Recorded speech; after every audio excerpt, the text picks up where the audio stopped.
The thought of using magic in new ways was wonderful to Rue, but it also caught the attention of a certain someone who had been lingering outside their door. Librarian Barry, welcome. Would you like to join us? Karl asked as he sensed the dragon about to knock. The blue dragon stared in wonder at the open field that Karl had turned the apartment into. That would be lovely. I see that you already started with the showing off your power portion of the lesson. The blue dragon replied, unashamed of being caught eavesdropping. Then, a second dragon appeared at the end of the hall, and Crown Prince Lucas followed the librarian into the room. Oh, this is wonderful, isn't it? The illusions feel so real. I can even smell the flowers in the clearing. Avatar, I do hope you won't mind if I sit in on the training session? He asked. Of course not. It's not secret knowledge, even if it is private tutoring. Karl agreed. Now, Rue, Kara just used a spell on you, did you notice? Rue frowned at Karl's words. She didn't feel any different, and she hadn't felt any magic. But when she looked down, her pockets were turned inside out. The pocket thing is for dramatics. The pilfer spell is a most wonderful bit of sorcery, which I will teach you soon. When others are looking to make trouble for you, they will often seek to plant evidence or steal a valuable item that has been left in your care. But with the pilfer spell, you can discreetly remove it from them and place it in your storage. If the incriminating evidence is not found where they say it will be, it doesn't take long for others to realize that the whole thing was a setup. Now, Sister Kara is a master at placing items in others' pockets as well, but that is not a skill that I would ask a princess to learn, nor is it one that would be officially approved by any royal court. So, the next thing that you are going to need is a confidant. If you have one person that you can trust implicitly, they can take care of the dirty work for you. Crown Prince Lucas chuckled as Karl finished his speech, and Rue turned to him with eager eyes. Is what he says true? Do you have a person like that? She pleaded. Lucas smiled and patted her on the head. Of course I do. You know Nyx. Rue frowned. I thought that Nyx was your consort? Like, your mistress, but without the fake promises or the intention to marry. Lucas' face went suspiciously blank, while Librarian Barry began to laugh. Princess, Nyx is not a lady of the court.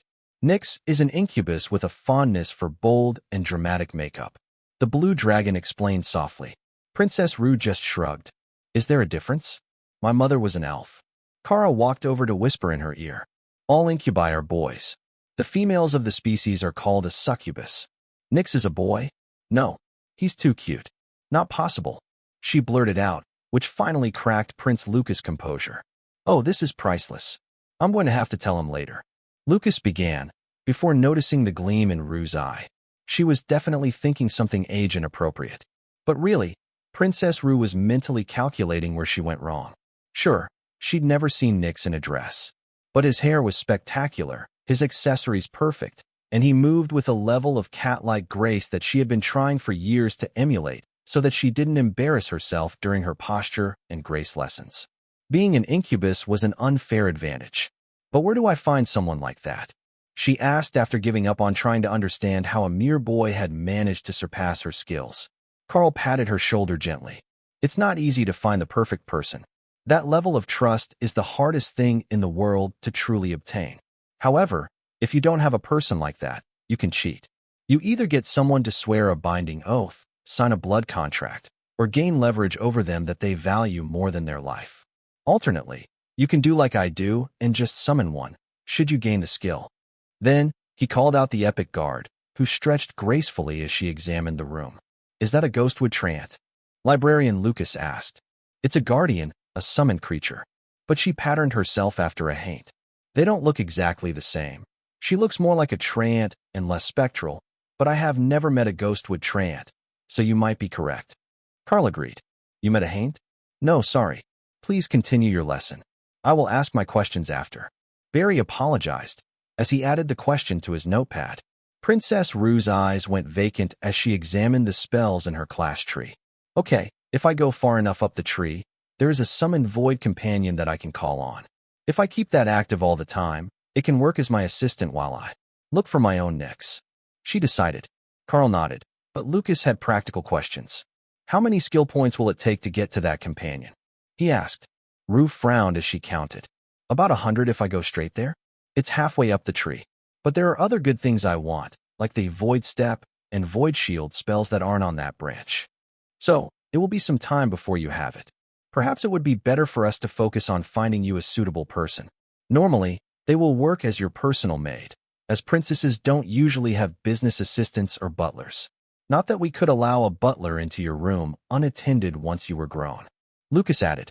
Finding friends was already difficult, Rue thought. And now she needed a bestie. That wouldn't ever betray her. She had a long way to go. Karl changed the scene around them and created a room full of illusionary nobles, then smiled at Rue. You won't always have that person with you, even if you find one. So, we will start training you in how to do it alone. Prince Lucas, do you mind standing in for our lesson? I need a substitute king to be the target of today's lesson, he asked. Prince Lucas smiled and walked to the throne that was set at the head of the table. Karl nodded. For this lesson, I will first teach you the requisite skill. Then your job is to recover the cursed item before it reaches Prince Lucas. How sharp are your senses? Rue shrugged. Almost as good as a dragon's. Oh right, I meant how are your abilities to detect magic and curses? We will work on those other senses later as well. But I need to know what you can sense, so I don't make it too easy. Obviously, the 3 myths in the room will notice the item very quickly, as I'm making it something you should find on your own. We will work up in difficulty later. Karl explained. Oh, in that case, I can feel the ripples in the mana when I'm standing near a magical item. But I can't smell it or anything, like some dragons can. Karl smiled. Perfect. That's a skill that most elves have. They're quite attuned to nature and magic. So, I will make this one easier for you, until you understand the process. The goal is to eliminate the item without making a fuss. Sometimes you want the traitor to be exposed. Sometimes, you just want to foil them without anyone noticing. Ruining an opportunity will cause them to scramble and make mistakes. Mistakes that will get them into the sort of trouble that they can't lie their way out of. Champion Karl offers knowledge skill, Pilfer, will be transferred to the terrified pushover Rue. Matching skill found in skill tree skill, Void Grab, activated. Rue smiled as she read the description of the spell, which had been available on her skill tree before. It was just what it sounded like, the ability to relocate an item with void magic from someone else's person to her inventory. She could also use it to grab items from across the room to bring them into her hand, like a form of telekinesis. The only real restriction seemed to be that she had to be touching the person to move an item in their possession to her inventory. Using it to grab things that were just out of reach seemed way more useful. The illusionary nobles began to mingle, and Kara pushed Rue forward into the crowd to begin her training. The room might all be strangers to her, but Rue had been well trained, and shared a polite greeting with the few people who chose to speak with her, and then smoothly moved along, searching for whatever item Karl had prepared. It was a shiny stone with mana suppression on it, that was standing in for a cursed or toxic threat. It should be something that she could detect, and it was definitely one that the others had, as Lucas had looked directly at it when Karl cast the spell, and Barry was scribbling frantically in his notebook. The first guest came up to present Lucas with a gift, and the Crown Prince chuckled as he realized what Karl had done. He had given Rue a timer to work on. Eventually, everyone would have to present their welcoming gifts to the Crown Prince. It had to be done before dinner, so the head of every family or group would be approaching him soon, and handing him their gift for him to place on the table behind him. Rue circled the room, making small talk as she looked for the item. It didn't take long before she felt the dip in ambient mana around the item, but now that she knew where it was, she had to find a way to discreetly get rid of it. The only advantage that she had was that it was in a box. She had some shiny rocks in her pockets, treasures she had been collecting to polish later. But Void Grab wouldn't let her swap the items. The best she could do was rely on them to be a decoy if she should be caught. Using her height to her advantage, Rue simply stepped in front of the guest with the cursed item and let him run into her back.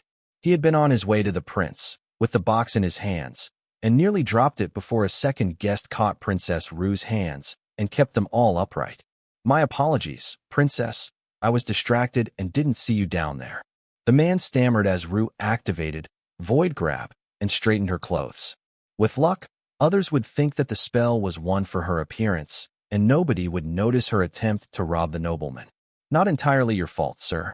I was entranced by a most lovely necklace and was not paying attention to my surroundings. Rue countered.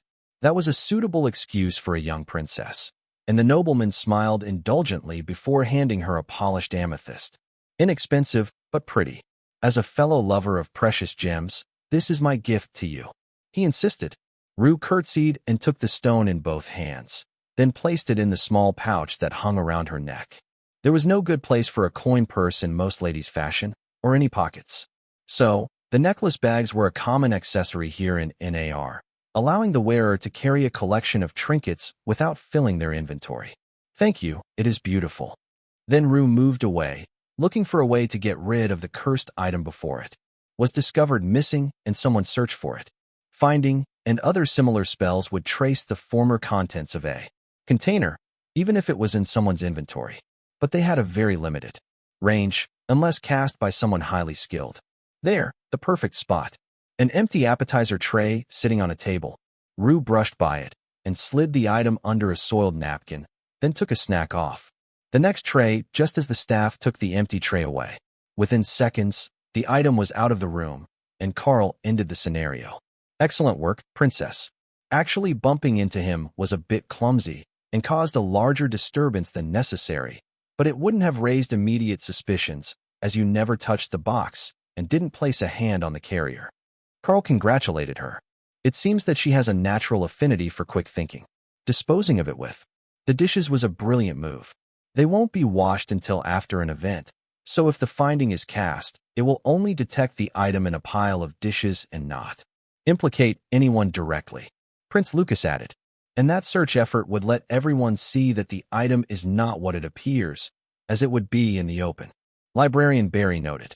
That hadn't been part of Rue's calculations. She just wasn't going to argue against being given credit. Gone. Now that you've shown us that you understand the basics of protecting the prince from dangerous items, I will increase the difficulty a little. This time, use magic to cause a distraction, and then destroy the item. Void Blast will do the job, but if you have other ideas, you don't need to use magic. Karl instructed. The scene changed to a garden party, and Librarian Barry took a seat beside the Crown Prince. This magic is wonderful for education. To think, he can make entire scenarios with a thought, including the guests. It is so far beyond the basic training methods that we use for the kids that I can't wait to see what the challenge on tomorrow's day off looks like. The librarian whispered. Challenge? Prince Lucas asked. I guess you weren't paying attention. The children are gathering for a study session tomorrow with Princess Rue. You know how that always turns into a contest. But if Lord Karl is going to lead the session, it should be something like this, should it not? The librarian asked. Right, a fully illusionary training area, instead of the standard training grounds games. That does sound like it will be a lot of fun. Lucas agreed. Rue snapped her fingers and waved at Kara. Right, we have visitors tomorrow. What am I going to do? We usually plan these things weeks in advance so that we have enough entertainment ready for them. I haven't even thought of anything. I've never even hosted one before. Kara booped her on the nose. Relax. It's a study session. I will have the Karl make us something fun to do, and I have the rewards ready for them. Then she frowned.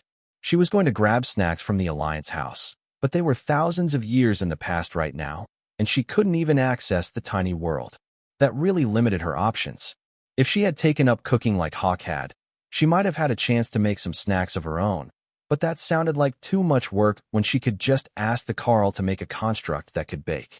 Or, she might be able to share the skill. No, it was one that Karl compounded for Hawk, not one that he had himself. She couldn't borrow it. She would have to work with what she had, or put him to work later, when they didn't have so many people watching them. Karl gestured to the garden party.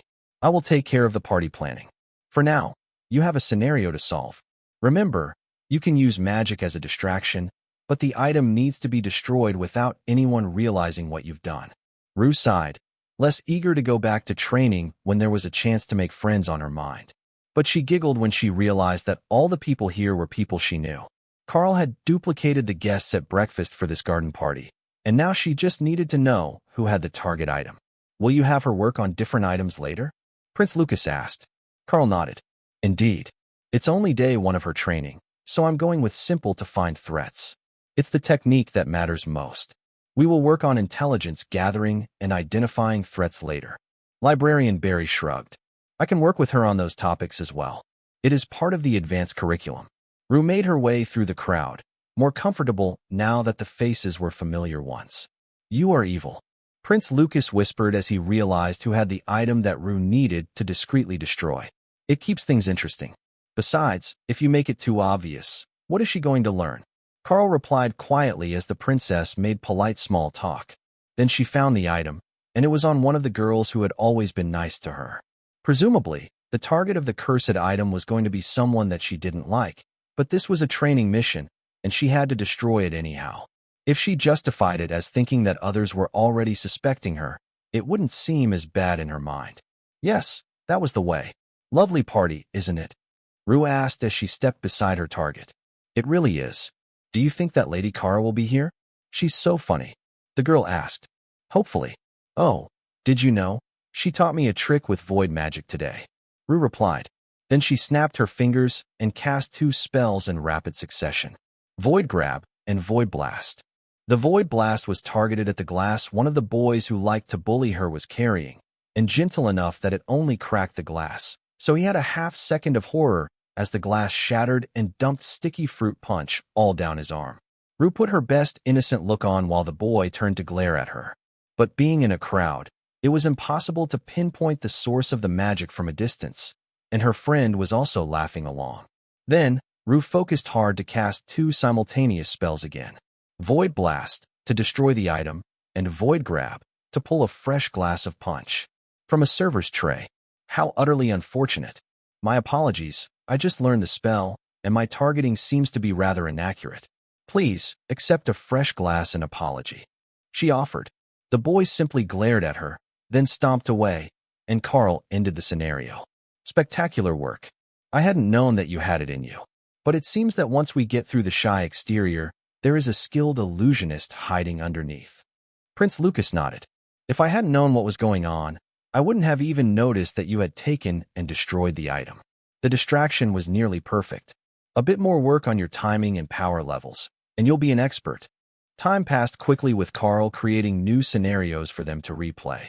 And before anyone knew it, the servants were delivering lunch to the room, while looking completely baffled at the fact that they were plunged into a dark dungeon that didn't belong anywhere within this palace, much less on the upper levels. Your Highness? Do you need rescue? The maid asked hesitantly. Prince Lucas laughed and unlocked the cell door with a simple spell. You can deliver the food in here. It will give Princess Rue extra motivation to finish her training. He replied. The scene is an illusion I have created for her training. Princess Rue is currently working on a stealth exercise. Karl added. Sneaking around the palace was a time-honored tradition, done by both royals and servants alike. So, the staff simply left the meal and departed, ready to spread the gossip of the elaborate training setup that the avatar of the world dragon had created. The shadow dragons weren't masters of illusion, so the sight of a whole illusionary domain just for training a young princess was a luxury that very few of them would ever get to experience in person. Unaware that there was food waiting for her to finish her exercise, Princess Rue silently moved through the corridors of the dungeon simulation, avoiding the guards on her way to the cell where the others were waiting. Once she was here without being detected, the mission was complete, so she would know that there was lunch waiting. But until then, it was just the frustration of being repeatedly forced to restart because one of the guards had noticed her. Finally, she made it around the final corner and saw the covered dishes waiting in the cell with the spectators, including Kara, who was snacking on grapes and smirking at her. So hungry, she whispered, eyeing the food. But the job wasn't finished until she got in the door, and Rue managed it just in time, before a guard came around the corner. Good work. You've learned to sneak past guards, an essential skill for all royals. Honestly, I'm surprised that you hadn't mastered it yet. Karl greeted her. But you get in trouble if you get caught sneaking past the guards. Rue complained.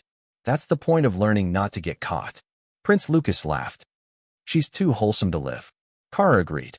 You pick on me now, but I swear, I'll learn all the tricks and become unstoppable. Rue insisted. That's the whole point of the training. Now, drink this and eat your lunch. Kara insisted. Before Rue could respond, Kara poured a growth potion down her throat and then silenced her complaints with one of the royal rank plums she had stored for her own snacks. She didn't want to overdo it and cause Rue's body to misunderstand the nature of power at every rank, after all. Immediately, Ru's rank soared. The combination of the mana attunement potion that she had taken earlier and the growth potion that Kara fed her now, plus the bonus mana from a high-level fruit, caused her internal energy to spike, and she pushed right past the commander rank bottleneck and kept going. Librarian Barry smiled. Well, that looks like it's much more pleasant than the forcible mana overload that is usually used to break bottlenecks. Right? Just a mouthful of mana-rich fruit, and away you go. Kara joked. The actual process was the same as what they had learned to do in the Dragon Isles. They were still overloading her body with mana of a suitable rank.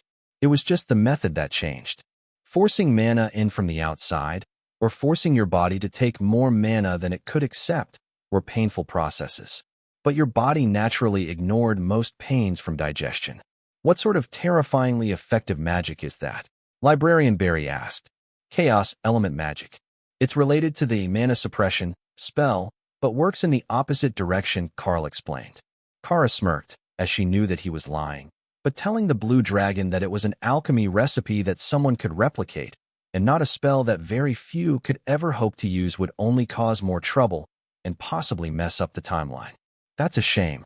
If we could have someone learn it, we would be so far ahead of where we are now. Just getting the children off to a good start with an advancement would help build their confidence. Lucas replied with a sigh. Librarian Barry rolled his eyes. Forget that. Can you imagine how happy everyone would be to have that in the libraries? Karl could definitely imagine that, and it was why he wasn't volunteering to give it to them. By the time that the next resurgence rolled around, there were only a few dozen viable spell books in the Blue Dragon libraries. What had happened in the meantime, he didn't know, but it was most likely down to transcription errors after the system faded, and there was no way to verify if they had gotten it perfect. Without the inscriptionist's skill, it was just someone copying a book, and the magical meaning behind it was lost. So, it might be possible to study the books and still learn the skill, but it wasn't a skill book in the true sense of the word. Even with the best efforts of the Blue Dragons and their innate magic, you couldn't expect a written tome to last more than 1,000 years, and it was at least 5 times that long between resurgences. Even the calendar was mostly lost to time during the low tide of the ley lines. We might not be able to give you this skill, but I'm sure that we can work out something for you to teach to the others before we go.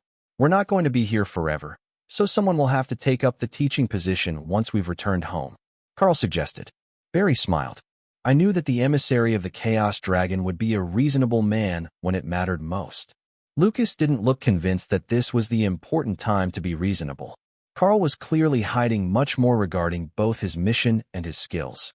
But the librarian was happy, and that was an improvement over him yelling at everyone who made noise in the library.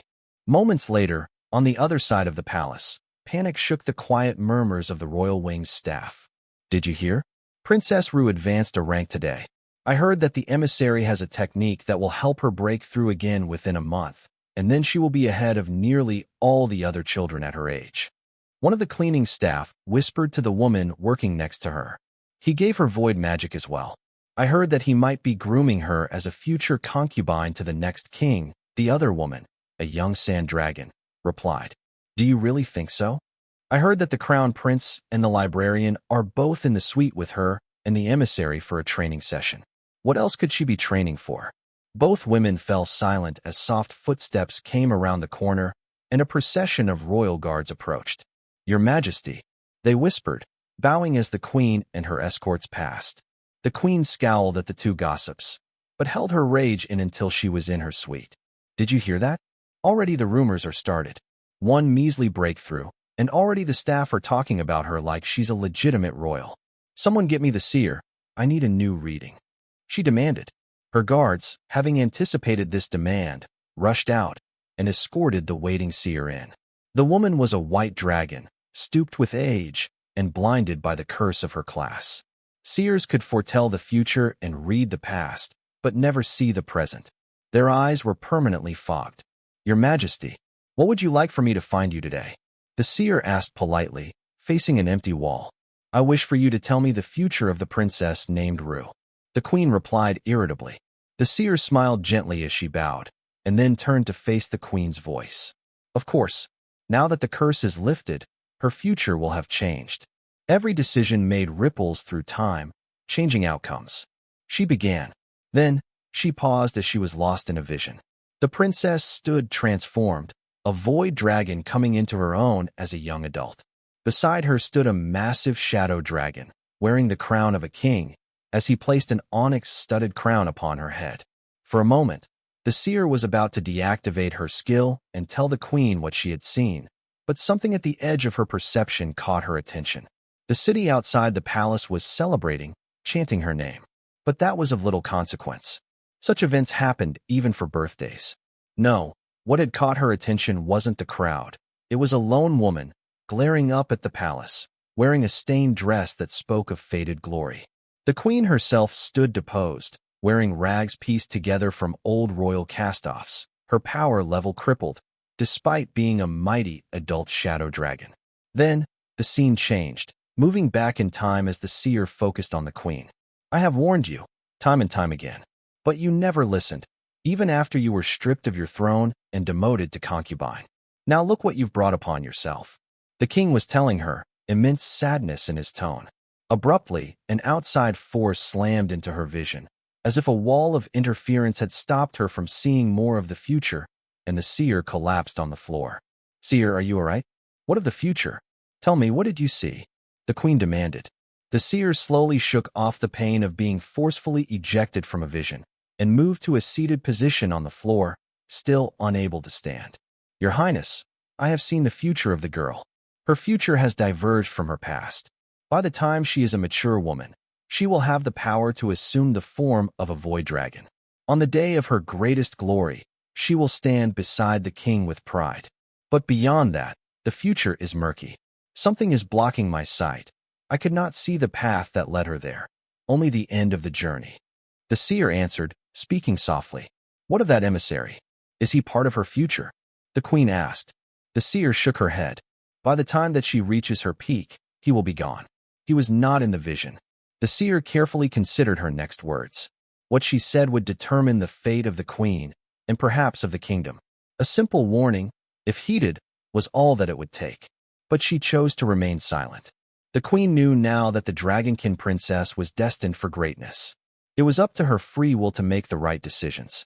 If she did not, she was the only one to blame for her own downfall. The queen gestured for her servants to help the seer to her feet, and then stared at the old dragon for a few minutes, trying to interpret what she had said. Why a seer would never spell things out in simple terms was something that frustrated her to no end, but she assumed that it was simply that only certain aspects of fate were certain, and the rest was too variable to speak with determination before a queen. She wasn't interested in vague promises and possibilities, only what was definitely going to happen with the choices that had been made. So, she had gotten what she wanted, even if it was far from what she had hoped for. Seer, I will let you rest. I can see that this vision has taken much out of you, and your health has always been frail. I appreciate you coming to see me on such short notice. The queen informed her. The seer smiled gently and curtsied. It wasn't like she had a choice in the matter. She lived within the palace, and the queen's royal guards had pulled her out of bed to attend to the matter only minutes before the queen returned to her room. At least this visit had been a short one, and she could return to her afternoon nap. Perhaps even look in on the emissary that the queen spoke of and see what happened to him that he wasn't around to witness his student's coronation. With lunch finished, Princess Rue was back at her training and quickly adapting to her commander rank advancement. As shocked as she was at her new power level, which was easily twice what it had been this morning, that was nothing compared to the absolute disbelief that filled the minds of their two spectators. Rue was young and trusting. When Karl said that it was normal she should advance at this rate with his guidance, she believed him. But the librarian was not a young dragon, and he knew perfectly well that it was the furthest thing from a normal rate of advancement. Even the crown prince couldn't help but to compare it to his own advancement rate and see his status as a prodigy about to crumble before his eyes. Is she really going to make it to another advancement today? He pondered as Rue devoted herself to practicing her new attack spells and targeting. Karl had set up a replica of the mage training from the academy, with a replica hawk as the defender, blocking her attempts to hit the targets. Simply hitting the target was too easy for her already, but she was not having much luck trying to get past the defender. Altering the speed of the spell's travel and targeting without making it obvious were not skills that she had mastered.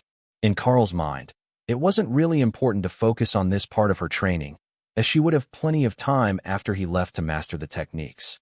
But he planned to make it the contest for tomorrow with the other kids, and for that reason alone, she needed to be the best at it.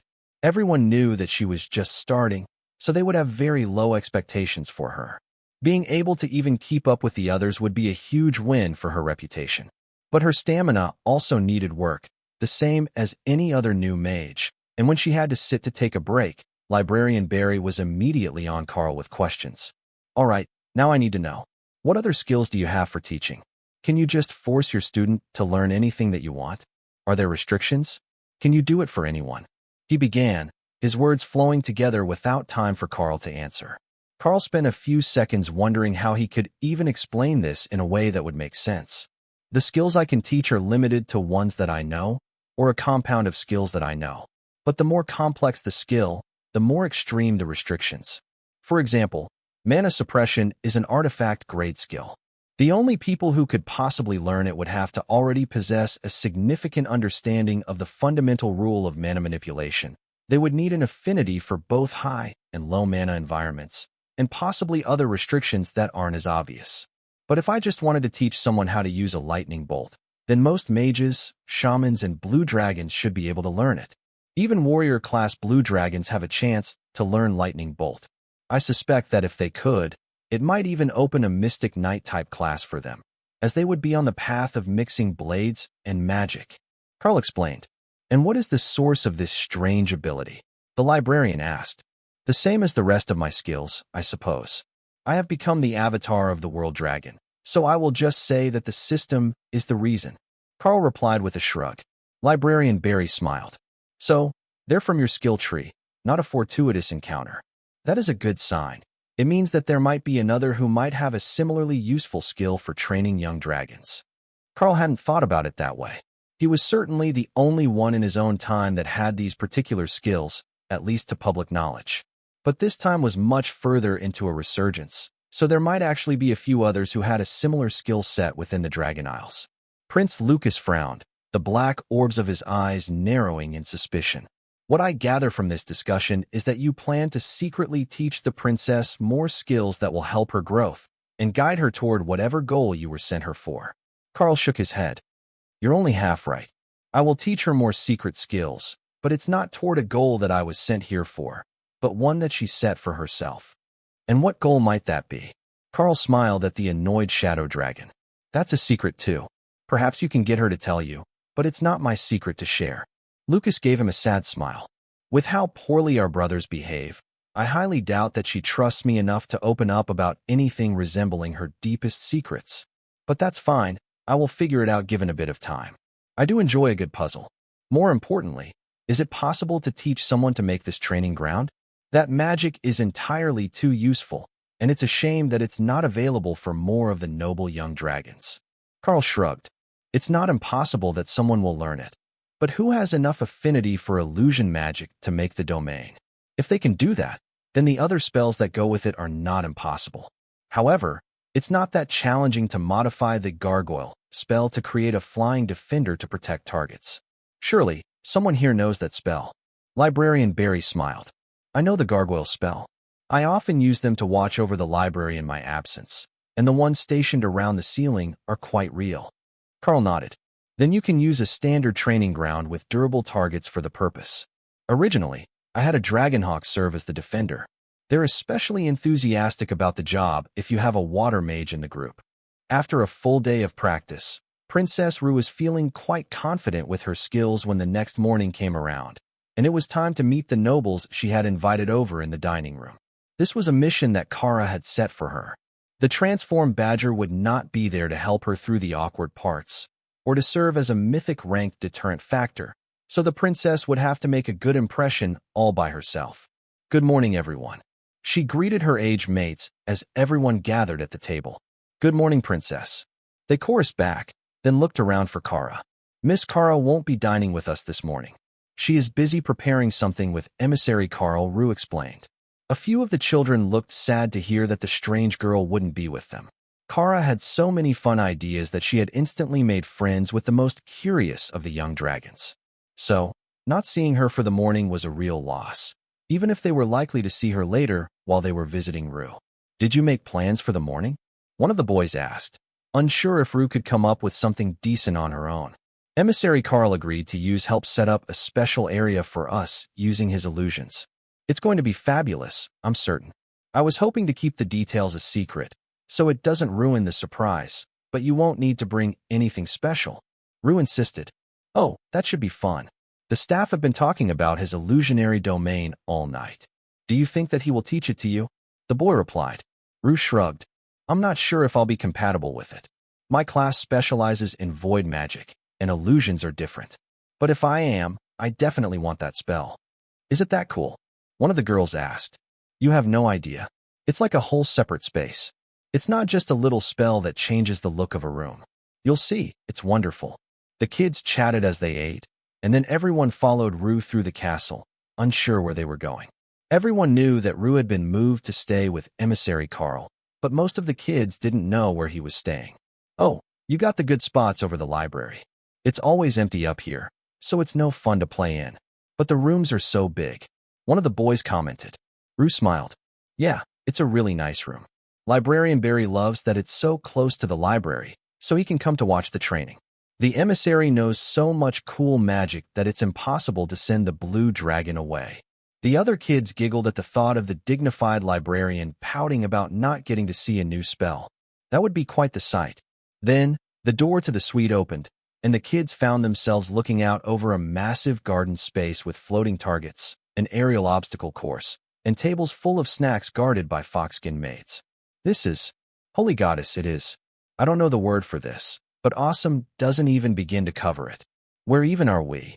One of the boys, a commander-rank shadow dragon, whelp from a noble family, gasped. Night? Ooh, they've got the good lemon cakes. Rue replied. Karl laughed, as they had just finished breakfast, but the little dragons all had an insatiable sweet tooth. Normally, the older dragons would keep it in check by not allowing them to have sweets except at certain times, but Karl had simply asked the kitchen to load them up for the day and promised that he would make them work off the sugar rush before sending them back home at the end of the morning. Most of the kids had family events on their day off, so they couldn't stay all day, but Karl knew that some of them would surely want to. Rue grabbed a sweet and then spun to face the other dragons. Welcome, everyone. This is today's party spot. Master Karl, what did you prepare? Do we get to do skill targeting? Rue asked, with a gesture toward the flying targets. Indeed, but I have increased the difficulty. Karl joked, then summoned a clone of Hawk as he was now, but reduced to commander rank, so he wasn't more powerful than most of the kids. This will be the goalie. He will try to stop your skills from hitting the targets. Your goal is to hit as many as possible without moving from behind the line of stone in the garden. Karl explained. Kara demonstrated by hurling a dozen balls of disintegrate toward multiple targets. The dark fire phoenix countered them with a wave of flame that destroyed them all in one shot as it circled overhead. I do hope that everyone wants to play. Even the warriors can get in on the action. It doesn't matter what skill you use, only that it can reach. For most of the kids, that meant it would be near their maximum range, but they could do it. Don't worry, I have games to play on the ground afterward, so it's not all the same classes who have the advantage. Karl joked. He gestured to one of the foxskin maids, who drew an elegant rapier and gracefully leapt into a large stone circle in the garden that would work as a combat arena. One of the warriors scoffed. You think that a commander-rank beastkin is a match for us? Don't you underestimate us too much. Karl smiled. You can play over there first if you'd like. Fastest to land a strike on the maid wins, and everyone who manages it gets an extra slice of cake. Now he was speaking their language. The kids were torn between the two options, but a number of the warriors ran straight to the combat arenas as they struggled to reach 20 meters with their skill and didn't want to embarrass themselves. Rue gave Karl a grateful smile. He had thought of everything for her. Next time she hosted an event, she would definitely remember this. The ringing of blades caught the attention of most of the dragons, who went to watch the two warriors fighting the maids. The young dragons had skills and had been training all their young lives to be the best that they could be. But the maids were made with the gargoyle spell and were not only more agile than the kids, but faster and in some cases, smarter. Landing a blow on them was not going to be easy. Skirts twirled as they parried and dodged, easily swatting away skills and landing strikes on the guests with their blunted blades. Karl had placed healing totems in the garden, so the bruises vanished within seconds. But the proud dragons did not forget the pain of being hit by the beastkin dressed as the lowest servants. Are those real beastkin? One of the boys, a sand dragon mage, asked as he watched them fight. Yes and no. They're gargoyles. So, they're real and solid. But I didn't invite them here, I summoned them. Karl explained. The boy's eyes lit up with joy as he watched the fights. The head tutor of the royal family knows the gargoyle spell, but he never does cool things like this for us. I don't think that they'll manage to land a hit, though. Karl patted him on the head. Just wait. They'll figure out the combat style soon enough, and then they'll manage to get a strike in. Then a sound of frustration drew both of their attention to the other side of the illusionary garden. Only a few mages had gone straight to the ranged targets, and quickly discovered that the phoenix was a merciless goalkeeper. It looped around the grounds, and they thought that would give them a large opening, but it did not. It just gave them more travel time, as the phoenix intercepted with ranged fireballs. Rue joined the mages, and then the young sand dragon who had been talking with Karl. With 4 of them, they could time their spells together to make the phoenix work harder. Rue was the first to sneak a spell past him by double casting Void Blast and letting the fireball destroy the first one, while the second continued to the target. Ooh, score 1 for Princess Rue. That was a great trick, one of the girls cheered. She tried the same trick, but the phoenix squawked and used an explosive fireball to wipe them both out. Gah? Did it learn already? I totally thought we had figured the trick out. She complained. Just as the kids in the mage class at the academy had done, they worked on multiple castings, speed variations, oscillating travel speeds, and even curved routes by the mages with the skill to manage it. Slowly, they were managing to land more strikes on the targets as they learned the ways around the defender. But they were also rapidly increasing their spell control skills.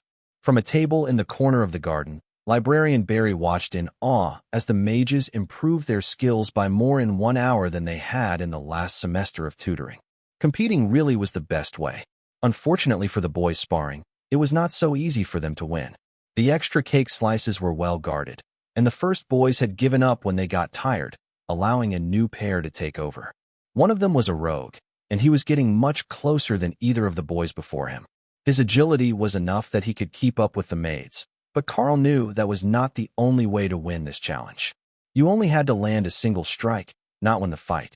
The first to figure it out was a girl in the 3rd group of warriors, who started her sparring session just as Princess Rue sat down with the others to take a break from casting. She fought with a pair of scimitars, which others thought might give her an advantage. Except that the maid was still much faster than she was, and highly skilled. A cross block stopped the maid's blade, and the girl flicked a kick in her direction, making the maid jump over her foot. Then, she did what nobody else expected, and rotated her blades over her head as she dove forward. Like a tackle ball player, the warrior girl crashed into the maid. Both parties dropped their blades, and the slender beastkin was knocked to the ground. Laughing, the maid rolled out from under her attacker and lifted the girl to her feet. We have a hit. Now, go grab your bonus slice of cake before it gets stale. The other warriors groaned in disappointment. Why hadn't they thought of that? Mr. Karl, what are those hoops in the air? Is that for skill targeting too? One of the boys asked. Oh, that's a flight course. Agility training to help build wing muscles. Do you not have them here? Karl asked. Karl loved the flight course. How does it work? The boy asked, not seeing any obvious start or finish lines. You go through them in any order you want, but you have to go through all the rings. Some you can fly straight through. Some you will have to tuck your wings for. And they're set at different angles, so you need to be able to bank quickly to make good time. The boy immediately transformed into a shadow dragon whelp just under 2 meters long and frantically flapped into the air. Unlike Button, who spent most of her time going back and forth between wings and feet, the dragons here lived in the city and spent most of their time in human form, learning essential skills. Compared to the wild forest dragon, their flight skills were incredibly underdeveloped, as evidenced by the fact that he managed to hit his head on the first ring he tried to fly through. Flight came naturally to the dragons. They could do it from the moment that they hatched, but they were clumsy and awkward until they had enough practice, and the dragons here had forgotten that. They had become too civilized and didn't spend much time showing their scales or building flight muscles. That would change soon, Karl hoped. Baby dragons should be baby dragons, not human students. The garden quickly devolved into chaos as the dragons spread out between the three challenges and the sitting areas of the garden, where they could relax and sip on juice as they watched their friends compete. The fact that the challenges were actually hard was a real change from their usual competitions. It wasn't just brute strength that determined the victor, and they weren't fighting each other, but competing to see who was the best without interfering with each other. Mostly, the obstacle course participants had quickly realized that they could use mid-air collisions to slow each other's times, and the mages had learned to target each other's skills if they thought that the phoenix wouldn't be able to intercept the spells. By the time that lunch came around, and the very confused palace maids brought in the meals, everyone was dirty, exhausted, and either laughing or extremely bitter about a recent loss. The kids had gained a new respect for Rue's skills, as she had done well in the ranged targeting skills, and had managed to land a hit on one of the maids. Not even all of the warriors had managed that, so for a mage to have landed a strike without the maids beating her up was a great achievement. It had really helped her reputation among her peers, and even those who weren't here today would soon learn that she wasn't quite the pushover that she had always been. Rue thought that it was a bit unfortunate that none of her bully brothers were here to see her doing well, but she knew that they would have caused problems for everyone else, as they were older and liked to bully anyone who wasn't as strong as them. None of the kids in Rue's age group liked them, but that was also true of nearly everyone else in the palace. They were generally a menace, too high-ranking as princes for most to do anything to stop them, and too unlikely to have any future influence for those above them actually care about them unless they caused trouble for someone who actually mattered. And that was bad news for the boys. Because after today's showing, and the favor that she was getting from Karl, Princess Rue was beginning to matter. No longer was she the useless dragonkin princess without a class. She had skills, she had shown growth potential, and her bloodline would lead to strong dragons with better affinity to nature magic.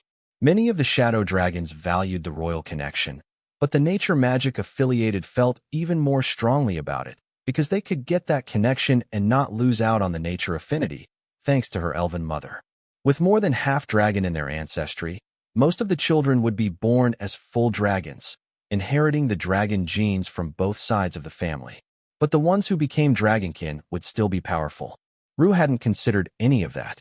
What she was more concerned about was the fact that she might actually have friends. Real friends. Everyone had a great time hanging out today, and they had talked and laughed for hours. It was better than anything she had dared to hope for.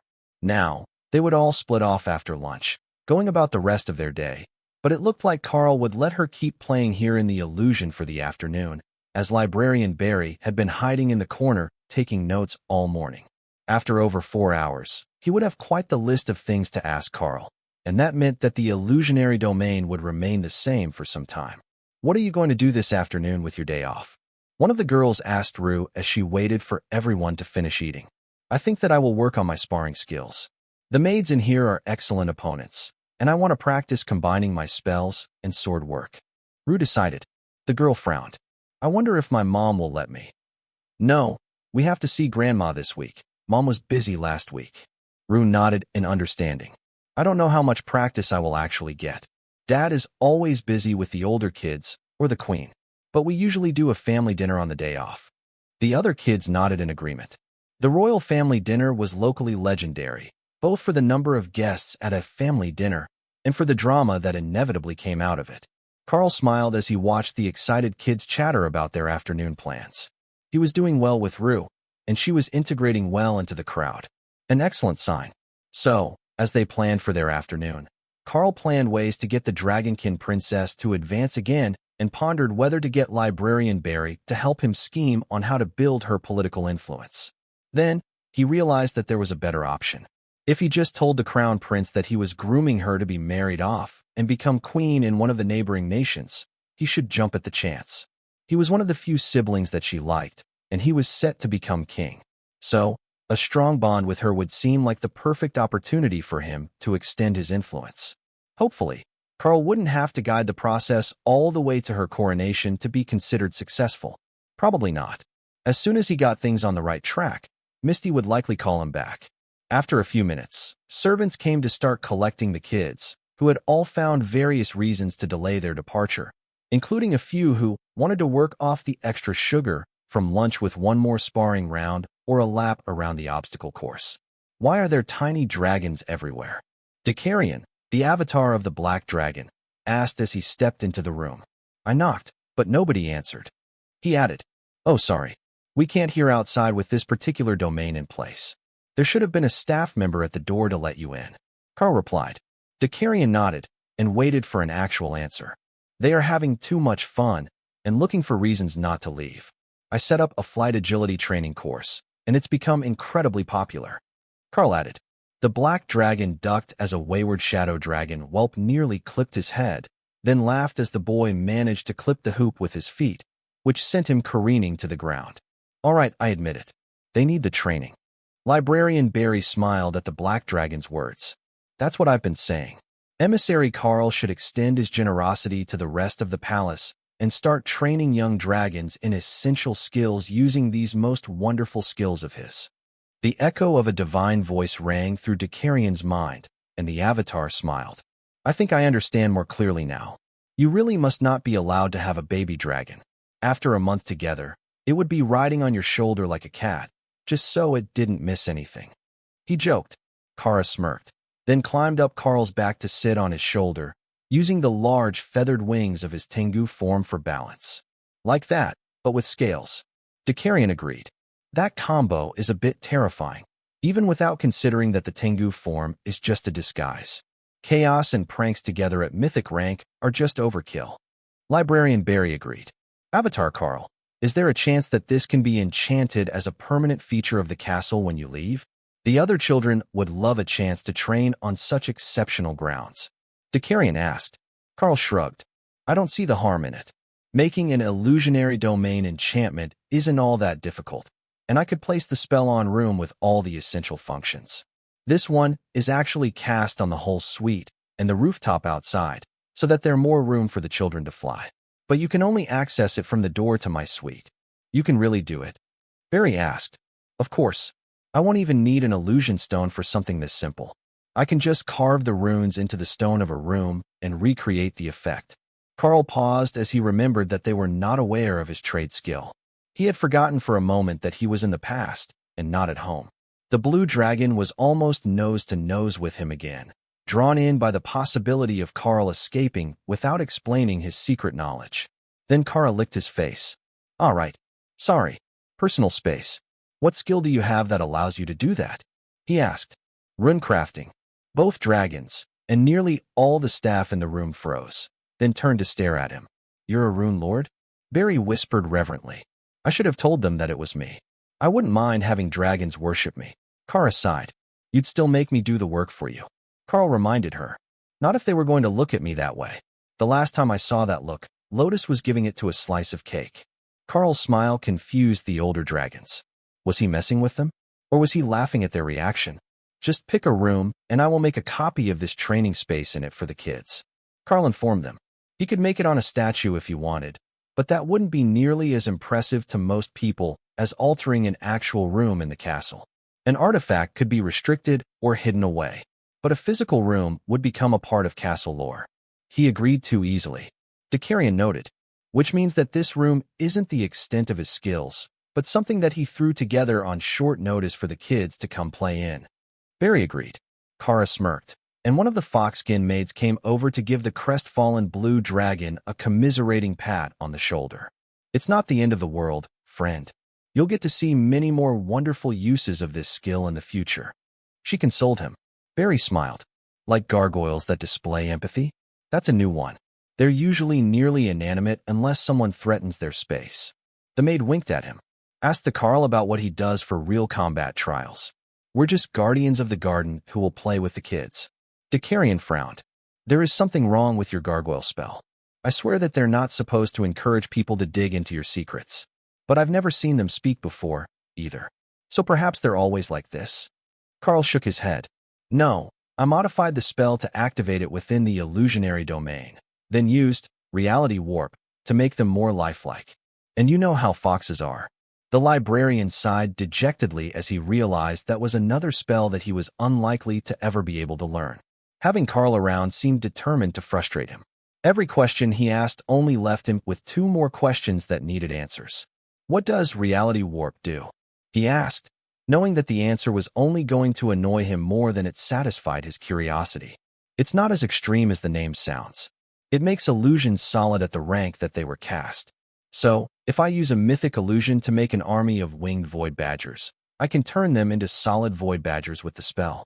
They're still illusions, so they will only have skills if they're within an illusionary domain that I control. But they will otherwise be solid creatures. Karl elaborated. Both dragons were silent as they considered the implications of that. It was true that an illusion was greatly limited. Given autonomy, it took exceptional affinity or multiple enchantments on an item for the illusion to simulate a skill effect. But inside the illusionary domain, the skill would become real because the illusion demanded it. The bar was much lower.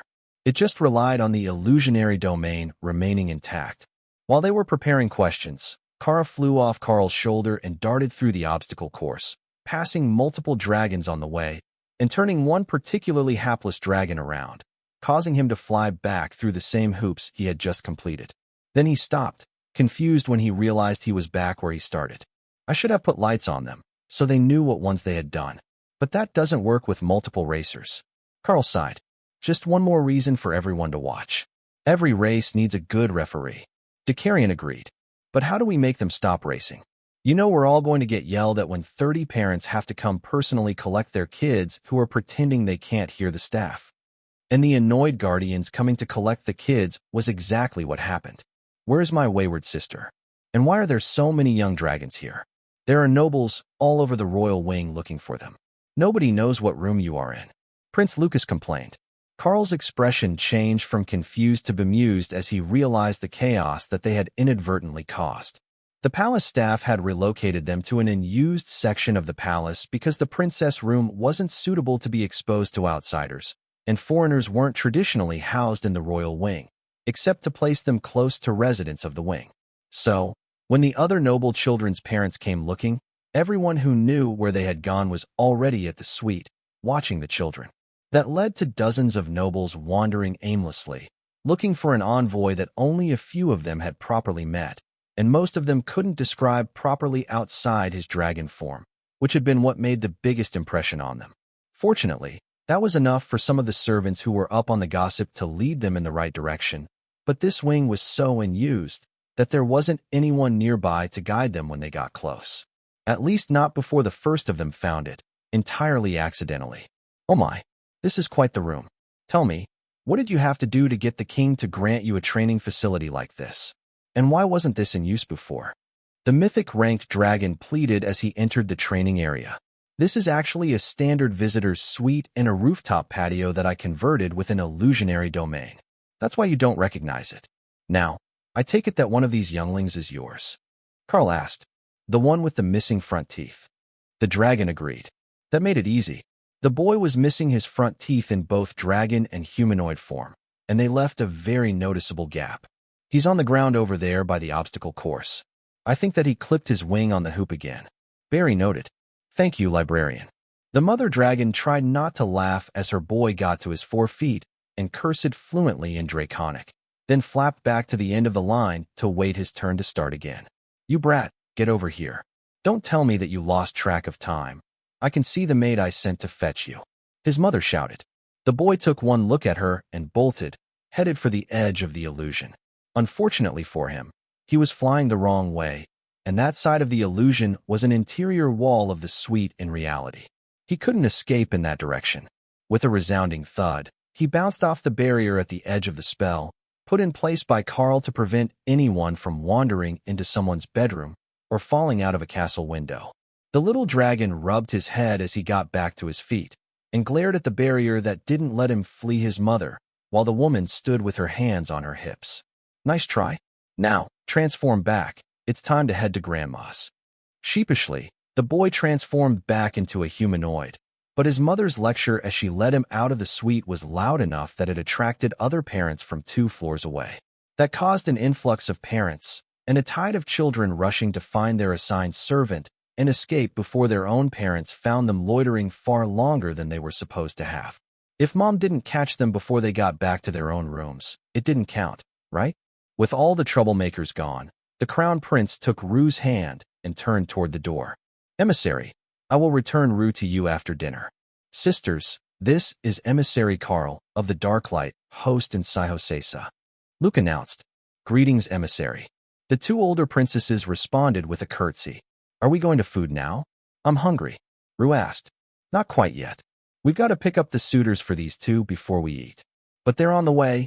You won't have to wait long, he explained. Ru looked at Karl, and her brother patted her on the head. No, he's not a candidate. He's already a married man. Now, come help me scare the noble brats into behaving at dinner. Ru giggled, but gave her brother a suspicious look when he turned away. Was it always like this when you had power and respect? Nobody was ever this nice to her before, not even her biggest brother, who she had always considered one of the good ones. Getting a class really was an overpowered boost to your social status. While Ru was led away by her siblings, Dakarian and Barry were left with Karl and some time to kill. The actual dinner time won't be for another hour and a bit. How much time would it take for you to plan out the design for a duplicate of this room in permanent form? Librarian Barry asked. If you want it the same as this, I can have it done in half a day. But if you have a room in mind, I can come up with something that suits the space in the next hour, and then I will do the actual upgrading later, when I have time. Karl suggested. Oh, that would be lovely. I was thinking of a room 2 floors beneath this one and just down the hall. It doesn't have roof access, but there is a large patio that you could use to expand the illusionary domain if you need it. The blue dragon offered. Karl nodded. It's the obstacle course for flying that needs the most space. The other training areas are only a quarter that size, so they're not an issue at my rank. Perfect. Let's head over there first, and then we will all go to dinner together. Tonight, they will have a buffet in the main hall for anyone who wants to eat here. I would suggest going into town to try something fancy, but it's nearly impossible to get a good seat without booking in advance or kicking someone out. Barry offered. Kicking someone out. Karl replied, wondering what sort of system they had in place. Dakarian shrugged and answered for the embarrassed librarian. Pulling rank and simply taking a reservation made by a commoner well below your rank is an option for mythic dragons. It's rude, but what are they going to do about it? The black dragon's words were harsh, but Karl could tell that it wasn't something he routinely did. It did give Kara ideas, though, not of kicking people out of their reservation. No, that would be no fun. She wanted to randomly crash someone's dinner party, just to see how far they would go to try to make her leave. If she was paying, Kara was pretty sure that she could just sit down at random people's tables whenever she wanted to eat. The look on their face would be priceless. The room that Librarian Barry led them to was coincidentally a large storage room directly across the hall from his own suite beside the library. And he wasn't even going to try to pretend that it wasn't intentional. Somehow, Karl had to respect that level of honesty. But the room that he had picked, while it was likely chosen for proximity to both the library and his own room, was perfect for the job. It was far larger than a standard suite was, and looked like it was intended to hold seasonal furniture for this entire section of the castle. Only, nobody was normally using it, so there were only a few boxes scattered around the walls. I will have the staff clean out the last of what is in here and move it to another storage room. There isn't much, but the other storage room is nearly full, so it might take them an hour or two. Barry noted. Well, that's all right. We've got time for them to work while we eat.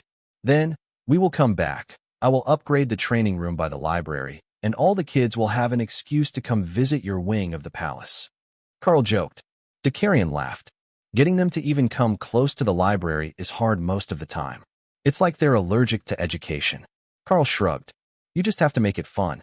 If you can involve enough entertainment in class, they will actually go home and study for it, so that they don't lose tomorrow. Keeping kids in class all day generally requires tying them to their chairs. The black dragon avatar laughed, while Librarian Barry let out a long-suffering sigh. Why do I get the feeling that if we keep talking about this, it will lead to a full revamp of the educational policy?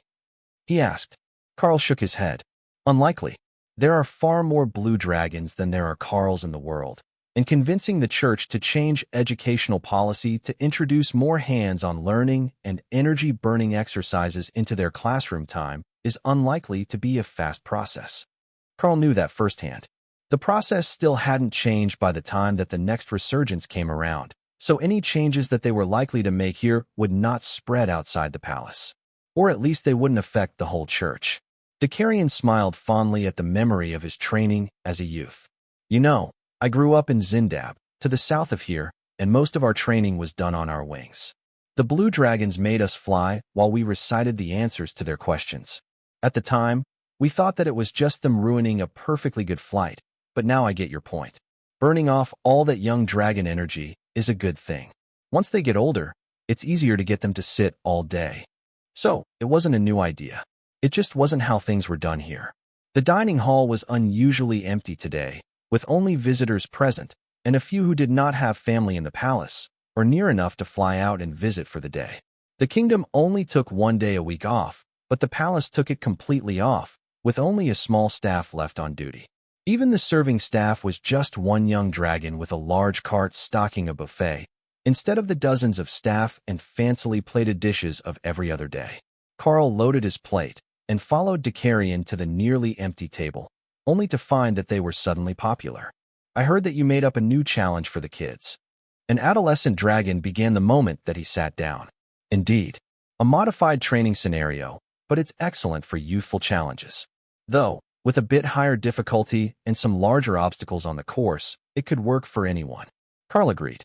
I am the personal tutor for 2 of the girls who were with you today, and I was hoping to learn a little about it before they started demanding it tomorrow. He continued. Karl smiled, and Barry nodded. You should come with us when the emissary makes the secondary training room later. Oh, you're an emissary? My apologies, sir. I thought that you were one of us. Dakarian laughed, while Barry swatted the boy on the head. If he were one of us, you should still be more polite.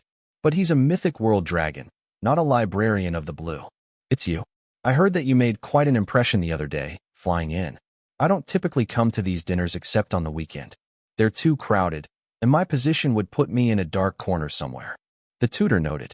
Well, the librarian will be in charge of the new room, so there is no harm in showing the tutors. A bit of extra practical exercise might help the kids focus. Karl suggested.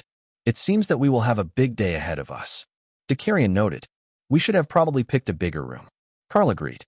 The palace was practically a city within the city, and there were over 100 children roaming its various wings. But most of them were the children of servants, not nobles. They didn't have access to the wing where the royal library was. The total number who might want access to the room wasn't more than 60, in 3 major age groups. The youngest didn't have their class yet, and spent their days with the red dragons at the daycare. The next was the group who was with Princess Rue today, the younger kids who had just gotten their classes, and the last group was that of her older brothers. The teenage brats, as Barry called them. The whole age group was a pain, as they pushed the limits to see how much they could get away with and to establish their status as young nobles. After that, they were out of basic training and no longer his problem. They could join the army, take up noble duties, or move out of the palace and start their own lives. With Librarian Barry's suggestion, they gathered a dozen more tutors to come watch Karl work on the new training room. Why are we going to watch a construction team? One of the later arrivals asked. Dunno. Barry says we need to see it. Another replied. Karl smirked at Dakarian, who shook his head in dismay. The world dragon thinks this is funny, doesn't he? I have long theorized that the system is one grand, epic prank on the world, and we all just missed the point. The black dragon avatar asked. Karl shrugged. I don't know if I would call the system itself a prank, but it definitely loves playing pranks on people. Have you ever met someone who chose the randomize option when given it? Randomize? Karl nodded. Sometimes, when you activate your system class, and you qualify for more than one option, or when you are being given a class upgrade from a trial ground or other system reward, it will give you the option to randomize. But you must be very sure to read what it is asking to randomize. I have seen it turn a young soldier into the most lustrously furry wargen woman. They chose to randomize at a set of system stones in a trial instance, and it randomized everything from their new class to their hair color, gender, and species. That is terrifying, Dakarian replied, but Karl could see that he was trying not to laugh. Librarian Barry turned to them with an excited look. Oh, like the story of Queen David. Queen David? Karl asked. The blue dragon nodded eagerly, happy to get to tell the story. David was a mighty dwarven warrior, once known as the Dragon Slayer of Shamans. During his adventures, He tracked an evil dragon into a trial ground near Lake Vupjis in Sihosesa. Mighty as he was, the trial ground was no challenge to him, and upon his victory, he was given two choices. One choice was to surpass the mortal bonds and ascend to immortality, but it demanded a price. Never again could he set foot in the mortal world.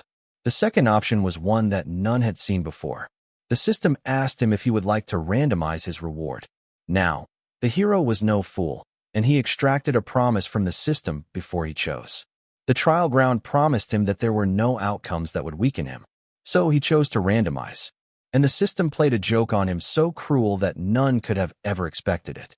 The reward that he was granted was ultimate political power. For a moment, he rejoiced. He believed that now, he could finally change the laws of the lands to punish the rogue dragons and other evil creatures who plagued the dwarves. But how it was done was the problem. In one moment, he was a mighty dwarven warrior, stout and proud. And in the next moment, he was an adolescent white dragoness, standing as the blushing bride to the immortal regent of the Dragon Isles. While the immortal regent was also confused by the situation, the system declared them husband and wife, and David the Dragon Slayer became David the Dragon Bride of the immortal regent. Karl laughed so loud that it echoed through the hallways. Wait, you mean Azov was married to a white dragon girl by the system? Oh, I am not letting him skate by without telling this story the next time I see him. Karl stopped as he realized nobody else was following him. You know the immortal regent? Dakarian asked. Of course I do. He's known the Supreme Lady for longer than I've been alive, and she likes to drag him to important events. Karl explained. It's a fairy tale. He's not supposed to be a real, living person. One of the tutors noted. Karl shook his head.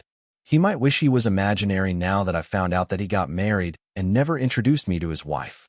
This is the sort of fully brewed tea that I need. In his mind, Kara cheered for gossip time. Opal is never going to forgive us for leaving her behind. Do you know how much she loves romance stories with a wild twist? How does the story end, anyhow? Dakarian asked. Supposedly, the immortal regent's queen ascended to immortality and left him behind to pursue power. It's not the same legend, but the story of his heartbreak is also told by many bards as a cautionary allegory about pursuing ambitious women. Librarian Barry noted. Dakarian smiled. You know, if you assume that both stories are true, it really tells a different story when you put them together. Karl nodded. It raises so many questions. Did the queen ever change forms again? Does becoming a white dragon come with the level of devotion to the white goddess as being born one does? Was David as adorable in human form as most young white dragons are? Dakarian raised a hand. Wait, back up. One of those questions does not belong. Karl shrugged. Kara needed to know. Young white dragons in humanoid form usually have shockingly white hair and delicate features, almost like fairies or elves. Kara nodded eagerly. She was taking notes. The librarian pinched the bridge of his nose. I don't know, and I really don't want to know. Thinking of someone known as Dragon Slayer as an adorable new bride is just disturbing. Haven't you met Kara? Small and adorable doesn't mean that they are not deadly. Karl noted. The blue dragon smiled. That scar makes her much more scary than the rest of her transformed appearance suggests. But I can see how the dichotomy would terrify people before she had it. Right? You never met her before she had the scars. She's still an adorable badger even with them, though. It's mostly just the mythic rank aura that scares people. But you get what I mean. Karl shrugged. One of the tutors laughed. No, I think the scary part is the whole, that's a chaos badger part, not her appearance or aura. The others nodded in agreement. That was definitely the scary part, even if the young ones didn't realize the true danger. The storage room was empty and freshly cleaned when they arrived. Even the cobwebs in the corners had been removed. Karl double-checked the space that they had to work with, and then began to plan where he would put the runes. This space should be good enough for everything but the flying obstacle course. But that can be done outside. Even if it's raining, the outdoor air is good for them, he announced. The tutors laughed. The kids hated going out in the rain and getting wet. It wouldn't hurt them, but half the kids forgot to close their inner eyelids and would get pelted with rain in the eyeball, or it felt like a cold bath, and they didn't like it. You can stand anywhere you like. I will carve the spell into the walls. Karl explained, then moved to the back wall to get started. He would make it the same as the other illusion, with nothing but the gargoyles added. It would keep it simple and low mana to upkeep. Even when the system receded, the dragons would be able to train here. Assuming the castle survived that long. That seemed unlikely. Even a good stone building had very slim odds of being able to last 10,000 years. The dragons watched silently as Karl carved the runes into the wall to create the illusionary domain, reality warp, and gargoyle spells. Then, he added some simple barriers to keep occupants from leaving at random points within the castle itself. He just left the upper parts of the sky open as an emergency exit and the garden gate.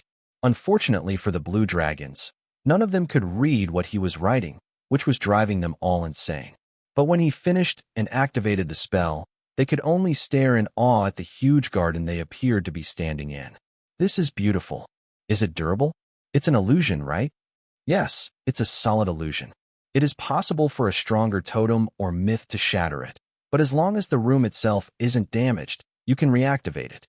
Personally, I recommend just keeping it for training children. They couldn't actually damage anything in here if they tried, and it will cost less mana for upkeep when you have the gargoyles fighting at lower power levels. Karl explained. Then, he placed a mana crystal by the entrance on a plinth.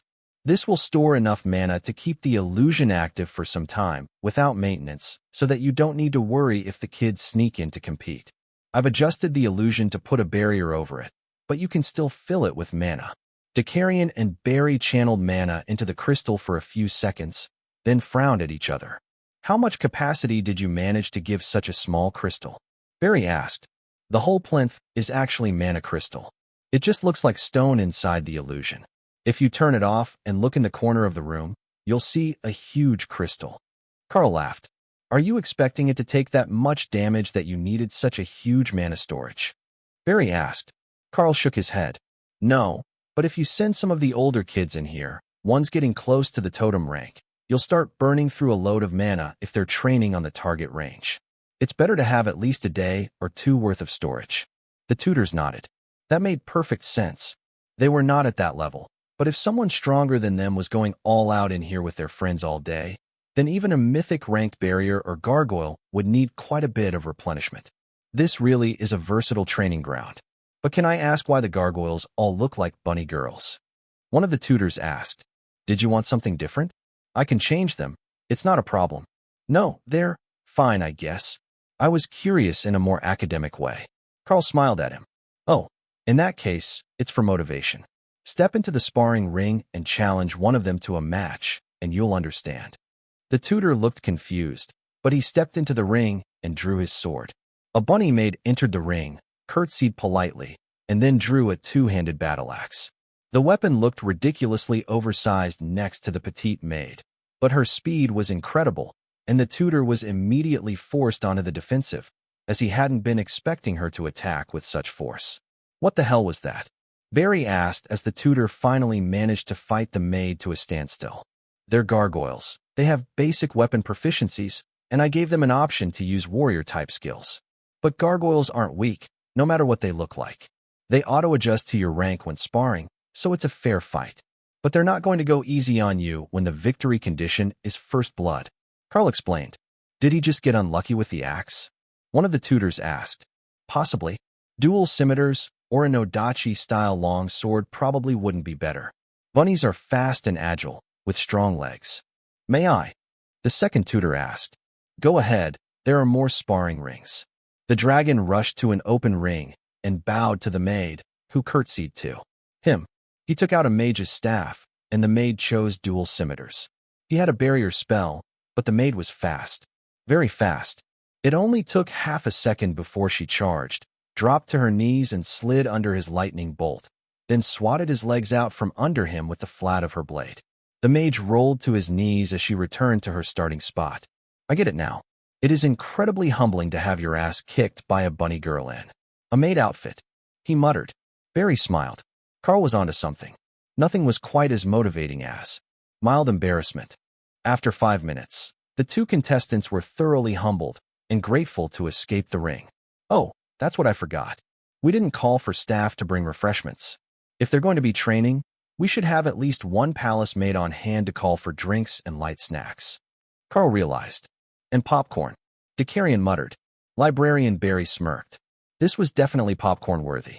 He had expected the children to be humbled, but the gargoyles had been holding back on them far more than he realized. When they were facing a trained combatant, they were brutal. Adorable, but brutal. And Karl had found the perfect way to torture the dragons. The bunnies triggered their species' innate prey drive. They wanted to hunt them, needed to hunt them once they got started. And then they lost the fight to prey. Even if their mind knew that it was only logical to lose to gargoyles who had much more innate combat potential than they did, their instincts screamed at them to improve themselves, and that it was shameful to not be winning this fight. All right, I need to try. We're all tutors, not soldiers, but one of us has to be able to land a hit. One of the older blue dragons insisted. You know, we're like the worst possible choice to win this contest, right? None of us are even combat instructors. One of the others noted. Oh, that's an idea. Let's bring a palace guard. We can top up the mana for him to fight. One of the others suggested. The palace guards were mostly overlords, ceremonial in nature, while the soldiers outside were totems and myths. One of the tutors ran outside, then came right back in with a door guard from the library, who looked thoroughly confused. We need you to beat up the bunny. The dragon was explaining. Librarian. The guard asked, hoping for clarification. It's a training exercise. The goal is to land a hit on the bunny maids, and the tutors here have all realized that they cannot. So, they want you to try and prove that it is possible. Barry explained. Do we have a healer? The guard asked. The bunny is a gargoyle. She will regenerate within seconds. They have innate, trollish regeneration, level self-healing. Karl offered. The guard frowned. If that's the case, what am I even doing guarding the library? That thing can likely beat me senseless. Karl shook his head. The enchantment will set their attack power and movement to your level when you're in the sparring ring. This is a training room, not a punishment.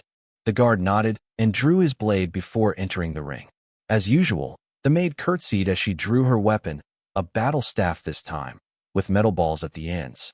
The battle was immediate and furious, with two trained combatants going all out with each other. 5 strikes in, the guard grabbed the center of the staff, trying to gain control.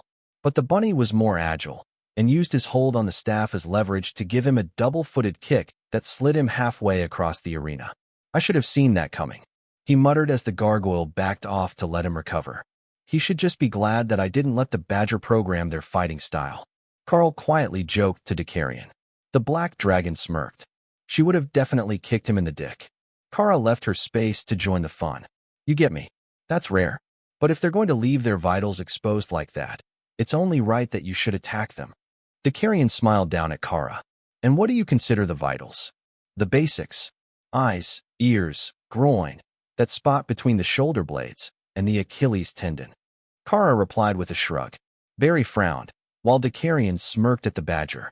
None of those are lethal strikes. The librarian noted. Well, the center of the back is, if you go through to the organs. Dakarian corrected. Still, how are those the vital areas? Kara shrugged. The goal of fighting isn't to kill, it's to make them stop wanting to fight you. I only kill annoying things, tasty things, and ones that Sister Ray wants for her art exhibitions. That was the blood destruction demonic spider you mentioned earlier, was it not? Barry asked. That's her. She's an incredible artist. She does all our fashion, but she also does dioramas. Kara explained. He didn't want to know. He definitely didn't want to know what the mythic ranked demonic spider called art in diorama form. But he was afraid he already knew. The guard and the gargoyle fought for a few more minutes, and then disaster struck. A well-placed skill knocked the staff from her hands, and the guard finally managed to land a sword strike across her abdomen. The bunny leapt back and bowed politely, then frowned as she held her dress together.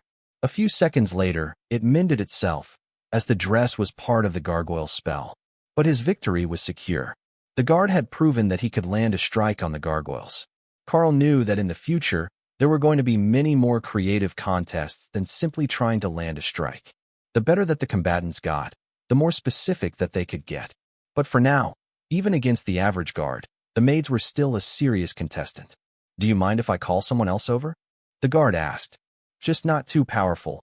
This is mostly intended for student training. It's not set up for anyone totem rank or higher. Karl agreed. The guard smiled. Actually, I was thinking of someone younger. There is a combat prodigy among the teens. A commoner swamp dragon berserker. He should be in the palace right now, as his mother works here. Oh, that should be fun. This is an excellent spot for those who excel at their rank. If they're strong enough, they can ask the maids to fight a rank above them. There is no better way to get a feel for the mana use at different levels or to measure your current capability. Karl suggested, I foresee much pain in their future. Dakarian noted, wait until they get the dumb idea to try to flip her skirt. They don't know true pain yet. Kara joked, with an evil smirk on her face. Flipping the maid's skirts wouldn't get you a free voyeur show. They were wearing tights underneath. But they would hurt you for trying. And Kara was looking forward to the day that someone learned. I didn't use the Dark Flame Phoenix as the guardian of the targets this time. I thought that I would switch it up to make it a little more regionally festive. Karl noted, now that they had fully explored the abilities of the gargoyles. Barry turned to the nearest tutor and motioned for him to begin targeting the ranged attack dummies. The moment that he did, a small black dragon appeared above the target area and intercepted the attack with an equal strength disintegrate attack, one of the more basic void magic spells. Oh, that's just evil. You had a toddler be the guardian? Couldn't you make it scale with strength? Dakarian asked. It does, but 2 ranks down in age. By the time that someone like the palace guard attacks it, the defensive dragon should be 10 meters long, nearly an adult. Karl explained. Dakarian laughed. You know that in a generation, everyone will forget that you made this just because the librarian asked you to, and they will start spreading rumors about it being an ancient secret room where you can test yourself against the skills of the greatest dragons of their generation. They're going to be convinced that there were actually small children that talented, and that they could somehow, one day, meet that standard. Karl shrugged, but the tutors looked excited. That is brilliant. I should tell them that. Then, they'll keep trying and improving until they can actually keep up with the dragon. One suggested, and this is how legends start. Just 2 dragons playing a prank on children to get them to behave in class. Librarian Barry sighed. It's brilliant, really. Everyone likes a good legend. As long as the blue dragons and the library know the truth, what does it matter if everyone else believes otherwise? Kara asked. The blue dragons all looked pained. Knowledge is sacred. To deliberately spread misinformation like this, it's not right. The badger shrugged. Well, that is one way of looking at it. But either way, they're going to flock to this place and start rumors about how it was created, since nobody can see anything but the illusion. Well, unless they're an immortal with a vision skill, but that hardly counts. It's a shame that everyone is with their families right now, or we could stress test the room to see how much mana we need to stock. That will be valuable information in the near future. Once it's being occupied full-time by the hatchlings, we're going to be constantly fueling it. Librarian Barry noted, I'm sure that we can find a couple of totems with large mana pools to keep the place fully charged, but I will load it up with mana before we go. Karl offered. The 2 myths laughed until Karl started to pour mana into the crystal, and the ambient mana level in the area dropped. Gods below, that's intense. What sort of skill is that? I need it. Dakarian gasped. Not a skill. I'm just a world dragon avatar, and I can move an immense amount of mana, as well as regenerate it. My mana pool being enormous is a prerequisite for many of the crafting tasks that I do, and I regenerate a percentage a second, so it can be a bit intense when I'm low. Karl informed him. His physique had capped out his stats. There shouldn't be a myth stronger in base power than he was now that he had been given plenty of time to adapt to the rank. Plus, he was considered epic grade by the system, a step above the average creature. It would be shocking if they could compete with him. Well, even if almost everyone is spending the day with their family, there should be some staff members that we can steal for our testing and some other unattended civilians. Kara suggested. Librarian Barry smiled. You have a good point. While there aren't many on duty today, many of the staff don't have family in the palace area, so they're just relaxing for the day. They might appreciate the chance to come train. They don't get many opportunities for it, and most of the good facilities are on the properties of the noble families, where a palace worker wouldn't get permission to go. I will go find people, Kara declared, and then she was running out the door before anyone could stop her. We've been hoodwinked. Barry sighed. It was inevitable, really. She hasn't had a chance to explore the palace yet, but I gave her strict instructions not to steal anything or kill anyone. Karl replied, mostly because it would mess up the timeline, and getting on everyone's bad side would only make their mission to make Rue the Queen more difficult. That was a mission that was looking more possible by the day, and today she was seated with the crown prince and some of the older royals for dinner. Her advancement had been the talk of the royal family all week, and Ru was getting close to royal rank, which would be a second advancement in the same month. A feat that was virtually unheard of. With that sort of luck or outside assistance, everyone wanted to get on her good side. The news of the training area hadn't spread through most of the family yet, but the crown prince knew, and he fully intended to keep Ru close until he knew just how far Karl was willing to go to fulfill whatever mission the Chaos Dragon had sent him to complete. It had to be more than simply awakening Ru and getting her up to the standard of her peers. She was already very nearly there, and Karl was just getting comfortable in the palace. It wasn't a secret that he planned to be here for some time, and Lucas intended to find out just exactly why. Crown Prince Lucas brought Ru to sit next to him at the family dinner, ostensibly so that they could celebrate her good luck at advancing, but also so that he could taunt the queen a little with her presence. The crown prince wasn't any bigger fan of her than Princess Ru was, though for different reasons. He wasn't her child, either, but that was due to an indiscretion on the king's part when he was still the crown prince. His mother didn't have the status to be queen, so to make the king's firstborn a legitimate child, she was made a consort and given a lovely palace in the countryside. The queen had been a political match with the royal family of Unzatherb, the daughter of the royal seer. She checked all the boxes for a good queen. Strong, intelligent, well-educated, and she had rare class abilities to optimize her children, so they were all above average even for royals.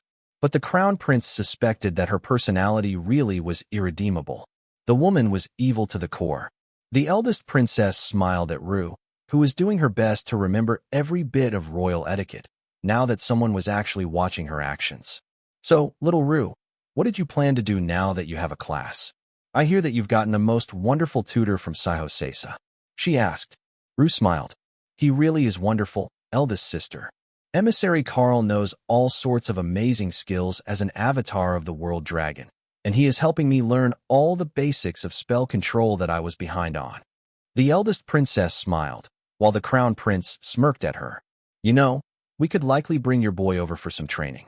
Perhaps help him get his system up and running. Watching the avatar work is a unique sort of joy, he suggested. The princess laughed. My boy is 3 years old, certainly not old enough to be awakening his system interface. Perhaps the fourth prince and his wife would like to take you up on your offer, though? As I recall, their daughter is 5 now, and it's nearly time for her to awaken. The fourth prince was a portly young man in humanoid form, and most of the other royals looked at him with disdain. He had also married a minor noble's daughter from Copy, and their lone daughter was born at awakened rank, practically a cripple by the standards of the Gathuzan royal family. The two of them made a good couple, but they were not highly respected among their peers. Though, that had less to do with his family than his own lack of ambition. The fourth prince shrugged. She will awaken in due time. No need to rush these things. In his mind, it was better that his child didn't awaken too early. Even 1 year later than her peers would be perfect, as with her innate disadvantage in rank it would remove her from anyone's consideration of royal succession. Among the royal heirs to the Gathuzan crown, it was less important to be born first than to be the most powerful. Right now, the firstborn was crown prince, and had worked hard to secure his title. But if a prodigy arose among his siblings, or even the next generation, there was a good possibility that the king would hold off and pass the throne to someone else. Dragons lived for thousands of years. There was no urgent need to pass along the throne, as the king had barely ruled for 2 centuries. Young Ru really does have a promising future ahead of her. To think that she would get such an incredible class, and then an immediate advancement. Just a little more growth, and our late bloomer will start to catch up. It's just a shame that she's not a proper dragon. Perhaps she will grow into it. I hear that the dragonkin clerics often do. One of the king's consorts suggested. The queen scoffed. That doesn't make them proper dragons, even if they can transform. As good as it to know that the royal lineage hasn't produced a total waste, it's still not the same as being born a true shadow dragon. The crown prince smiled at her. That is true, but with her promise, she might be an excellent match for one of our allies. Do you remember my friend Neil from Zararag? He's got quite a fondness for delicate-boned dragonkin ladies. Perhaps our lovely Ru would be a good match for the crown prince of Zararag. Ru tried not to laugh at the expression on the queen's face at the thought of any member of their family marrying a dwarf. But Neil Stonecrusher was a genuinely great person. She had met him many times before when he came to visit her older brother. He was also a mythic-ranked Earth Shaman of the Zararag Hill Dwarves. There weren't many nations that could compare to Gthuzan in political influence, but Zararag was one of them, and the two nations had always had uneasy relations. However, instead of staying quiet and letting the comment blow over, Prince Lucas decided to double down. You know, the avatar of the world dragon knows the brutality, skill, and that would increase the height of a mythic dwarf by 90%. That's enough to make him taller than I am. With those thick dwarven arms, I bet he would give the best hugs. A few of the ladies in the room blushed, while the king quietly laughed. Enough teasing the princess. If there is to be a marriage alliance with Zararag, you can discuss it in my office, and not at the dinner table. The queen frowned delicately at the comment. How dare he even consider that? His half-breed daughter as queen of Zararag? Unacceptable.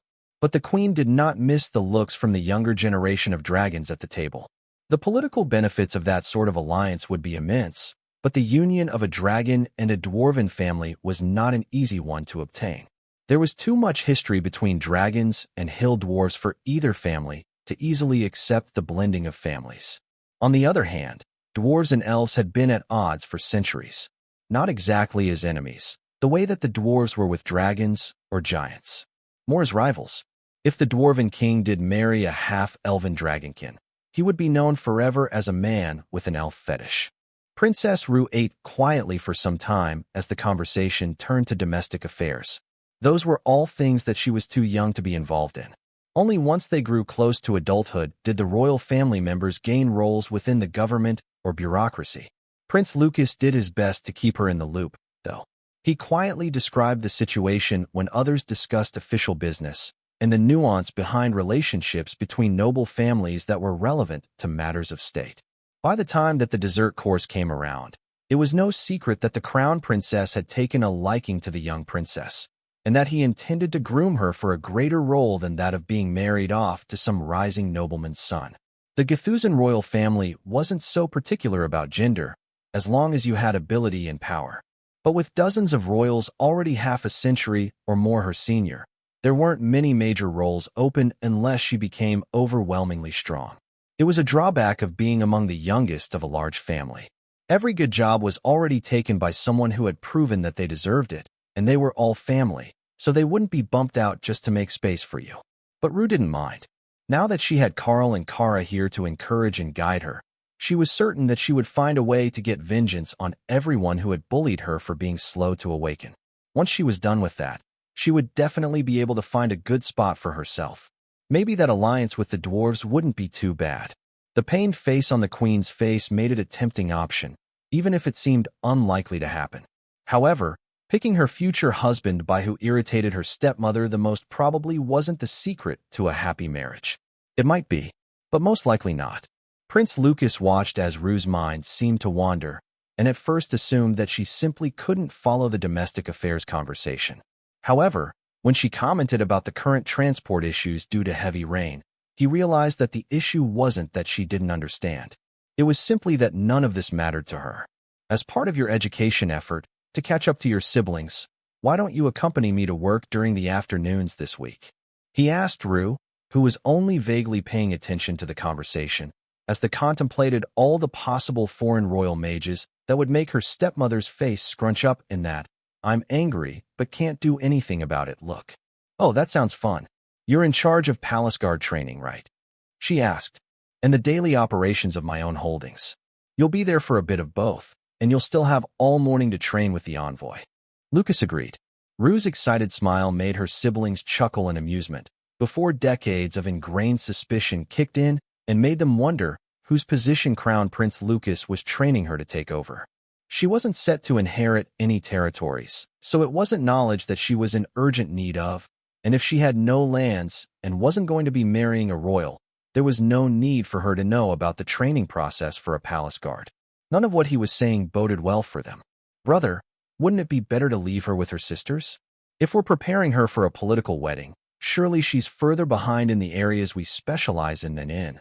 Whatever it is that you do, the eldest princess suggested. A few of the other girls nodded sycophantically, as did the queen. Prince Lucas shook his head. I'm afraid that she's still some years from needing that particular bit of her training. First, it's better that she understands how things work. Did you not all start out with the basic training on how to run a household and budget a holding? That's the basics of the basics for a noble or royal bride, isn't it? The other princesses glared at him. He wasn't wrong, but they had learned it during basic education from a tutor, not during practical training with the crown prince. In fact, even Rue should have learned what they did. She was old enough that it should have already been in her basic education. Rue smiled at Lucas. If it's going to be a problem or keep you from your duties, I can just ask Sister Karl all about it. She told me that she's an expert when it comes to financial management. The prince smiled, while a few of the other men at the table nearly choked on their dessert. The chaos badger offered to teach her about making money. Did the creature even understand business on a level that didn't involve robbery or murder? In the courtyard of the palace, where Kara had wandered, looking for interesting people, the badger sneezed. Someone is talking trash about me, she insisted. Probably the blue dragons. Did you find the person that you went looking for? Karl asked. Yep, he's still eating. I'm looking for more people now. As soon as she finished messaging Karl, Kara found what she had been looking for. The Red Dragon Orphanage, which doubled as daycare for palace staff. If this place didn't have volunteers, nowhere would. She learned that from Remy. Kara pointedly ignored the glare from the red dragons as she transformed and skipped toward the front door in humanoid form. Oh no, you don't. No visitors until all the dishes are done. The matron insisted. Kara looked her over. Overlord rank Red Dragon, cleric in class. Not a bad option. You will do too. I need volunteers for magical skills educational games and sparring practice. She declared. Excuse me. You are excused. Now how about 6 of them? That should be good. Any rank before adulthood is fine. And we will need you too. Now, can we leave? Immediately? Or are some of them still doing dishes? Do you come with a translator? The matron asked. Kara nodded happily.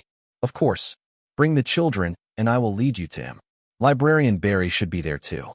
Relying on boldness to get her what she wanted, Kara promptly found herself placed in air jail when she tried to walk past the matron. We're on a schedule here. I've got a berserker to pick up soon as well. She insisted, turning in the matron's grip, so she was looking at the dragon.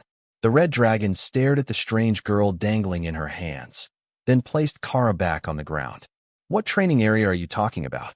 Most of them are strictly off-limits to the children of commoners, staff, and lower nobles. She tried, hoping to make sense of Kara's ramblings. We just made a new one near the library. It's wonderful, and it's open to all. I plan to make the librarian take responsibility for its maintenance. Kara explained.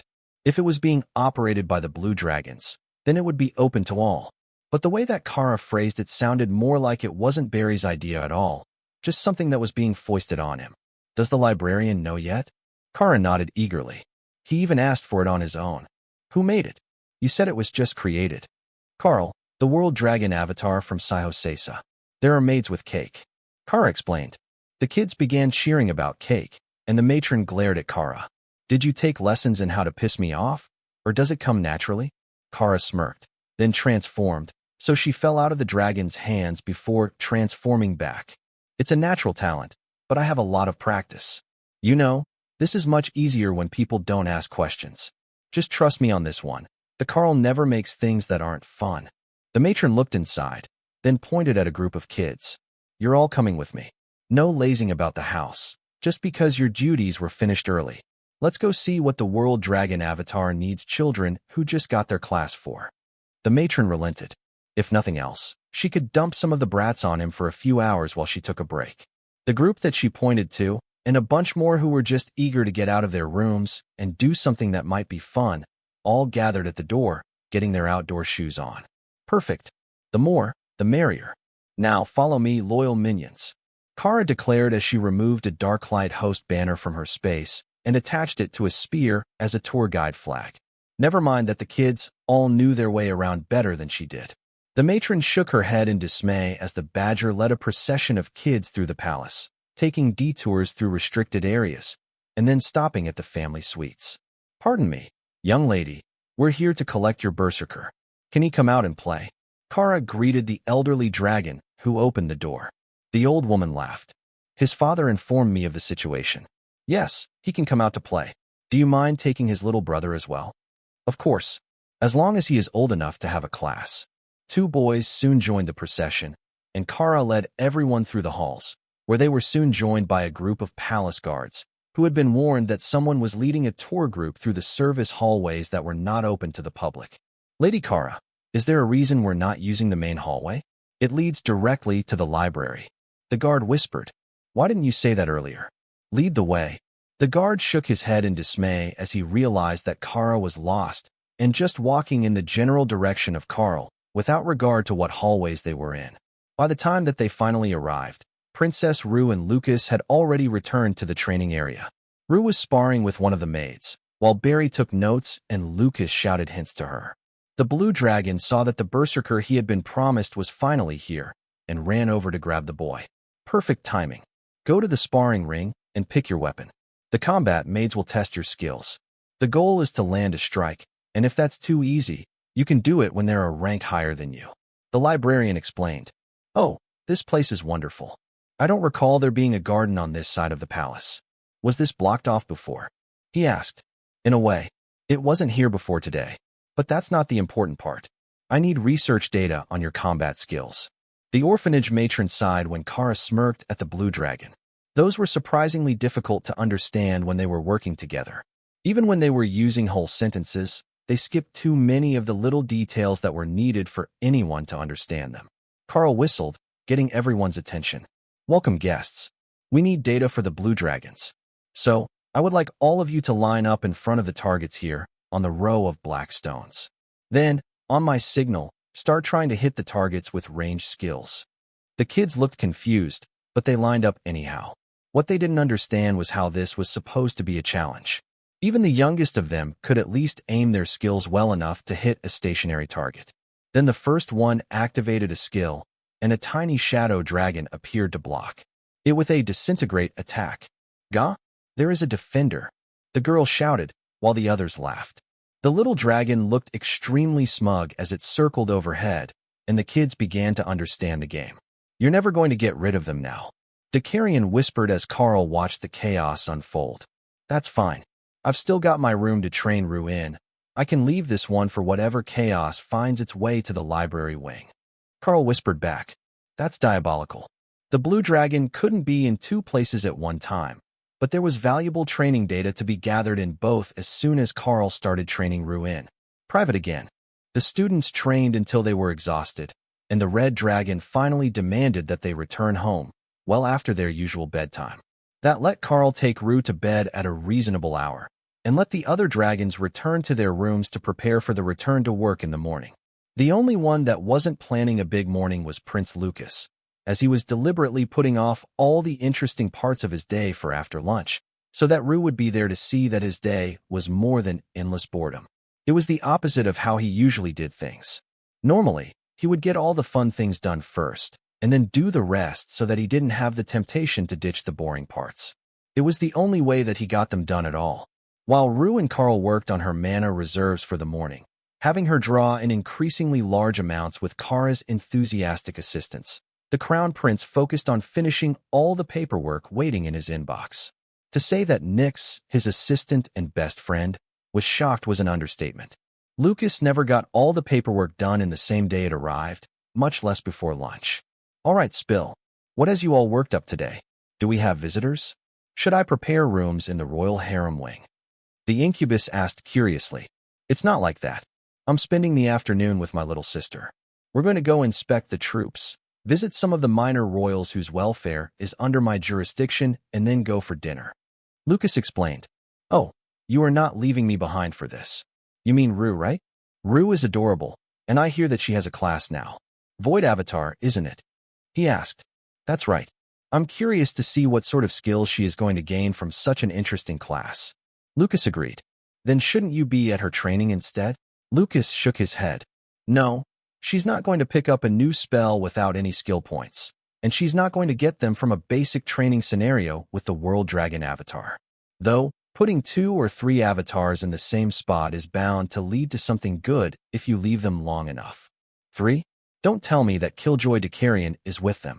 Nyx complained. Most likely. He's become fast friends with the world dragon, Karl. Plus, the presence of the Chaos Badger seems to trigger his danger sense, and he can't be too far from her, in case she does something that leads to mass death. Nyx smirked at the prince. Or maybe mass procreation. Chaos is like that. Oh gods, I hadn't thought about that. But the badger doesn't seem like the sort to go out of her way to set up an orgy or drug everyone with fertility magic. I wouldn't say it's impossible, but unlikely. Lucas realized. Kara felt her ear itch as someone was talking about her, then annoyance as she became certain that they had good ideas that she hadn't thought of yet.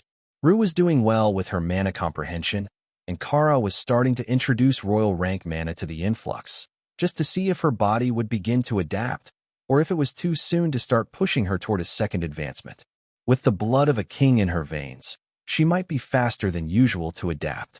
The leadership of the nation was chosen by power level within the eligible family members. But so far, there hadn't been any sign that Rue was ready for a second rank. She was only absorbing the commander rank mana, and she was still growing her mana pool steadily. To Kara, that was a sign that she wasn't even close to the bottleneck, so she would have to suffer the silence for a little longer, as meditation with mana overload was the most effective way to grow. Hey, I got a skill point. Rue cheered just before lunch break. A point? Did you get an achievement or something? Kara asked. Rue shook her head. Not that I know of. But I got a point, and now I can get a spell. They're only 1 point each, and there are a bunch of them. It was a shame that they couldn't see each other's skill trees. But Kara trusted Rue to make the right choice. All right, I have a new spell. Void Barrier. I have defensive magic now, she announced.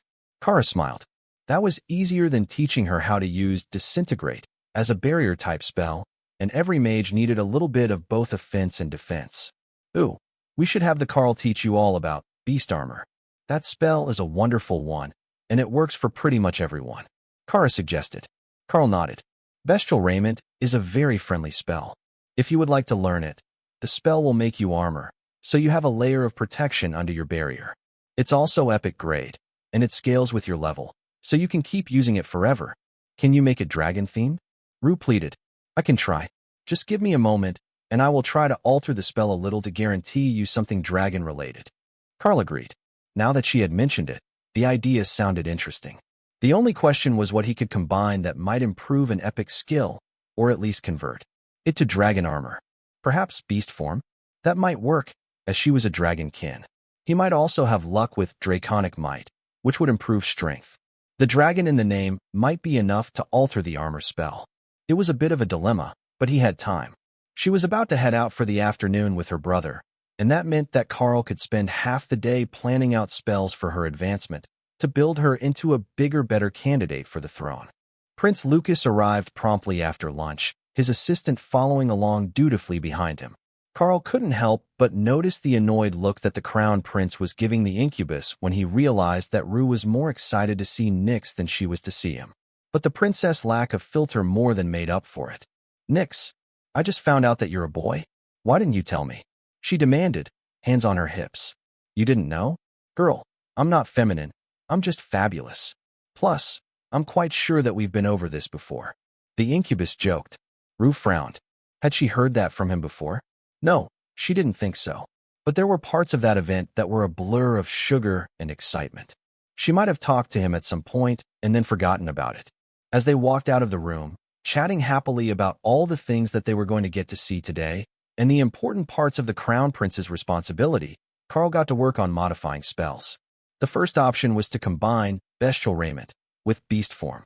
That was the clear winner for trying to turn a dragonkin into a dragon. So, Karl got to work trying to combine the two epic grade skills, already knowing that the combination was likely to be somewhere between implausible and impossible to actually use. Combined skills were normally a rank or more above their component parts, so this was likely to be artifact grade at the very least. However, it was still worth trying. Line by line, Karl worked his way through the combination of spells, with a focus on not removing the lines about innate beast bloodlines when he converted the two spells. That should let anyone with dragon blood transform into a dragon at will, with the armor adapting to the situation as it was designed to. It might not be perfect, and Karl assumed that he would still look like a larger-than-average cat demon in this transformation, but it was quite satisfying to complete the process. Lost in his work, Karl nearly missed the call to dinner, and only came back to reality when Kara gently nudged him to see if he was hungry. 5 more minutes, and I'll have the basics ready. Then, we can eat, and I will spend the rest of the evening preparing the spell for use. He instructed, while Kara picked out clothing. All right, let's go eat. Did the maid say that this is one of the mandatory formal dinners? Or are we just eating in the dining room? He asked. We're at the head table this time, with Rue and the crown prince. Formal sort of event. Look, I even put on my best princess dress. Kara declared proudly.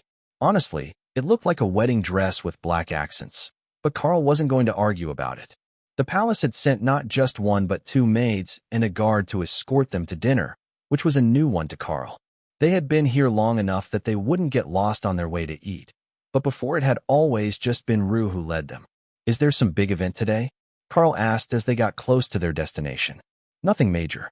It's just a Monday evening dinner according to the schedule. But as guests at the high table, there are special considerations. You get an extra escort, a guard, and we will need your dinner preferences before we arrive. The maid explained. Yes, my dinner preference is yes. Kara replied quickly. No way was she letting them cheat her out of the good food. The maid smiled gently.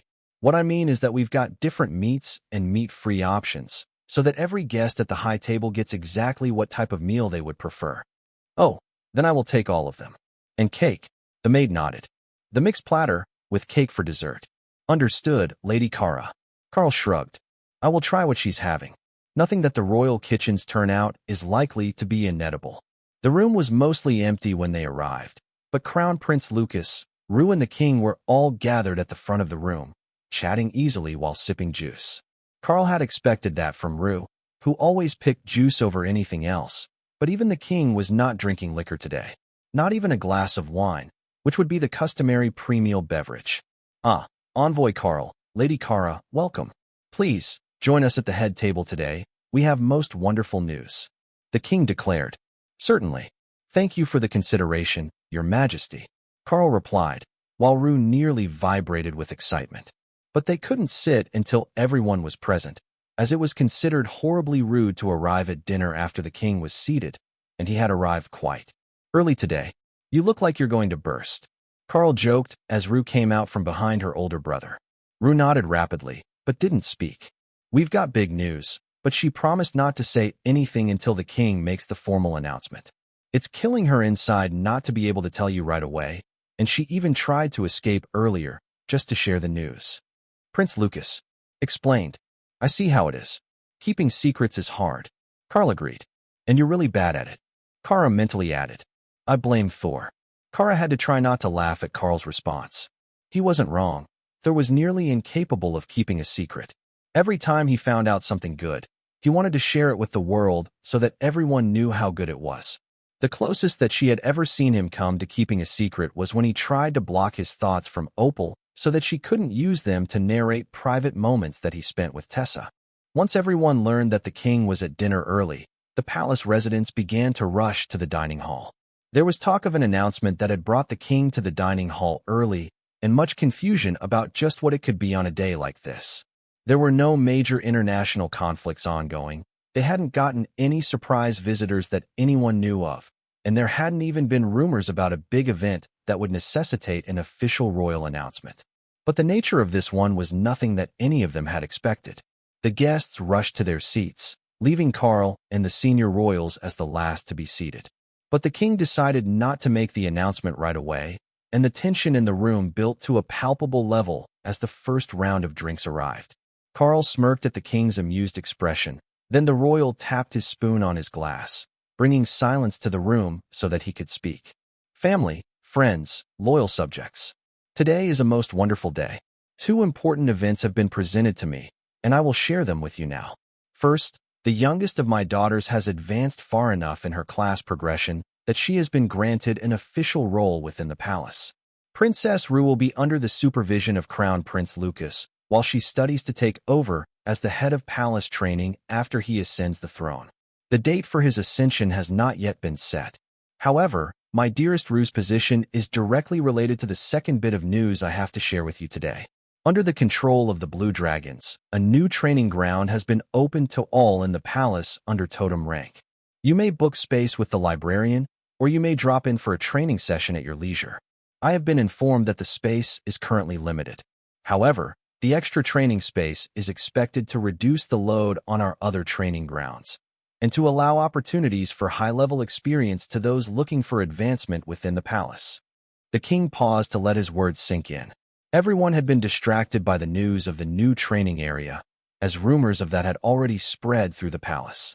But the big news was actually that Rue would be taking over training within the palace after she was trained for the role. Currently, that position fell to the crown prince, and it would only be held by her in interim until there was a new crown prince qualified after the new king took the throne. But to those who were listening, it meant that Princess Rue was now considered to be firmly within the crown prince's inner circle and under his protection. If she was not, then the role would have gone to another highly trusted military officer, or Nix, who was the crown prince's personal assistant. The king had essentially dropped a bomb on the dining hall, then turned everyone's face away from the blast. Head of training wasn't a hands-on position. They didn't do the training. They approved the training programs, as well as the members who were promoted to training positions. Anyone hoping to make drill sergeant, made supervisor, or senior journeyman in the trades would have to go through Rue once she took over. They weren't the top of their field. Those positions were chosen by the king. But the one who stood at the top usually had to go through a few years training newbies before they were considered qualified to lead. It was a large part of what made the crown prince so influential, and it helped build loyalty to him as king. Everyone who was chosen to lead would have gotten their start as a trainer thanks to him. That favor would not easily be forgotten, and failing at that task would likewise be remembered by the new king when it came time to replace retiring staff. Rue was vibrating in her seat with excitement, but the king wasn't quite finished yet. After the crowd quieted a little, he decided it was the perfect moment to toss a political hand grenade into the conversation. As young Rue has gained an avatar tier class, I would like to remind you all that her official status has changed. As an avatar and a direct descendant of the crown, her status is no less than that of any other royal official born from the royal family. He added, wood splintered against stone as the queen rose from her chair and hurled it against the wall. The king didn't even flinch. He had seen this response coming. The queen only had nominal authority over the royal officials. She could discipline them for wrongdoing, but it required a written report and evidence. However, she could not dismiss them from their positions. Only the king could. She also could not appoint them. She could only request them, and the king appointed them for her. However, she didn't always get the one that she wanted. Some of the officials under her supervision as queen were spies planted by the king to ensure that the royal harem was running smoothly. Now, the candidates who were most likely to be picked by the king would not only be going through the crown prince, but also Princess Rue, who had every reason in the world to hate her. This was a complete disaster from the queen's point of view. The room fell silent as the queen left, and it didn't take a genius to see that the power balance within the royal family was shifting, and she was not on the winning side. Not this time. It was no secret that the king had always favored Rue, though the queen despised her, and the other royals viewed her as a waste for not awakening at the usual time. But now that the queen had put on such a public display of her displeasure, the real challenges for power would start. The potential for retaliation from the queen's faction had Kara so excited that she hardly slept all night, desperately hoping that someone was going to break into their suite to attempt to assassinate the princess. There was only one problem with her plans to torment intruders, that being the simple fact that an excited and bloodthirsty chaos badger inside the room triggered everyone's danger senses so strongly that most of the potential troublemakers couldn't even approach the suite without breaking out in cold sweats, and the royal guards had to be moved 3 doors down the hall. They knew that it wasn't aimed at them, but it was a nightmare for their nerves. Being far less attuned to danger than the guards were, Rue slept like a rock and only climbed out of bed as the sun came up, long after Kara had calmed down and realized that nobody was going to try anything in the middle of the night. She still had hope that they would eventually, though. Are you excited to start training with the crown prince? Kara asked as she helped braid Rue's hair into an intricate mass that the palace maids were certain they would never be able to brush out again. In fact, At least 2/3 of that design appeared to violate at least one law of physics. All right, I've gotten her as close to another advancement as I can. Now, you can send her off with the Crown Prince for job training, and I will show up at random for surprise combat readiness training, Kara declared. The maid looked horrified. Please don't randomly attack the Crown Prince. The royal guard will take it the wrong way. Rue giggled, saying that only encourages her to do it. Don't worry, sister. I will be back to work on my class skills just after lunch. The training program is only half a day, 5 days a week. Kara sighed. All right, go play with the prince. I will be here, making upgrades to the illusion so that we can find new ways to train you this evening. Rue gave her an enthusiastic thumbs up before she was dragged out to start her first day of job training. Then Kara turned to Karl. Are we planning something fun for this morning, or can I go back to bed? Karl shook his head. I'm just working on a new spell that might be able to turn Rue into a dragon. I can probably teach her avatar, since she's supposed to be a void avatar by class. But I was thinking something more interesting. Kara smirked as she sensed the details in Karl's mind from his experiments the day before, but she also knew that she didn't have to be around for the interim parts, so she headed to her pile of loot for a nap. 2 hours should do it. With that much, the Karl should be nearly finished making his skill, and then she would have time to convince him to alter the training area before Rue was back, and then she could sneak down to the kitchen to see if they had new snacks. Though, this place was challenging to sneak around in. Back home, everyone kind of ignored her going where she pleased, but here in the palace, they sent someone to track her down the moment that she left the room. Even when she flew out the window to explore, they still sent someone after her. So, returning to her space to sleep was the perfect way to pass the time and recharge her energy before it was time to forage for new and interesting things in the palace. Snacks, I definitely meant snacks. Karl laughed as Kara wiggled on the pile of coins, trinkets, various city-branded keepsakes and magical items, then changed her mind and went to sleep in the ornate coffin that had once been a Lich Lord's phylactery. The combination of bestial raiment and beast form was coming along well, and Karl now had a complete skill, ready for merger. It focused on the amplification of one's inner aspects, which was as close as he could manage to getting a specific outcome.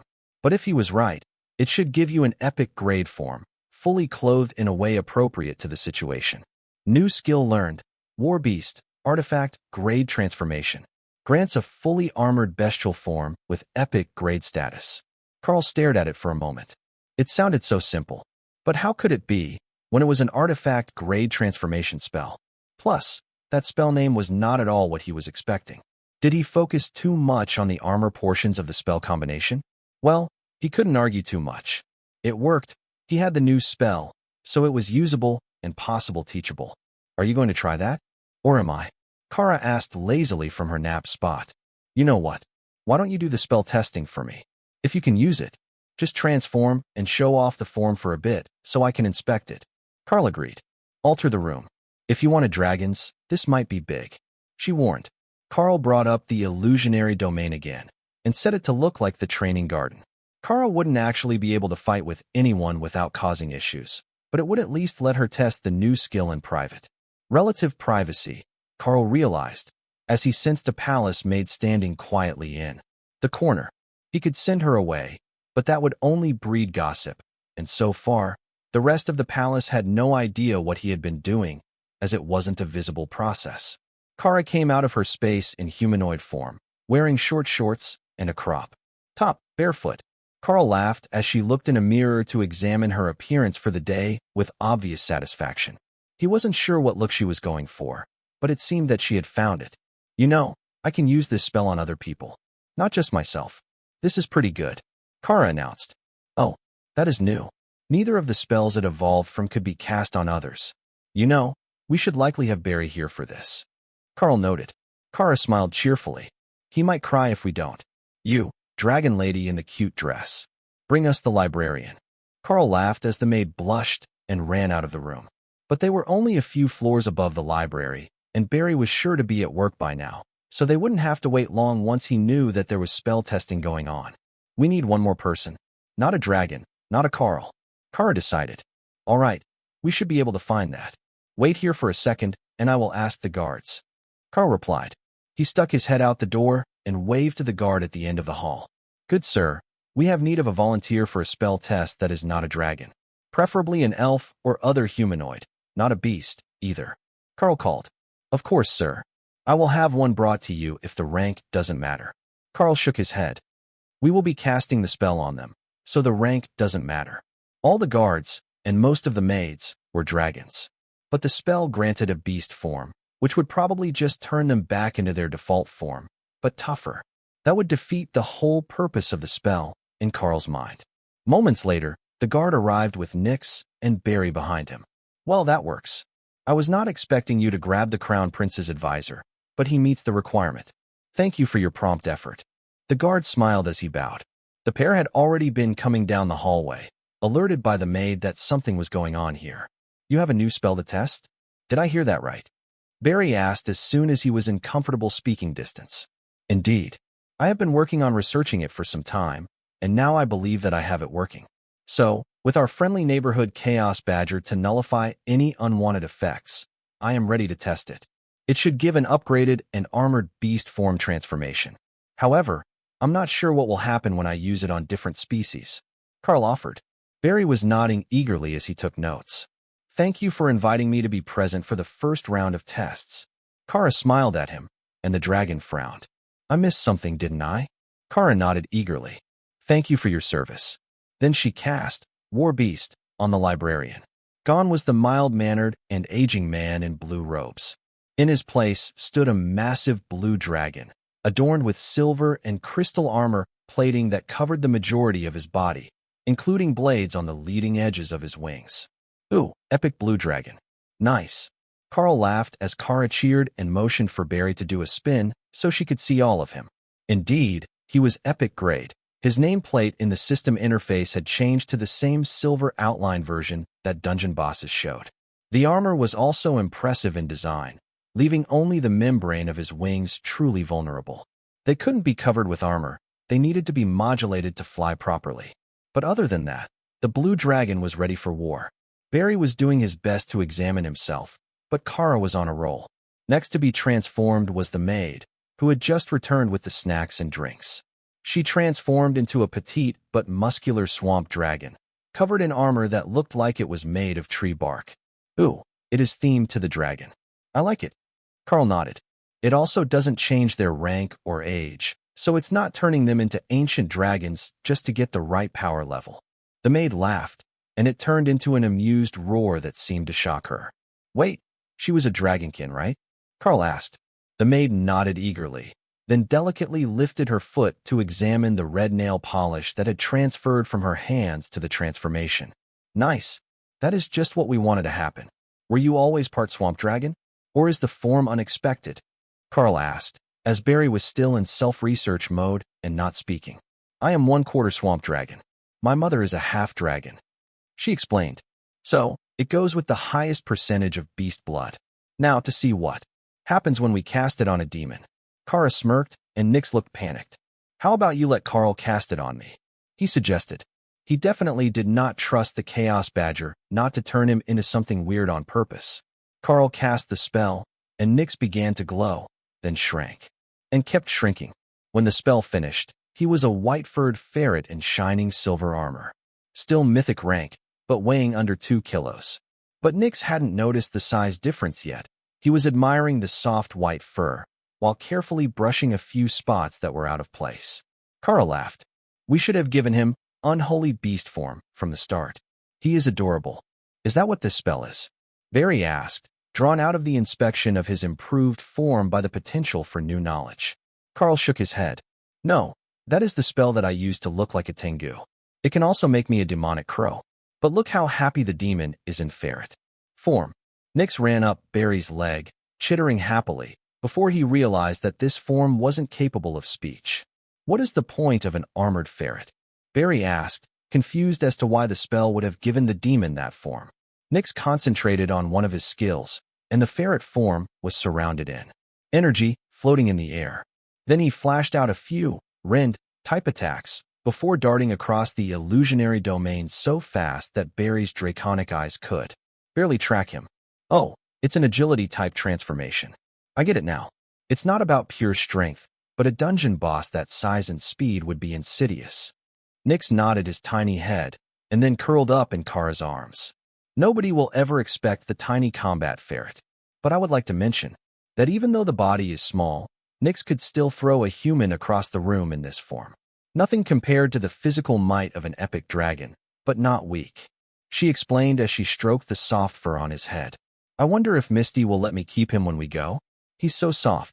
When Rue came back from her morning training with Prince Lucas, the room was in chaos, with a gigantic blue dragon taking up half the garden, a swamp dragon sparring with the bunny maids, and a tiny white ferret chasing the chaos badger around the skies. What is happening? She asked Karl, who was reclining on a chair with a jug of chilled juice. Spell modification experiment. I think that we might have found a way for you to turn into a dragon before you get the avatar skill, which will let you take on void dragon form. He explained. Really? That would be wonderful. I saw the palace guard doing flight training today in dragon form, and I was so jealous. She sighed. Karl cast War Beast on Rue, and a distinctly childish void dragon appeared, covered in smooth onyx armor plates. She was just under 3 meters long, tiny for a juvenile dragon. But Rue was also still very small for her age, thanks to her slow-growing lineage. And now we have a draconic princess Rue. Rue cheered and accidentally activated her breath weapon, sending a cloud of black mist into the air that Kara deliberately flew through to disorient Nyx. Kara, look, I'm a dragon. Kara laughed as she landed, then transformed back into a humanoid to answer. Looking good. You're a genuine void dragon in this form. I thought that you would be a shadow dragon like your dad, but maybe because of your class you got a different one. She asked. Rue shrugged. Does this spell work on you? Kara nodded, then shifted, becoming a larger version of herself. A chaos badger the size of a small bear. No cute armor? Rue asked, confused. Kara laughed. Badgers come pre-equipped with armor. The princess wasn't sure how that worked. She didn't see armor, but Kara wouldn't lie to her. Prince Lucas sighed. So this is what has the palace in an uproar. Who is the swamp dragon? The swamp dragon gave an awkward draconic bow, flaring her wings as she dipped her head. My name is Myrtle, Your Highness. The maid assigned to refreshments in the envoy's rooms for the day. Lucas sighed. I should have known that not even the staff would be safe. But I see that you even got Barry involved. I've never seen him dressed up so elaborately. Nyx landed on his shoulder, and Lucas waited for an answer. Then the ferret licked up the rim of his ear, and Lucas hurled him across the room. Damn it, Nyx. The demon reluctantly dismissed the spell and returned to his own form. That spell is fantastic, but you still knew it was me. We all got different forms, but the dragon seemed to just turn into better dragons. Only for me did it really show its full potential. Nyx explained. That is an interesting spell, but given that it's a class skill of the Beast Master line of classes, I shouldn't be too surprised that it doesn't work the same on bloodlines that are already considered to be a type of beast by the system as those that are not. Calling dragons beasts is rather insulting, but the system does view it that way, and we will get buffs that specifically target beasts, which can be convenient when working with rangers. Prince Lucas noted. Librarian Barry suddenly began to laugh, a slightly hysterical noise that drew everyone's attention. This spell, I get it now. Epic grade armor bonuses, epic grade constitution in a beast form, a chaos badger the size of a bear. It's an artifact grade spell, isn't it? You brought me here to show off an artifact grade spell that I can't learn. His laughter was becoming manic already, but his dragon form was too large for anyone to properly console him. Is there a protocol for stopping a librarian from having a nervous breakdown? Prince Lucas whispered to Nyx. I'm not sure. I think that it's all up to the World Dragon Emissary. Karl smiled at the despairing follower of the God of Knowledge. While the skill might not be one that is easily taught, how about I make you an item that can replicate the effect tomorrow? How would that be? You could use it, study it, and perhaps even use it to trigger someone to learn the skill themselves. What Karl didn't know was that it was actually possible in some rare cases to learn the spell that way, but also that at this point in the resurgence, the Blue Dragons had specialists who could slowly reverse engineer a spell from its activation sequence. If they used it long enough, they might learn how to cast it. So, putting it on a statue to give to him might not be as good as giving him a skill book that he could copy, but it wasn't all bad. Barry began to calm down, but there was still a manic edge in his eyes that the others didn't trust. If Karl didn't teach someone to use this skill or make an item that could activate it, there was going to be hell to pay, and the librarian didn't care about the political fallout that might occur. So, the point of your experiment was to create a more powerful transformation spell? It seems that you have succeeded brilliantly. Prince, Lucas noted as everyone transformed back. Kara smirked at him. We were trying to find ways to turn Rue into a real dragon. It looks like it does work. Nobody would question that she was a void dragon if she used this spell. Why didn't you just use beast form? Lucas asked. That usually makes fully scaled dragonkin. The spell is more attuned to humanoid beastkin. Though, green dragon clerics can be unpredictable. Karl informed him simply. Oh, I hadn't considered that. All of us learned to take humanoid form, so I had assumed that the beast form spell was the reverse. Barry smiled. Nothing about the class skills is ever quite as you expect it to be. But if the goal is just to turn Princess Rue into a full dragon, that's probably possible. The alchemists have a bloodline refining potion. Rue crossed her arms in a negative gesture. No permanent changing me. I like the idea of a transformation spell, though. Then I can be a dragon and also still be me, you know? That was their great dilemma. Karl knew that the goal was to make Rue the queen of an entire nation full of dragons, ones who valued draconic lineage and power above all else. So, if the world didn't see her as worthy, then it didn't really matter what they did. The people would never accept someone who was too weak or not dragon enough as their queen. At best, a concubine or consort of the king. Do you think that we're going to have problems with the queen? She definitely did not look happy with Rue's advancement. Karl asked Prince Lucas quietly as Kara, Nyx, and Rue got into a conversation about their day. 100% yes. But that is why Father put her under my protection. The queen will be limited in the actions that she can take, and that will increase the odds that nothing permanent happens to Rue. After the incident in the dining hall, there is an opening where we might be able to shake some of her support among the elders and advisors. But the chances of anything major being done to stop her are low. The queen has too much power for that.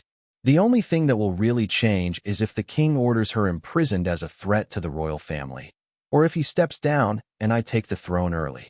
Lucas replied, Won't she still have strong political influence as your mother? Karl asked. Oh, I'm not from her clutch. I am the firstborn prince. He explained. Karl frowned. I feel like there is a distinction that I am missing here.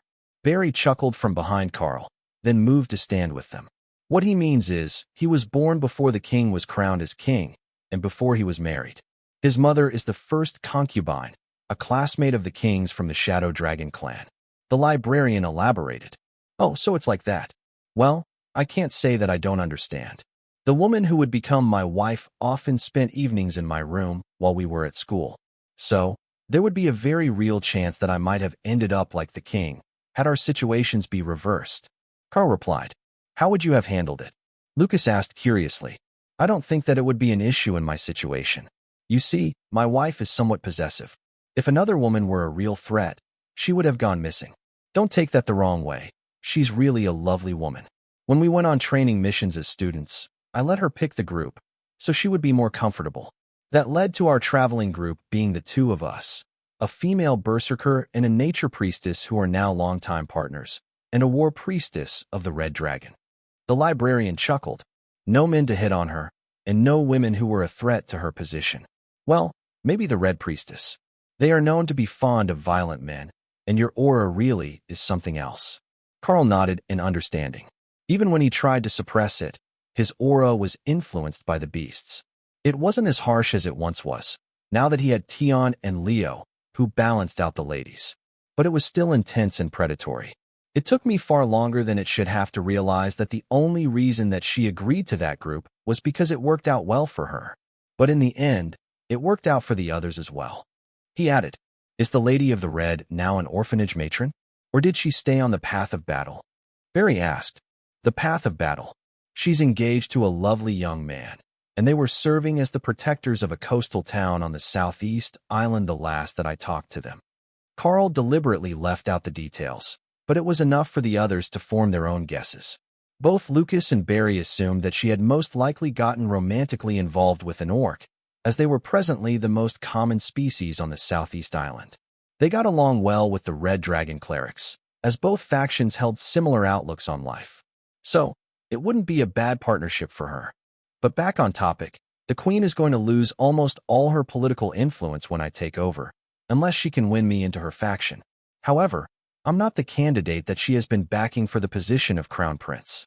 The second princess is the next closest candidate, as she is also a mythic dragon, and she actually made it there faster than I did.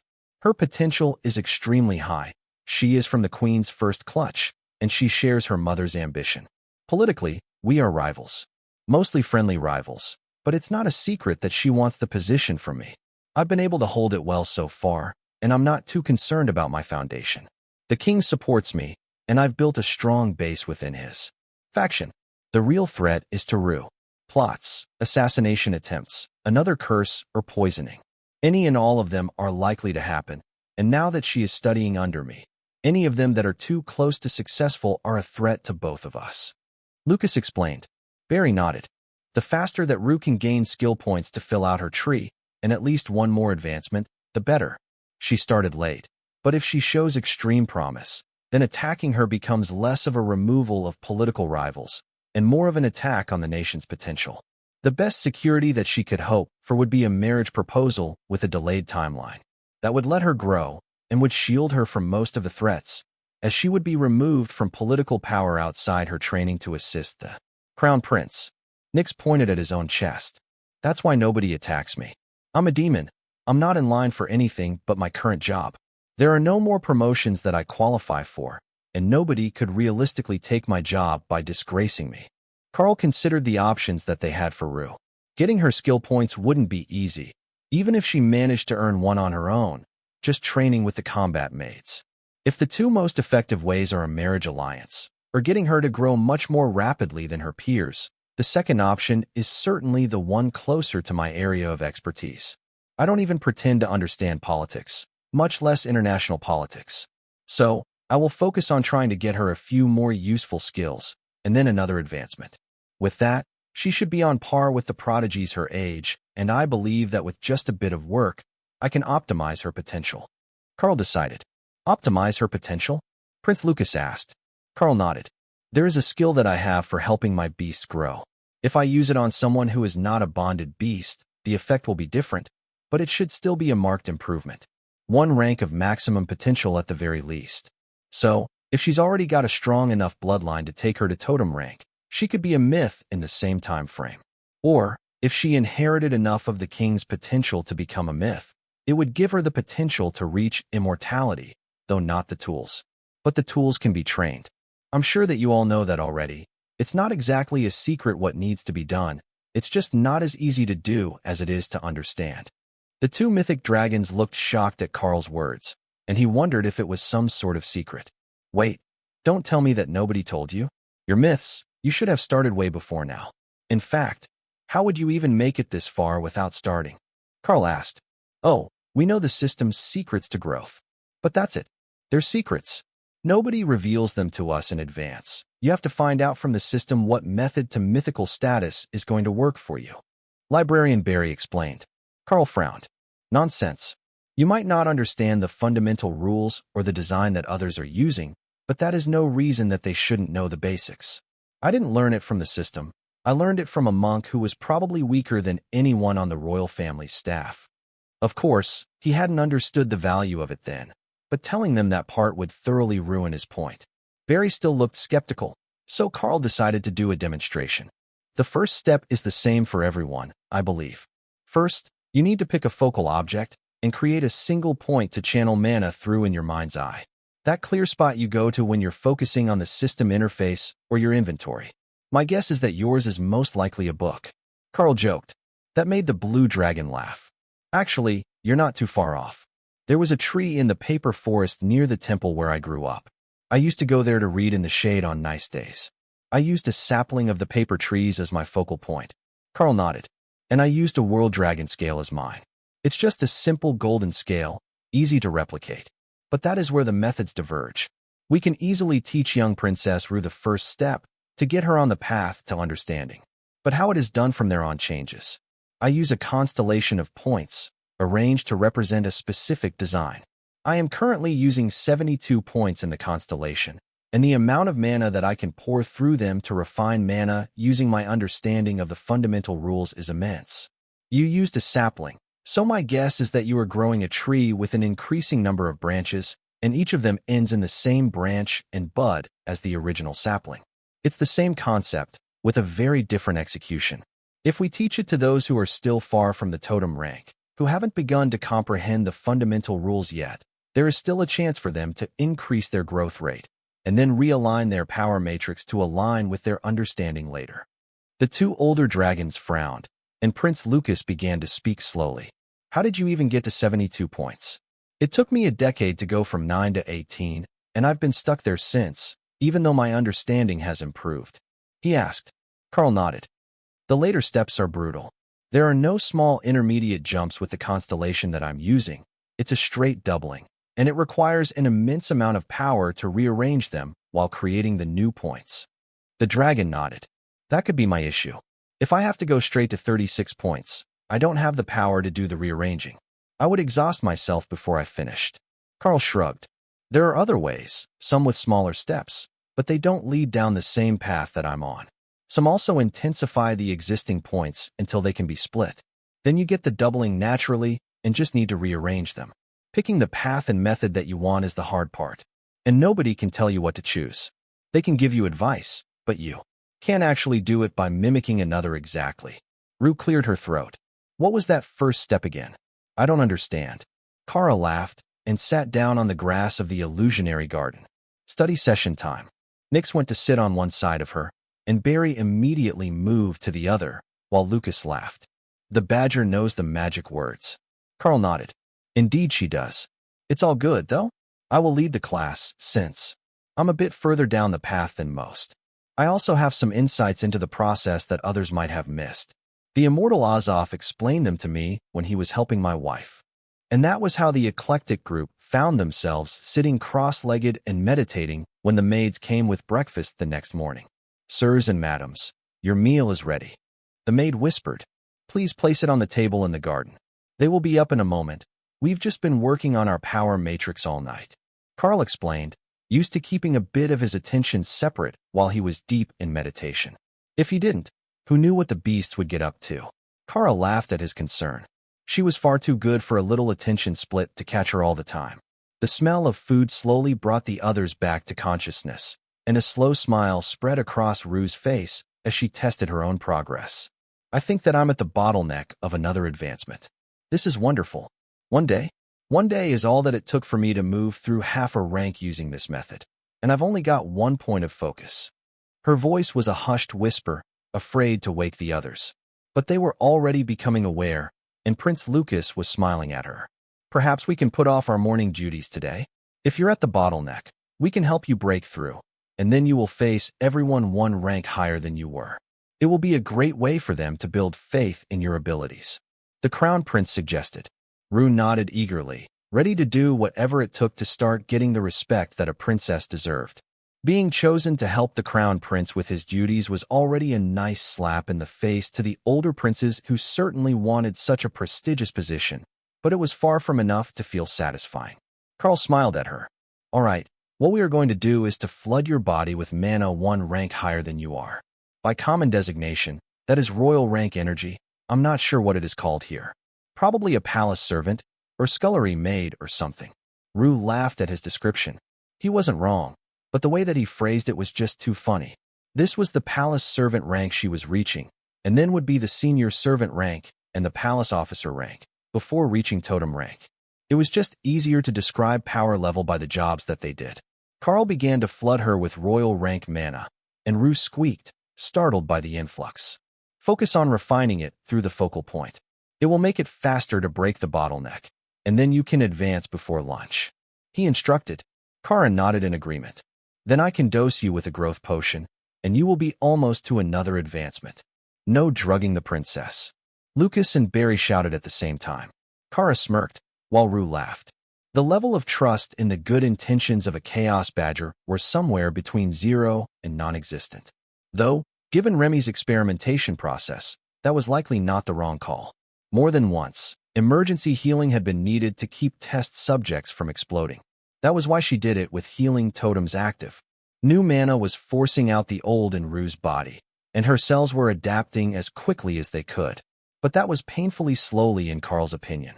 So he cast trollish regeneration on her, and the breakthrough began to spread through her body at a rate visible to his enhanced eyes. Ah, that's better. The increased regeneration speed makes all the difference. I will have to have Remy add that to the next round of experiments, Karl declared. A friend of yours? Prince Lucas asked. The Naga Queen who is bonded to me. She's a mythic-ranked runic alchemist. Quite the brilliant researcher. Barry would like her. Probably not her methods, but they are both knowledge-obsessed. The Blue Dragon's suspicion was roused, so Kara decided to explain to him. The Naga Queen doesn't believe in intermediate steps, you see. She makes the potion, determines that it should work, then asks for volunteers. Barry nodded, then frowned. Wait, she doesn't test it on a construct or non-sentient creature first? Nope. You should have seen all the fun we had with her anti-baldness. Tincture. Karl laughed at the memory. Version 1 brought every hair that your body was programmed to grow up to full volume. For some species, that had some unexpected results. Though, the werebears seemed to truly enjoy it. Truly lustrous fur. Karl agreed. As they joked, Rue's power level stabilized at royal rank, and Karl made mental notes of the issues that they had found. Now that they had been given a chance to experiment freely on someone who was just starting out, they had collected much more data on how their techniques could be used to boost young people with high potential. If there were others with a high bloodline potential in the guild, they could do the same for them. Or perhaps for the hatchlings in the tiny world when they hatched. They would all be starting out with great potential, and a little boost would get them off to a great start without affecting their growth rate. They had proven that already with the potions that had been given out. It was just a matter of implementing them on a larger scale. Well, we have our advancement. Would you all like to tag along while I make my rounds for the morning? I will be taking Princess Rue to the training grounds to review the training of the security forces today. You're welcome to accompany us, if you are interested in our training methods, Prince Lucas suggested. Oh, that would be wonderful. I'm a big fan of sparring matches. Kara cheered, before looping her arm through Rue's. Lucas smiled. It's settled then. As soon as we are all fed and washed, we will go. Appearances matter, but they matter even more when we're trying to make an impression. To Kara, making an impression meant dressing to impress. She couldn't get away with letting Rue wear those simple dresses that were in her closet. They might be suitable for a young dragon, but they weren't up to Kara's standards of flamboyance, and certainly not up to Ray's standards of quality.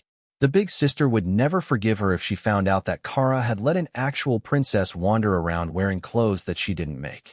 Ray had many princess-suitable dresses in her space. Kara was certain of it. The problem was that the spider was not here to tell her where anything was, and without her permission, Kara needed Karl to grab the stuff for her. Dressing as a princess wasn't something that Kara normally did, and she didn't have blanket permission to access the clothing, as Ray often saved pieces for specific people. They did risk messing up that system when they grabbed stuff for Rue, but Ray should understand when they got back. Fortunately, the Shadow Dragon royal family of Gthuzan normally wore blacks or grays as their formal wear, even the ladies. It didn't make for a brightly colored event, but Ray had a lot of it. But today was informally dressing to impress, and that meant bright colors, something to draw the eye to the freshly advanced princess so that everyone would notice. Let me pick something. I think I've seen just what we need. Karl informed the frustrated badger. There was a colorful pile of stuff in one of the large chests, and he remembered it all being very colorful and flashy. But when Karl opened it, he realized that it was all stuff that she had made for the Orcish Guild members.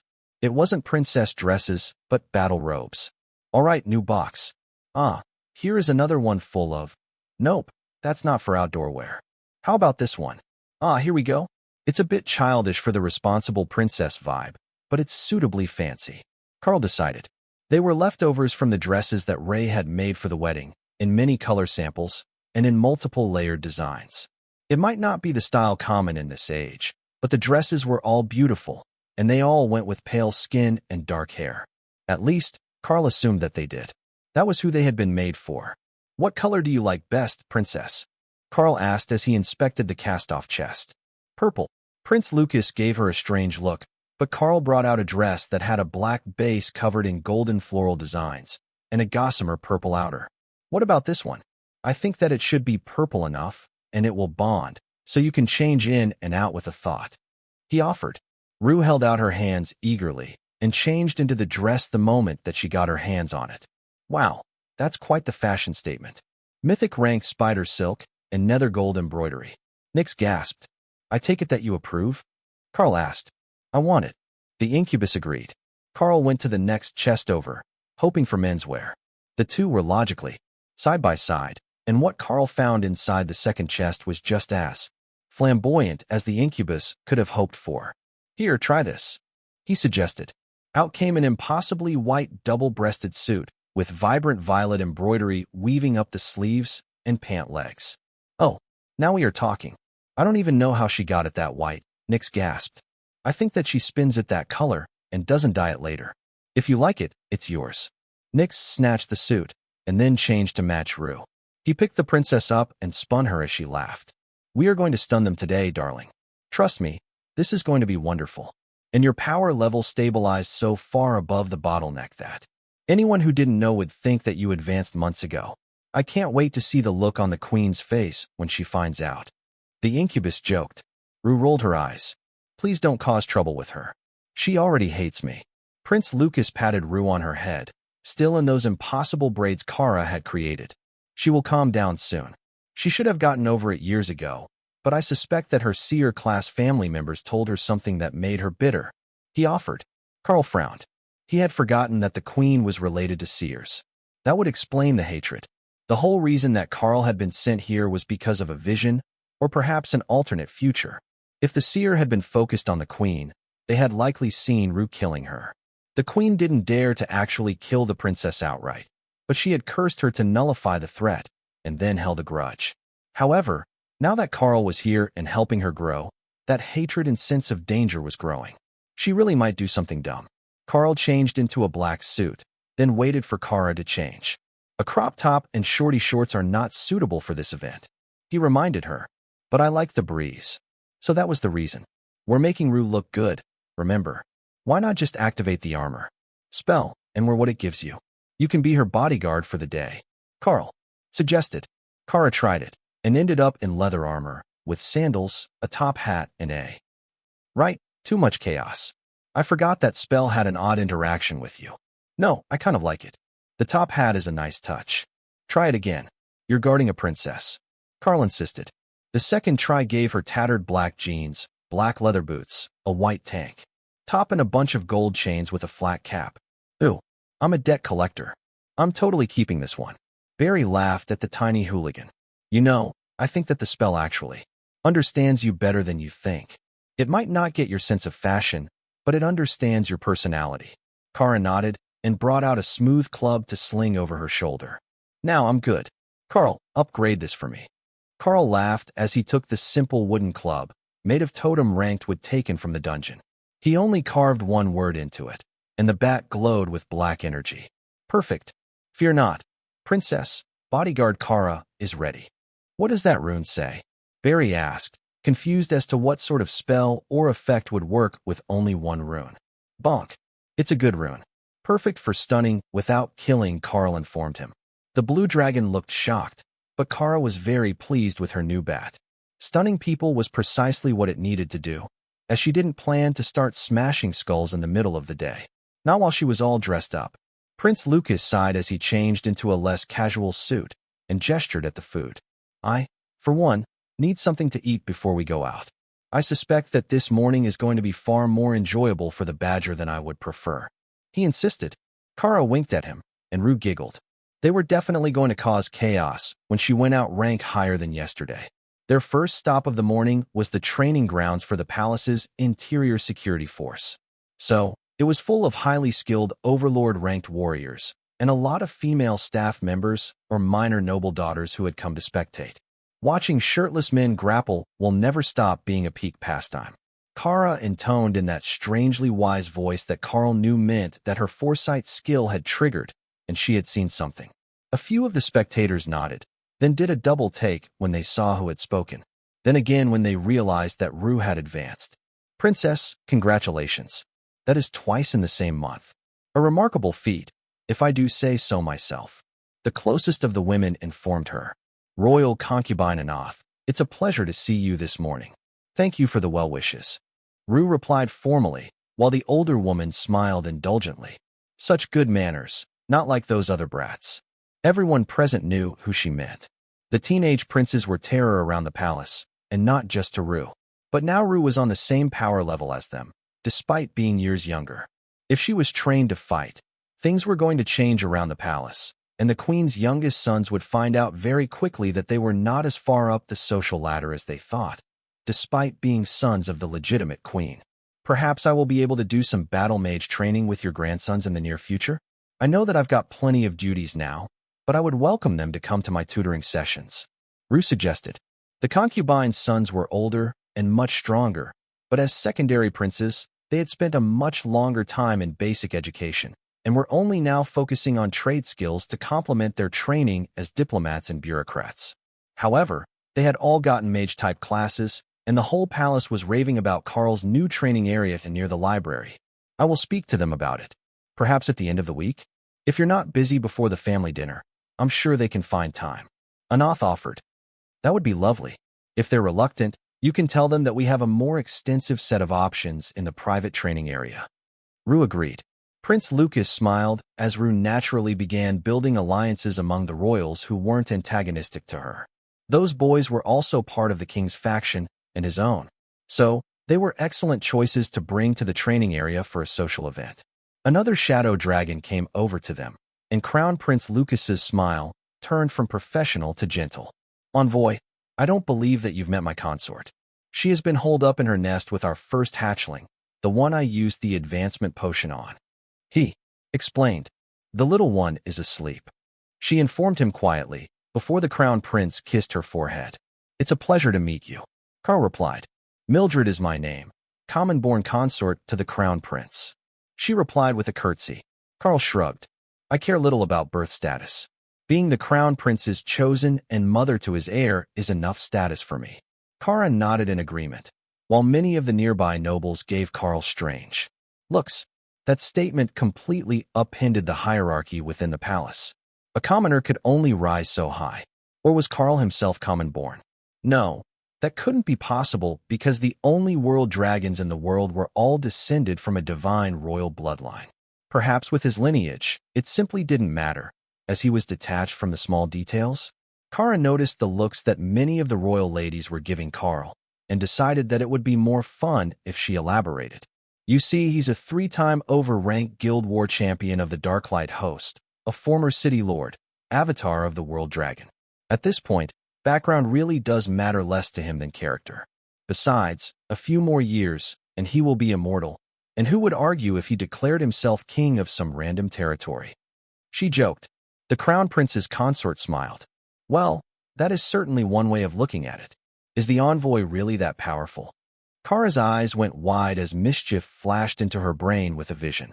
Why don't we gather the mythic guards and have a sparring session? It would be good for Ru to see if she's going to take over the job of approving training regiments. It's hard to appreciate what is actually necessary if you've never seen what the most powerful among us can do. Karl sighed. You know that there is nowhere suitable to actually hold that sort of sparring session if we're going all out. The dragons frowned at him. What sort of ego did this man have? The castle was made of mythic rank stone and enchanted with dozens of layers of protective barriers. What sort of battle would even scratch it? Lucas patted Karl on the shoulder. The badger has a point. She really should see them going all out. We have a training area with an immortal barrier, so if we work to reinforce it during the fight, you can go all out. An hour later, there were nearly 100 mythic-ranked guards and other militant sorts gathered on the training grounds, where Karl was waiting in the middle of a training ring. Thank you all for coming on such short notice. I am hoping to hold a training method demonstration for young Princess Ru today, using the scenario of a rampaging mythic dragon. We need you to go all out. Just stop before you actually kill me, and I will return the favor. Without seeing what a fight between mythic dragons actually looks like, there is no way that the new training supervisor could possibly know whether a training regimen was actually going to be effective or not. Karl explained. How are we going to do this? The guard commander asked. I will be the rampaging dragon. You send a team to subdue me. Trust me, It will not be as easy as you are thinking. The commander didn't believe him, but if Karl wanted to show off for his student, then they would be happy to show the difference between a tutor and a professional soldier. The commander waved a team of guards forward, and Karl smiled. Then, he transformed into the avatar of the world dragon and began casting buffs on himself. First, he upgraded his size and strength. Then he activated eternal lightning. Then he flew into the air above them, dodging the first attempts by the guard to physically restrain him. The amount of airspace within the training area was limited, but Karl wasn't trying to fly away. All he needed was to get his feet off the ground before the entrapment spells hit, and then he could launch his first set of attacks, a barrage of chaos blasts that rocked the training grounds and shattered barriers.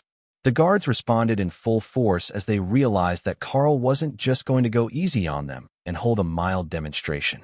Those attacks might have killed a totem-ranked guard outright, and more than one of the guards had taken damage from them after their barrier fell.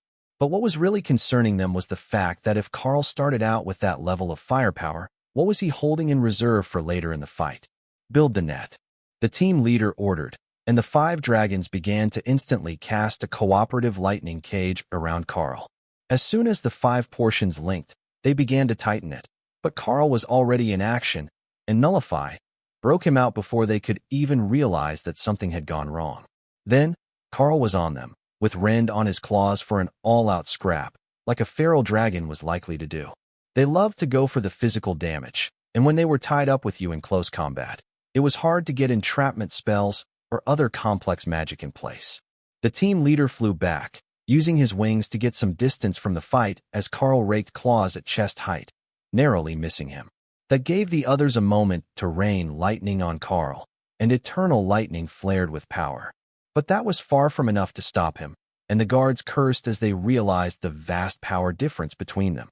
He's got too much mana for brute force. We're going to have to wear him down. The team leader insisted. But even Rue could see that was not going to be easy. Karl bombarded them with chaos blasts, forcing them to burn energy to keep their defenses up. Then, he used Earth Spike to cause the ground to erupt, sending everyone flying into the air, desperate to avoid impalement. Damn it, this guy's skills make no sense at all. Escalate the threat response. The team leader insisted. That meant calling in 5 more guards to help subdue Karl, and the guard commander laughed as 10 shadow dragons got into a magical slugfest with the world dragon avatar. They hurled spells at him. He sent waves of 30 and 40 spells out in return to block them. That wasn't going to work at all. But if they attacked while they built the net, and had someone close in on him, so they could grapple the magically enhanced dragon, there was a chance. The largest of the guards grabbed Karl, grappling him as they clashed defensive barriers, trying to overcome each other without Karl being able to let up on his defense against the others' attacks. Then, the net formed, and Karl was left with 2 options. Show off a massive nullification effect that would confound all conventional logic, or let himself be captured. At first, he tried a third way, a chaos blast, that tossed the close combatant away and shook the net as it wiped out a whole wave of attacks.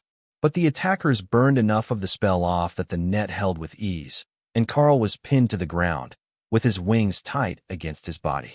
Just to prank them, Karl transformed back into a Tengu and stuck his hand through a hole in the net so he could teleport away. The guards laughed at the move, and then cursed as Karl brought up a disintegration wall to block their attacks. Karl bowed to them, showing that the fight would normally be over once the dragon was captured, and Rue clapped enthusiastically. That was wonderful. Is that the difference between a regular constitution and an epic grade 1? She asked. Partially, yes. I also have other advantages. But the amount of mana and power that I have are considered abnormal for even a mythic dragon. Karl agreed. That's why nobody messes with the avatars. We all have something up our sleeves. Dakarian agreed. Then he winked at Rue. Normally the answer isn't simply overwhelming magical power, but I can assure you that we are at least somewhat impressive. Rue giggled. I believe you, but I recognize some of those tricks as Kara's. The multiple chaos blasts for sure come from her. I suspect that this version of going all out is still very restrained, but I think that Rue gets the idea. The guard commander joked. The princess was staring at the training area with a look that was very close to adoration on her face. The barriers around the training space for myths blocked the vast majority of their auras, and the overflowing energy, but the fight still shook the ground, made the air crackle with static, and warped the mana in the air so strongly that it felt like the world was going to end. That was awesome. Working together to take down a target without serious injury is a huge task. Like, just attacking them looked easy enough, but trying to capture someone alive is totally not. Rue gushed. The guards smiled as they realized that she had misunderstood the situation. It wasn't that they were only trying to subdue Karl with a trap. It was just that a trap was the only viable route, when he was so powerful that they couldn't physically restrain him. Are you satisfied? We could try a different scenario if you need. The guard commander suggested, amused by the difficulty that his team had trying to stop Karl from escaping them. With this new knowledge of their tactics, it would be even harder the second time. And that was good for their skills. No, I think that I understand the basics. The power level makes things much different, but the basic tactics don't change all that much, other than the need to adapt for many more types of skills that the target might use. Rue realized. That's right. The basic training doesn't change much, but the higher the rank, the more you have to add to it. There isn't an area that you can just overlook, because you're bound to run into someone who can use that skill that you overlooked. He explained. Perhaps the guard commander would like to join us for the rest of our tour? Karl asked. Oh, that's a wonderful idea. He can tell me all about how they chose which training to do. Nobody ever records that. They only record the final decision. Rue complained. The commander smiled at her innocent worldview.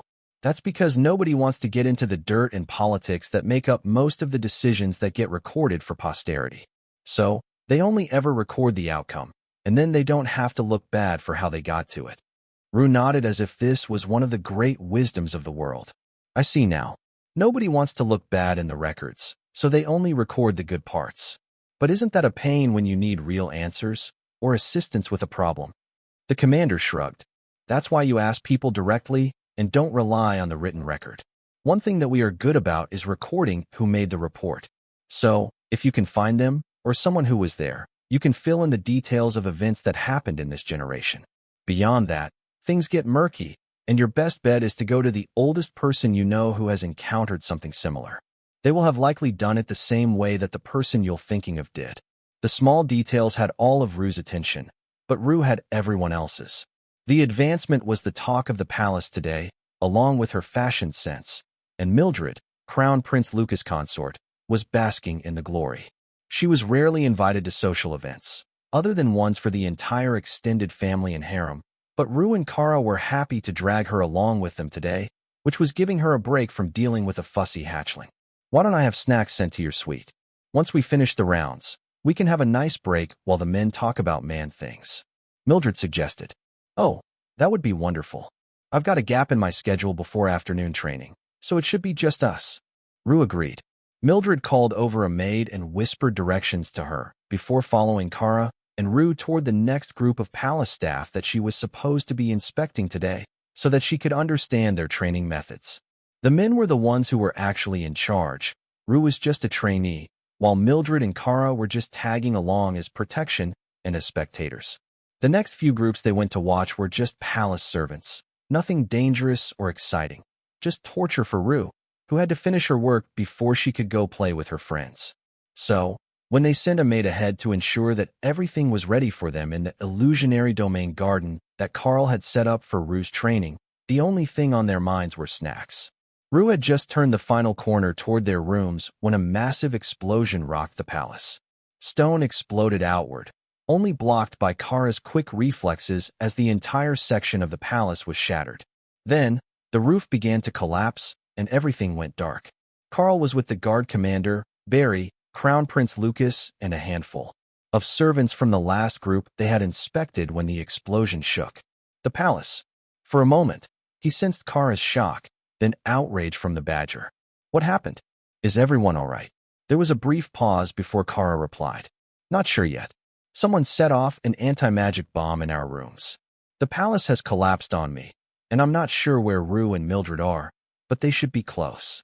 That was the moment when Barry realized what had most likely happened. But his first reaction wasn't for the three ladies or the staff in that wing. The library. If they targeted your rooms, the library is only 2 floors down. He gasped. The blue dragon had his own priorities. Kara's sensitive nose soon told her that she was not far from her young charge. The barrier she had erected wasn't a full dome, as it should have been, but she didn't expect someone to have the nerve to actually blow up the royal palace during an attack. So, when the collapse occurred, she only had a barrier between them and the room.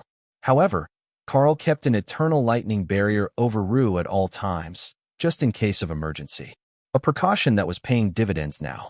Kara put disintegrate on her claws as she transformed and began digging through the rubble in the direction that her senses said that she would find Rue. It had to be this way. She could still smell Karl's magic, and that was impossible to miss. Rue was only a few meters away from her, Kara realized. The floor had collapsed, which had dropped Rue and Mildred into the room beneath them, while the building collapsed. The destruction had caused most of the room to be left intact, with only a portion collapsed under the strain. So, when Kara cut her way through the floor, she found the other two huddled in a corner, intact, but highly stressed. Kara nudged Rue with her nose, as she couldn't speak in badger form, and the panicked dragonkin screamed. Right? She couldn't see in the dark. Kara's laughter told Rue who was immediately, and she wrapped her arms around the furry miscreant. We thought that you were dead. The whole hallway collapsed, and you were gone under the rubble. She cried. Kara transformed back and gave the princess a hug. I'm fine. Not much gets through that barrier. How is Mildred? Kara asked. The consort smiled into the dark.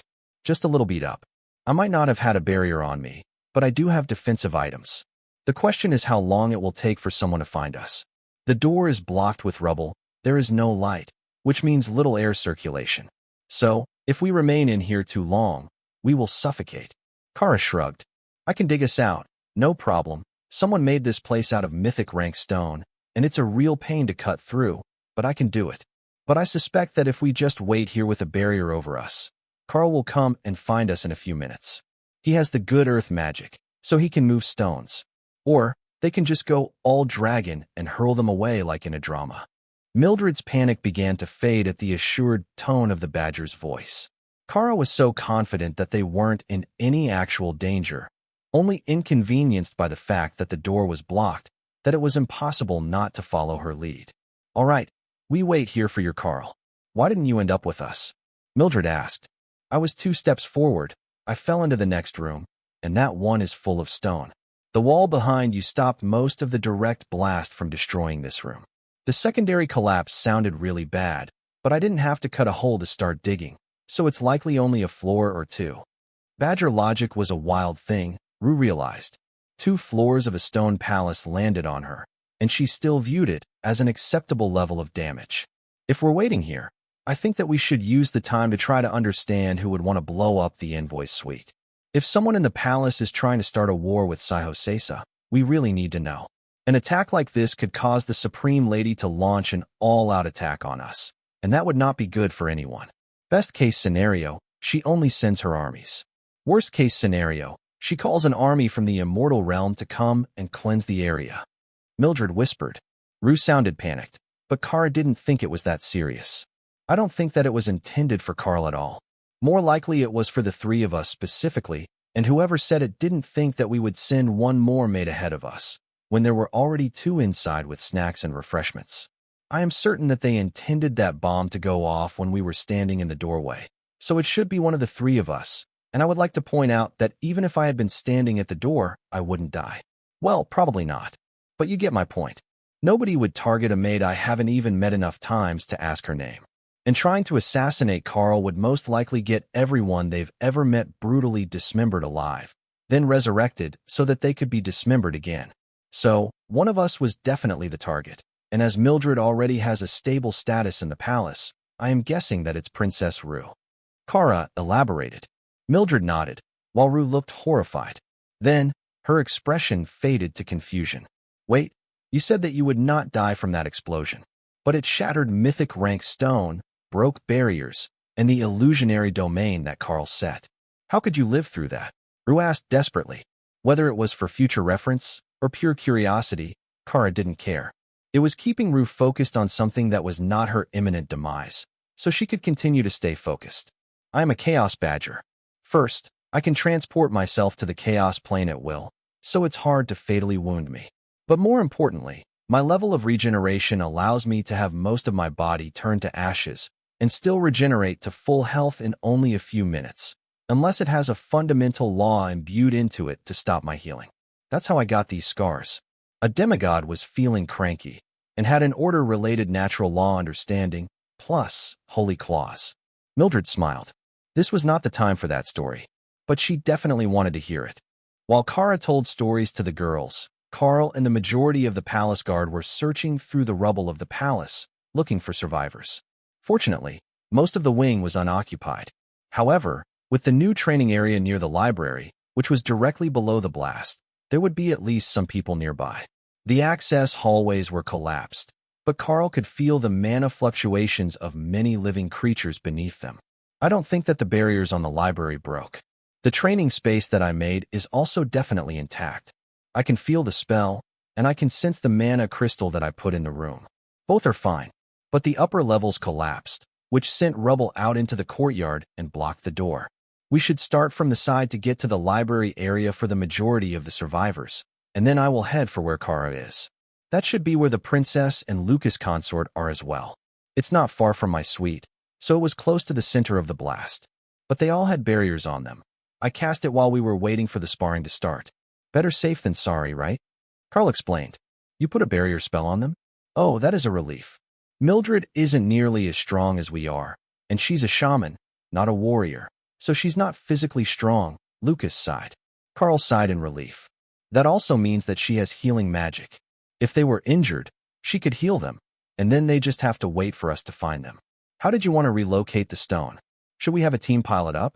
Or do you want me to just obliterate it until we get to the victims? The dragons flinched a bit at that. This is a historical building. Every stone in this wing is tens of thousands of years old, mined from a quarry that no longer exists.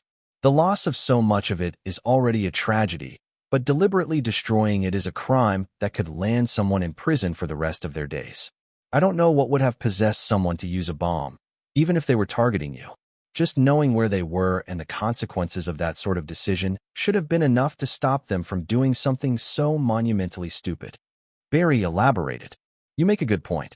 If they thought that this might be the only way, or their only choice, I can see them not caring about consequences. But they didn't target me. In fact, they didn't even bomb a room that I was supposed to be in. If I had pretended to be in the room, but had actually teleported out, or left with a portal, that could make sense. But we're in public. 100 people could see us at the time of the explosion. I think that they were targeting your bride, or possibly Rue. Karl replied, agreeing with Kara's deduction. The crown prince looked horrified. Who would target Mildred? She's so kind and gentle that everyone from the maids to the queen likes her.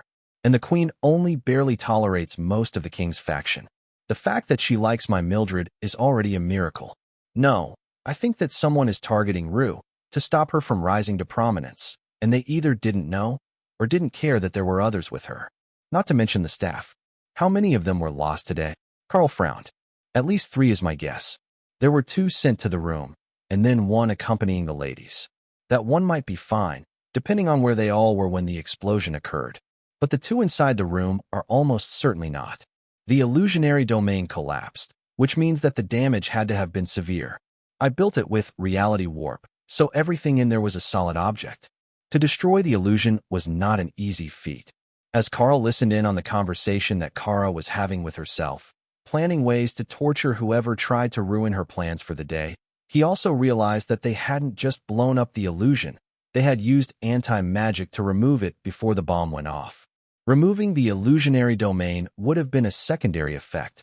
The intended purpose was to remove any protective magic or barriers on the targets before the attack. Insidious.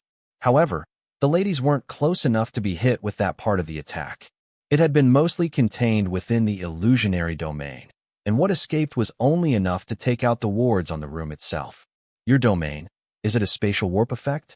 It occupies much more room than it should, but I don't understand just how it works. The prince asked as they rushed to the scene. Sort of. It's not space element. More like it partially removes the area from reality. If you walk out an unprotected edge, you'll end up wherever you should have been in reality. That's why I put a barrier around the outside. If I didn't, then there was a chance people could leave and find themselves in someone else's room. That wouldn't make you a whole lot of new friends, and certainly not in a good way. But in this case, it might be the key to survival. You see, if the timing is off and they collapse the illusion before the detonation, then there is a chance that the people who were present at the time of the explosion are actually multiple rooms away. If they were flying, they might have appeared outdoors, but more likely they were in one of the nearby suites on this level, or the one below it, as the garden has a lower level. Karl elaborated. The rescuers breathed a sigh of relief. There was a chance, however slim, that there were survivors, and that they hadn't just lost a member of the royal family, plus an unknown number of other nobles, staff, and guests, to a terrorist attack. Rescuers swarmed toward the site of the blast, everyone eager to help, and that meant someone needed to organize them. The palace guards were not in any position to organize a rescue effort at that moment, with their minds focused on the location of their members assigned to this wing. So, the duty fell to the crown prince, as the ranking royal in the area. Everyone, take the far stairs down 2 levels and start near the library. Check for damage and work your way up. We have reason to believe that the library itself, as well as the new training ground near it, are intact.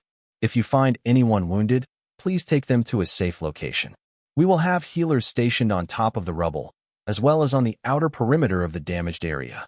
If you have secondary healing skills and are not assigned to the perimeter, please join a rescue team to perform emergency medical assistance. Nobody is to work alone. Buddy up and go in groups of at least 2. If you find a survivor, someone will need to stabilize the area, while the other determines the best way to extract them without further injury. He announced. Many of the dragons had rushed out before he was finished speaking. They had heard it all before, though not in the context of an attack on the palace. However, the nation did suffer from occasional natural disasters, and any of the older dragons had seen at least a few earthquakes, and likely a tsunami or volcanic eruption as well. Karl gestured to a spot on the pile of stone. If we start there, we should be closest to where the ladies are. I can still sense Kara's position, and while the palace did collapse, she appears to be fine. If we find her, we should find the others quickly enough, and then we might get some answers about what happened. The others took him at his word, as a link through the system was bound to be more accurate than their guess about where everyone might have been at the time of the blast, or where they had ended up if they were displaced by the breaking of the illusionary domain. However, given the nature of the work, Lucas still called over a dozen guards to help clear the area, moving the stone onto stable spots that had been checked, or down into the courtyard below. Everything would need to be rebuilt and renovated anyhow, so there was no real harm in piling stones on the hedge gardens, as long as they didn't shatter the fountains. Those were antiques from the time of the palace's building, and it would be a tragedy to lose them to careless construction work. How many floors were above us? Karl asked, unfamiliar with the palace layout. Just 2. You were near the top, and that portion of the rubble used to be your patio. There are already teams there, as it's the source of the blast, but it won't be fast. They're more focused on determining the cause and finding signs of the culprit, as they're not expecting to find survivors that close to the blast. Lucas explained. He had a point. Most of the massive stone blocks that made up the palace walls had been reduced to gravel and dust. The blast hadn't spared anything. The workers quickly moved the stone to the side, digging toward the location that Karl had informed them should find the princess. It was an organized team effort that had him highly impressed with their professionalism, at least until he heard them talking. We had better find Rue alive, man. I mean, she's a bit of a dork, but if the king finds out that someone managed to assassinate her, nobody who was on shift today will be spared. One of them whispered. Not just the ones on duty today. Anyone who had interacted with them will be under investigation. How the hell would someone manage to pull this off without alerting the guards? His co-worker replied. The 2 dragons sighed as they carefully relocated the stone, and then froze as they heard a cry for help. Your Highness, I hear a voice. Off to the north, it sounds like it is some distance away, and on this level. A guard called from the bottom of the hole. Go find them. Just be careful with the unstable stone. Prince Lucas agreed. Then, the ground rumbled under their feet, as if confirming his warning. But it was not a collapse. They had stopped 1 stone away from the collapsed floor above the room that Kara and the others were in, and the badger had run out of patience. I hear them too. I think it's one of the maids we had on duty. Help me get these 2 out of the rubble, and I will dig. She insisted. Madam, the stone is a relic. Please don't dig holes in it, if at all possible. The guard replied. You're worried about the stone? I can get to the survivor, I like 10 seconds. We were just waiting for you, so we could leave without causing a collapse. Kara complained. We will ensure that the survivors are rescued in a timely manner without causing additional damage to the structure. This wing of the palace is already unstable, and we are concerned that any more damage will cause lower levels to collapse as the stone shifts, and that could damage the library's contents, or trap the people who are currently evacuating from the new training area. Kara sighed as she helped Mildred up and then grabbed Rue in her arms and flew out of the destroyed room. Fine, do it your way. But if she starts sounding like she's desperate, I will come and take her anyhow. Kara warned. Understood, Mississippi. Rue made a mental note of Kara's tone. It might be that she was strong, but when she spoke, people listened and obeyed. That was something that she needed to learn as well. The sooner she could master it, the sooner she could start getting revenge. Not just for her childhood, but for the people lost in the attack today. Where are we going to stay now? Both of our rooms were in that wing. Rue realized as Kara landed next to Karl and her older brother. That's what you're worried about. Prince Lucas laughed as he saw her pouting expression. It's not the only thing, but it's on the list. I'm more worried about the maids, but I'm trying not to think about that. Rue replied stiffly. Sorry, that was indelicate of me. Let's get you relocated to the royal wing. I am certain that the king would not object to having you with the rest of the family, and he can make an exception to allow the envoy and Miss Kara to join you. The crown prince decided. Just as he finished speaking, he felt someone staring at his back and turned to see the king striding in their direction, unbothered by the unsure footing provided by the rubble. Situation report. He demanded. 3 rescued, 1 more underway. 2 staff members and 3 palace guards currently unaccounted for. The library has been confirmed to be intact, though the barriers and stone took significant damage. The lower levels are undamaged. The blast appears to have been focused outward on this level, which collapsed the upper levels onto it. Lucas summarized. Find the rest of our people. Is there any indication of what sort of attack we suffered? The king asked. The crown prince was about to say no, but turned to the ladies for assistance. Kara shrugged. It contained anti-magic elements to collapse the illusionary domain. Then a high-powered explosive that took out multiple rooms directly and managed to destroy my barrier from the other end of the hallway. The floor collapsed under us when the roof caved in, which dropped us into an intact room. The king nodded. I believe that it might be wise to relocate you entirely out of the palace. There is a secure location in the mountains that we use as a family retreat. With a proper guard placed, it should be safe for you to remain there while the investigation is ongoing. Lucas, that will include your family as well. Until the target is determined and the motive, it is not safe to leave you all in the royal wing. That alone was enough to tell them that the king had a strong suspicion who was behind this attack. If he didn't suspect that it was someone from the royal family, then leaving them in the royal wing would be much safer, as there was an entire guard force dedicated to keeping the family safe. Prince Lucas nodded. All right, I can understand that position. I will gather my hatchling and take Rue and the envoy with me to the mountain retreat. The king sighed. I may have to replace the guard at the retreat. Inform me if you sense anything off about them, or simply don't feel safe. Karl cleared his throat. Your Majesty, if I may, I can summon a set of personal guards who should be sufficient for the purpose of maintaining security around the princess. As long as the crown prince has a guard retinue that he trusts implicitly, we should be fine with the existing staff at the retreat. I would advise that someone from your intelligence agency be sent to keep an eye on anyone trying to send messages to or from the location, though. I know that they are system-linked, and we can't monitor those messages, but small items are often passed off as physical messages. Small items like poison, Karl meant.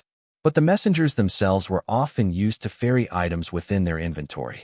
He should know. He kept a massive stock of items on him at all times. The king nodded. That is a valid concern. I can order that nobody enters or leaves the area until the situation is resolved.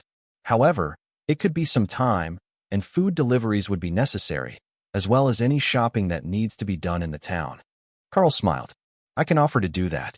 Shopping isn't beneath my dignity, and I can assure you that I will do my best to protect those in my care. The king nodded. Fine, I won't object. Lucas, lead them away. I will have guards accompany you until you are outside of the palace. After that, You will be traveling alone with your assigned guards, so that word of your destination does not reach outsiders. I will keep in touch as we investigate, but I don't expect the resolution to be fast or easy. The tone of the king's voice changed at the end, and Karl saw that an understanding was being reached between father and son. They both had a very good idea who was behind this, but they had to be 100% sure that it wasn't a situation where someone was being used as a scapegoat, while the real perpetrators managed to get away for lack of solid evidence. At the upper levels of the royal family, only the strongest of proof would do, and that was not going to be easy for the king to obtain unless someone turned on their employer. While that could and did happen, the odds of the person being a member of someone's personal guard were extremely low. They were chosen for loyalty and often bound with spells that would alert their employer if they even seriously considered betrayal. But more than that, if they were system-linked as guards or guild members, they would be flagged for attacking their own if they did betray. And no guild would accept someone with that flag. In fact, many would attack on sight, assuming them to be a wanted criminal. The Darklight host had never suffered such an incident in Karl's time, but he had heard about it from many of the Alliance members. Usually a slander of another guild. You had to do something pretty objectionable for a member to risk that, unless they were flat out insane. Before anyone in the palace could figure out what had happened, Crown Prince Lucas and Karl were already leading a small procession out of the palace. They were accompanied by a dozen guards, 4 maids from the Crown Prince's suite, and 1 grizzled carriage driver, who looked more than a little annoyed to be sent away from the palace just when things were starting to get interesting. But he wasn't told the whole story, only that the Crown Prince's hatchling needed a calm environment for her early development, and that would not be available in the palace during renovations. He didn't know that they were the target of the attack, or even that it was an attack at all, and not a tragic accident during training. Everyone knew that there was a new training area in that wing, but none of them knew yet that the training area was intact and functional, not the source of the problem. Why didn't we just fly? It would have been so much faster. Kara asked once they were out of the capital. Because we have a hatchling with us. They don't do well with cold temperatures and high altitudes during their first few months. Lucas informed her. Really? I didn't know that. We could keep her warm, and Karl is big enough to carry the carriage in his claws. Kara suggested. The thought of a world dragon carrying a carriage for a hatchling minor princess was enough to put a smile on the driver's face. I don't think that the raptors would handle that well. They're not big fans of flying. He joked, with a gesture to the reptilian carriage beasts. Good point. Well, at the very least we can have Karl buff them up, so this isn't so slow. Kara decided. Are you in a hurry? The driver asked, wondering why the strange girl was so impatient. No, she's just easily bored, and traveling at a walking pace frustrates her at all times. Karl joked. To be young again. Well, you can always fly along with the carriage if you would like. But you'll be doing a lot of circling. The driver suggested. Kara shook her head. No, a chaos badger is pretty recognizable, and the whole point is to go on vacation and not be bothered for a little while. If everyone sees where we're going, they'll just come bother us in a new spot. I see. Well, I can assure you that nobody cares where I'm going. So if you can wait long enough, we can get to your destination without a single problem. The driver agreed. We can play games. I have cards. Rue suggested. Kara smiled at the princess. Why didn't you say that earlier? I have a rather extensive knowledge of popular card games. Now, what are we going to play first? I am thinking baccarat, or perhaps poker? Rue frowned. I don't know those ones. What about Go Fish? Do you know that one? The Crown Prince was doing his very best not to laugh at the Chaos Badger, who was more likely to be a card shark than a casual children's game type of person. But Kara brought out a small folding table and set it between her and Rue. Go Fish it is. Who else wants in on this action? Mildred shifted to sit in on the game, while Karl moved to give them space. I will keep watch in case we are followed. I don't sense anything, but if we are, I can send something to deal with it without breaking our cover. He whispered to Lucas. The Crown Prince got a dangerous look in his eyes as he smiled. If you're certain that nobody will trace it back to you, go ahead. Other than the Supreme Lady, I doubt that anyone on this continent even knows that I have the skill. But if we don't use it, I will call them once we arrive at our destination, and I can have the summoned creatures work as guards. They don't need to sleep, and it makes for a great advantage when you are camped and in need of rest. The carriage was making good time down the roads, as the raptors were much faster than horses were. But with 100 kilometers to go, it was going to take them all day to get there, instead of a few hours at the very most while flying. In fact, if Karl had flown them all directly, they would have been at the retreat faster than it had taken them to get out of the city. It would not have been subtle, though. With the size of his dragon form, especially when enhanced to carry passengers, he would create a spectacle that nobody who saw him would soon forget. The girls' card game managed to pass a few hours before they got bored, and then an afternoon nap, with Kara, Rue, and Lucas hatchling all piled up on the floor, took another few hours. That got them into the mountains, and the retreat was finally in sight. It was no mere villa. No, this was a full-fledged mountain castle for the royal family. It wasn't large, but Karl was certain that it could hold 50 guests with ease, and it had its own guard detachment. That was not optimal, from a security standpoint. None of them knew who the guards might be loyal to, or their political affiliation in the never-ending drama that was the life of the royals. But they should be loyal to the king, and with the crown prince present, Karl had some hope that they wouldn't cause any issues, even if they were from families that were loyal to the queen's faction. All right, this looks like a good spot to teach a hatchling to fly. Not too high, but thin enough air to give those wing muscles a workout. We will add the little one's physical conditioning to the mix, since she's born a commander. Karl decided as they wound their way up the gravel road. That's not necessary, envoy. We will get to her training soon. Matilda whispered, while protectively cuddling her little one. Nonsense. Everyone loves to fly. Plus, it will do her a lot of good to start early in thin air, so she will have an advantage over the others her age when we finally get back to the capital. Plus, it would keep Kara from getting bored. Keeping Kara from getting bored was always a priority, and while they were up here in the mountains, there wouldn't be much else for her to do outside of training Rue.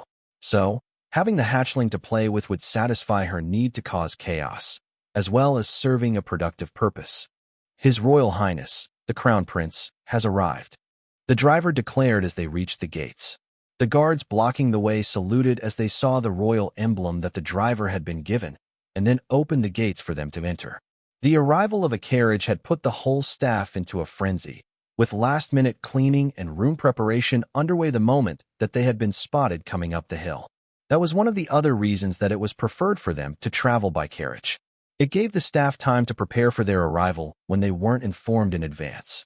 A wing of dragons descending from the sky might be significantly faster, but with only a few minutes to prepare, it was impossible to have the entire castle up to standards before the guests arrived. Though Karl likely wouldn't have noticed if they didn't do anything but change the bedding. His version of clean and the royal version of clean were far from being the same thing. He was used to the whirlwind that was the guild house, where there were crafting materials and half-finished projects everywhere, or random people standing around to be used as mannequins for Ray's fashion designs. The carriage stopped at the gates, and a group of maids came out to greet them and get an update on the royal family members' preferences from the maids that they had brought along with them. You should call out your summon guards now, so that the staff isn't surprised to find them. If they mistake them for intruders, it could cause a much larger incident. Lucas suggested when they exited the carriage. Good idea. All right, I will bring out the basic security team for now. Karl agreed. Monkeys? No, bring out the elves. Nyx will love them. Yeah, elf kings and snake girls. Kara insisted. Karl smiled as he called out the Haint, his epic guard, who also looked like a form of Treant, for Lamia bodyguards, and a pair of dark elven kings. These should do as a basic security force. I would call golems and epic golems as well, but they are larger and not as well suited to being indoors. These few should be more than enough to secure our safety. Karl informed the Crown Prince, and by extension, the staff. What sort of summoning ability is that? I am familiar with golems of multiple sorts, but none of these look like golems. Definitely not those two dark elves. The look they are giving the maids is concerning. Lucas noted. They won't harm them. They're quite good about keeping to their duties. But they are dark elven kings. Epic golems cloned from a dungeon boss. They are intelligent, capable of independent thought, and they can create their own strategies. It makes fighting a lot easier. The Lamia are a bodyguard, spell, and also intelligent, as is the epic guard. The final one is actually a Haint, a living weapon grown from the claw of another of her kind. She's the strong silent type, but she's wickedly fast, and her skills are incredible to see in action. Lucas nodded slowly as Rue ran over to greet the Lamia. That's an awesome spell. I like that they're not all big, strong guys. Having cute girls as bodyguards is way better than having some smelly old dragon elder. The princess insisted. The crown prince's guard chuckled quietly at her comment. Most of them were considered elders by Rue's definition, and they were all dragons. But it generally took a few centuries for a common dragon to reach the mythic rank, so there were no young people on the guard detachments for senior royals. As long as they are capable, I don't mind if you want them as your personal guards for this trip. The ladies are quite friendly, and I am told that Lamia give the best hugs. Karl informed the princess with a smile. Lucas hatchling turned so fast, she almost fell out of her mother's arms, then began flapping desperately to get over to them. You couldn't just tell it that there was a better source of hugs available and then not prove it. Mildred sighed and let the little one fly over to the bodyguard, who cradled the little dragon in all four of her arms, with a smile. The little one sighed happily. The Karl was right. 4 arms for hugs was superior to any other hug. But on closer examination, she realized she was still too small for a proper Lamia hug, as they had a whole lot of tail that could wrap around for bonus hug. That was a shame. She couldn't wait to grow up and find out for sure how good it could be. However, staying awake was exhausting, and within minutes, she was asleep again, securely cradled in the bodyguard's arms. You know, they actually make pretty good nannies. The extra arms let them hold wiggling babies securely, and when she's not fussing, they can use the extra arms to take care of tasks or even defend against attacks. Mildred realized. Exactly. They're wonderful at their job. Don't worry too much about the little one. They will watch out for her when you're busy. Now, should we let the staff here do their jobs and lead us to a suite? I'm sure that they're dying to prove that they managed to complete their tasks before we arrived.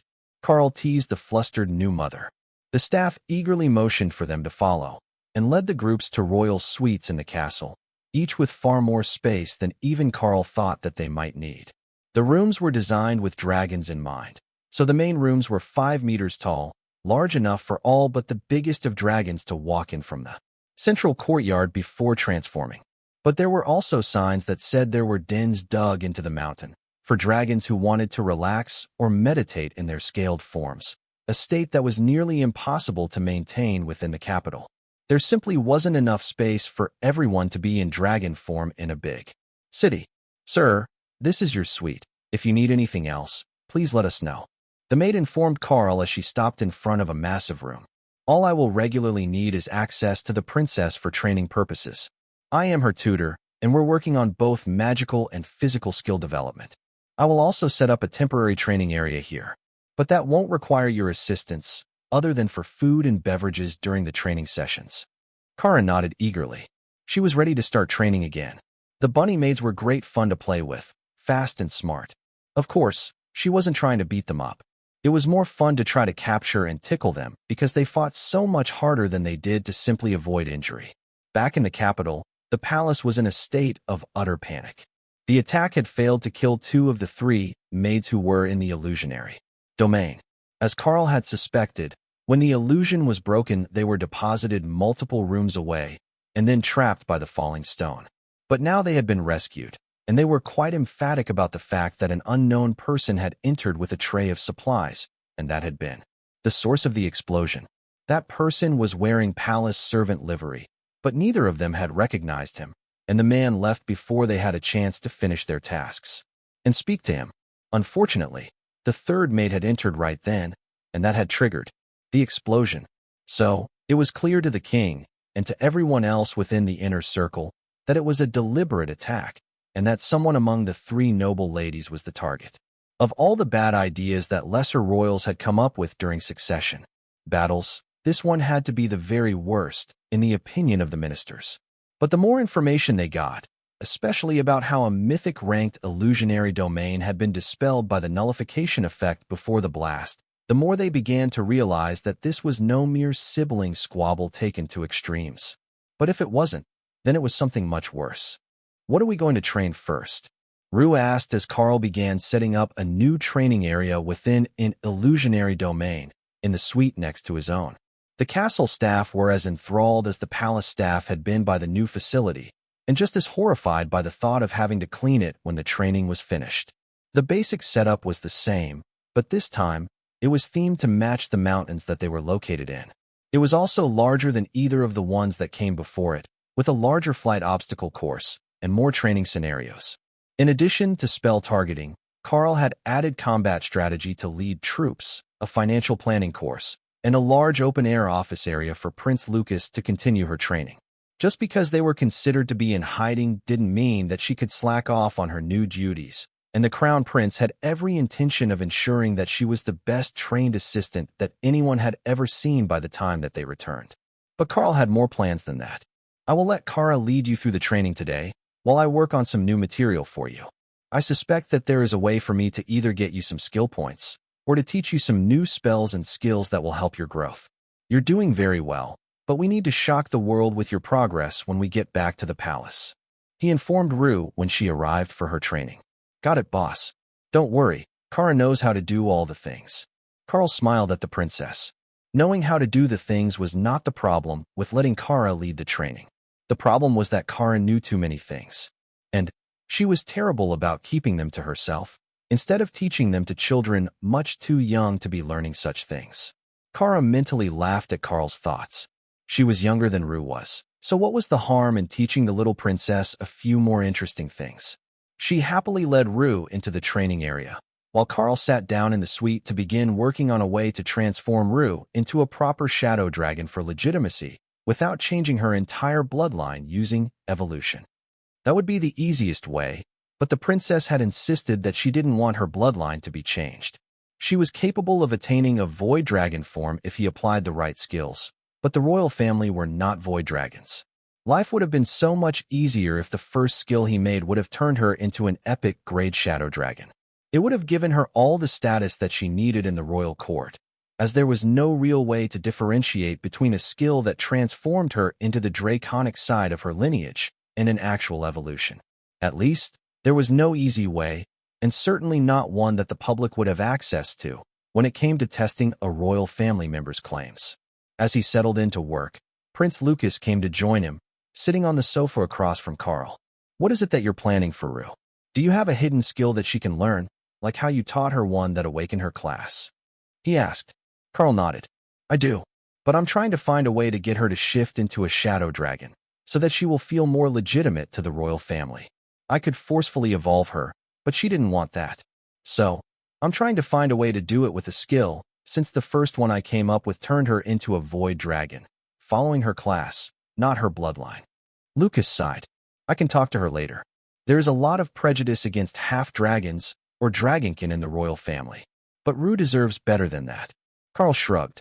It might also make the attacks worse if she was suddenly a dragon who could properly transform on her own.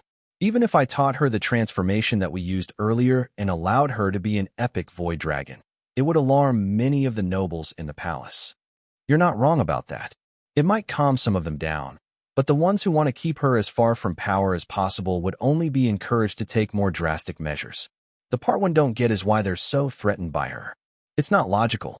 The queen cursed her, and she hadn't awakened at all. So, she shouldn't have been a threat, but they still targeted her. Then you showed up to help her awaken, and the queen's faction doubled down on trying to find ways to suppress her influence at court with rumors of forbidden arts. Then, when that didn't work, they suggested that she should be married off and out of the country entirely. That would make her no threat at all, as once she enters another royal family, or even a foreign noble family, she would lose her right to succession. But still, someone bombed your room. I refuse to believe that the target was Mildred. It might have been Kara, but she's been surprisingly well-behaved for a badger, and the children love her. Their parents might not, but not to the point of attacking two royals to get at her. Karl laughed at the man's sour expression. She has that effect on people, especially when she starts to entertain their children. But you're right. There is something that we are missing. Could it be a prophecy? Something that a seer foretold and the recipient kept secret? That was almost certain to be the case, given that Misty had sent him through time to change destiny. But Prince Lucas wouldn't know that. That could be the case. It would explain why the queen went as far as to curse her the year that she was born. I know that there was a level of enmity between her and Rue's mother. However, the elf is dead, and there was no reason to continue the vendetta. That nearly got her dethroned, by the way. It seems that every time the queen interacts with Rue, it ends badly for her, and her schemes are simply too transparent when it comes to the princess. Now, is there anything that I can do to help you with your work? Lucas asked. Karl shook his head. All the knowledge is in my mind. It's just a matter of skill that will determine if I am actually capable of doing what I want. Advancing her is simple enough. Teaching her skills that I know is also relatively easy. But trying to convince a transformation spell that she should be a specific sort of dragon is not going to be nearly as easy. Perhaps I will try the basic beast form spell with a few tweaks. That might guarantee a dragon form, and hopefully a shadow dragon this time. The Crown Prince frowned. Well, that is definitely not a skill that I possess.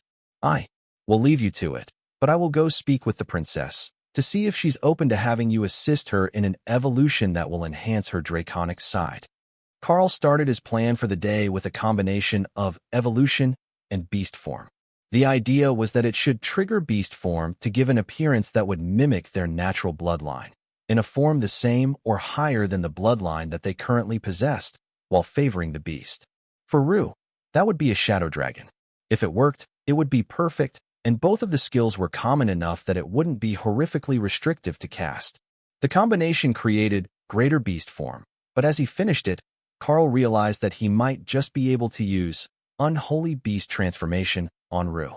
Shadow dragons seemed like the sort of unholy magic-attuned sort of creatures it would like. So, Karl made plans to try both on her to see which one worked. But he couldn't in good conscience try out new spells on the princess without knowing what they would do. He obviously had to try them on himself first.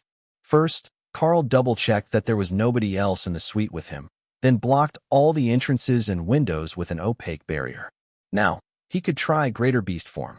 The spell shimmered over his body, and Karl found himself back in a familiar furry state as a cat demon. Only, this time, his claws radiated power, and his body seemed to pulse with mana, moving it through his lungs with every breath. It was an incredibly efficient meditation form, and the amount of mana that he could use at one time would be even more impressive than it was before. Totally worth the effort to combine the skills. He wasn't sure how effective it would be on Rue, as he didn't know what beast form turned her into.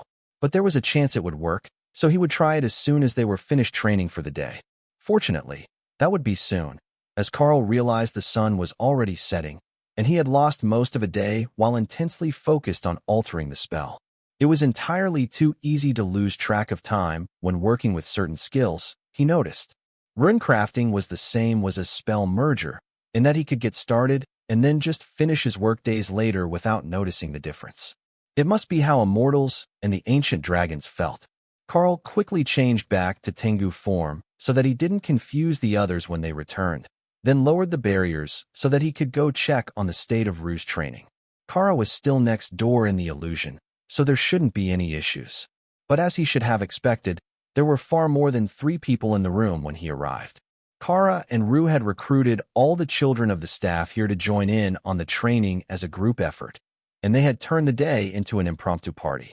Karl, welcome back to the land of the living. The kids are just about done with their spell practice, and then we were going to head down for dinner. It will be in the formal dining room, which is just down the hall and on the main floor. Prince Lucas greeted him. That works for me. I think that I have a spell ready for Rue to try, but it can wait until after dinner, in case it needs some tweaking. I know what a hangry dragon is like. The staff giggled at Karl's assessment, and then checked the trays of snacks that they had brought to the training room for just that reason.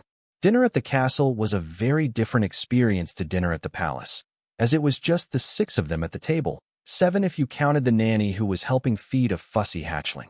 Kara had encouraged her to fly around the training area all day, and while she had been worn out to the point of needing a 3rd nap for the day, she had no intentions of stopping to eat now that she had found a spot she could fly.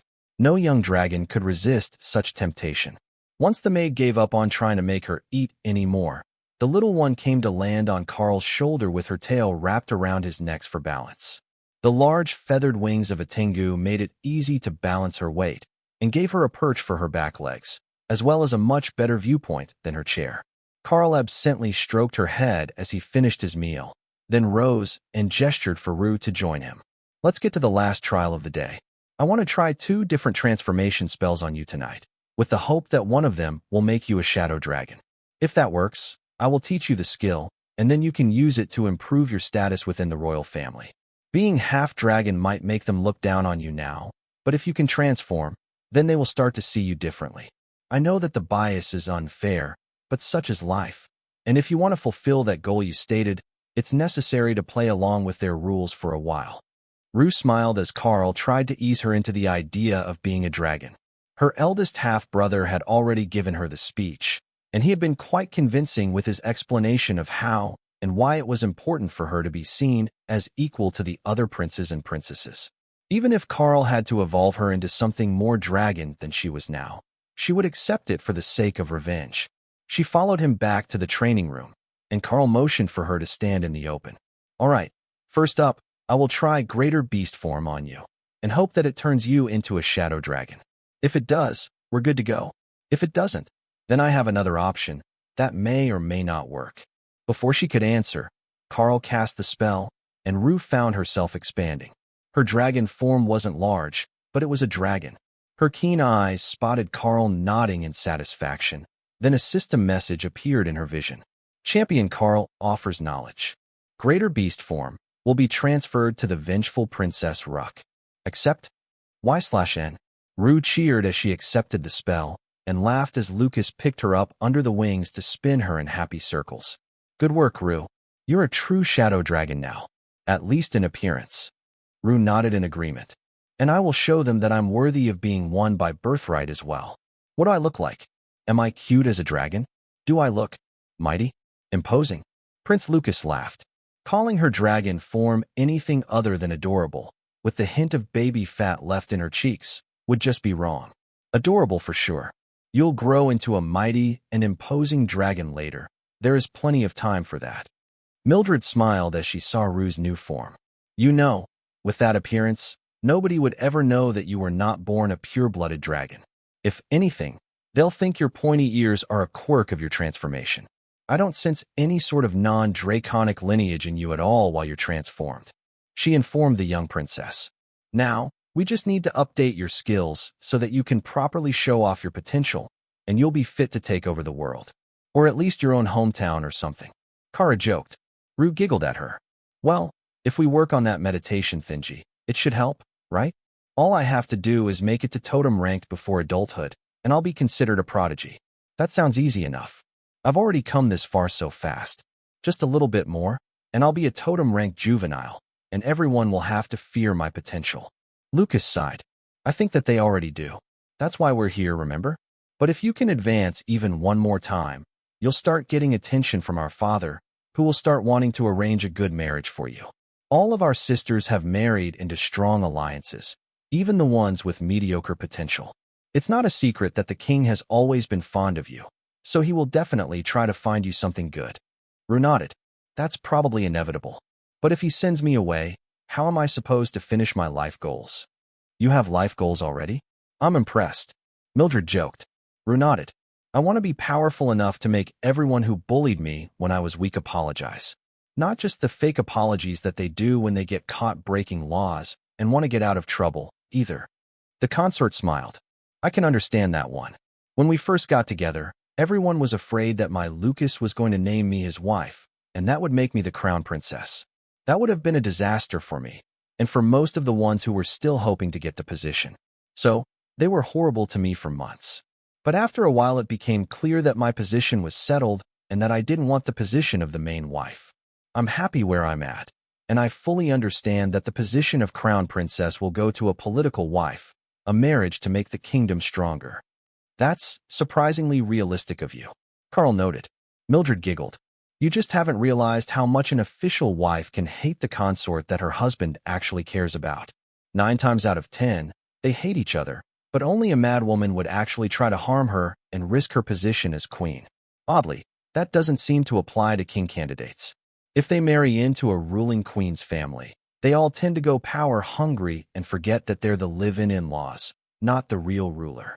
Kara winked at her. You need to keep them in their place, or they get uppity. It's a guy thing. I wish we'd brought Sister Ray with us.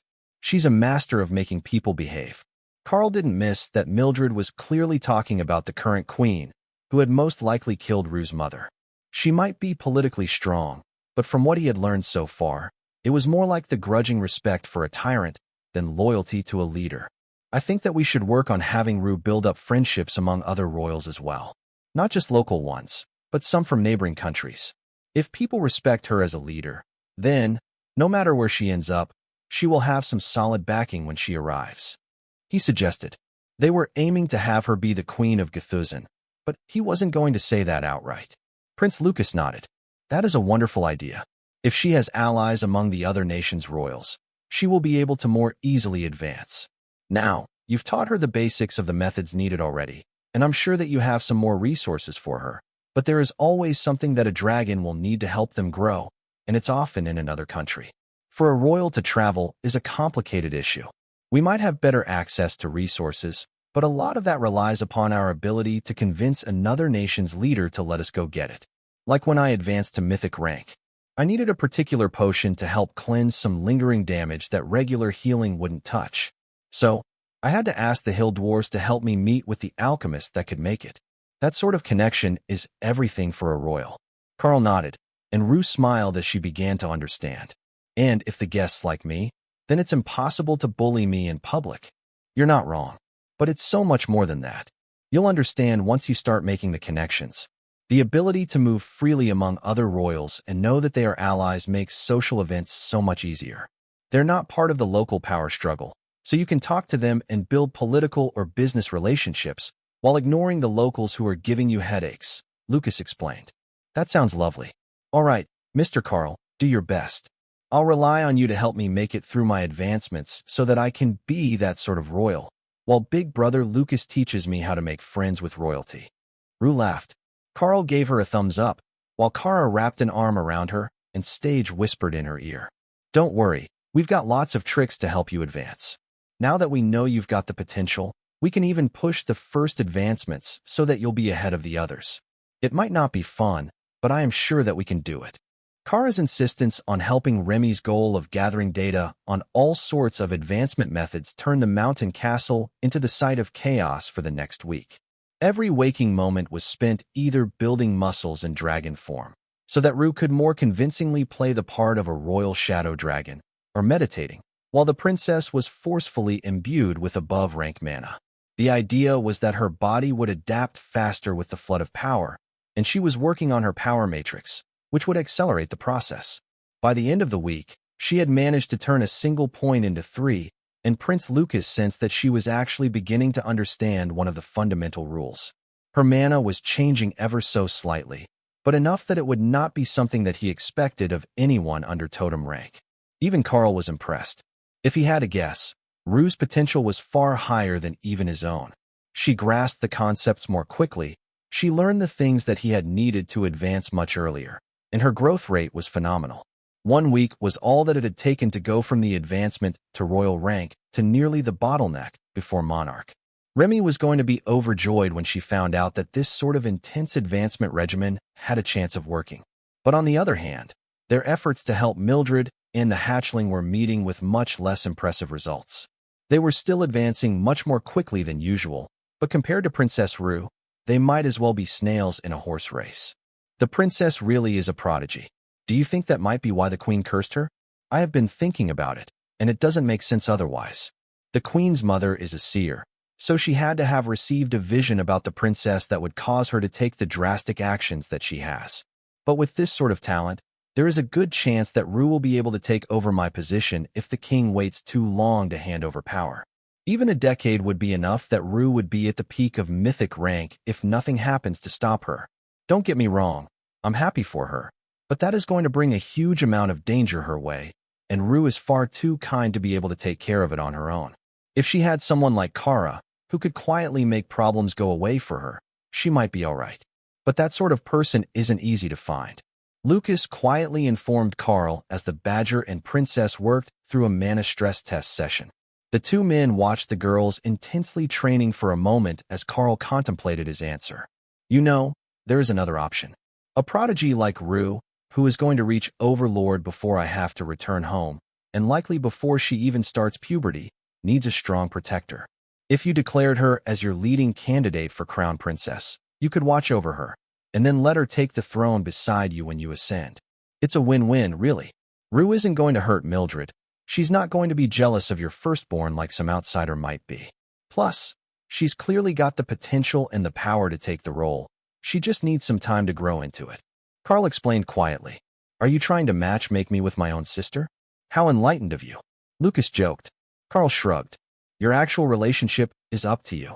But I think that she would be a fierce queen for your reign. Lucas nodded. Rue was focused on righting the wrongs that had been done to her and eliminating bullying.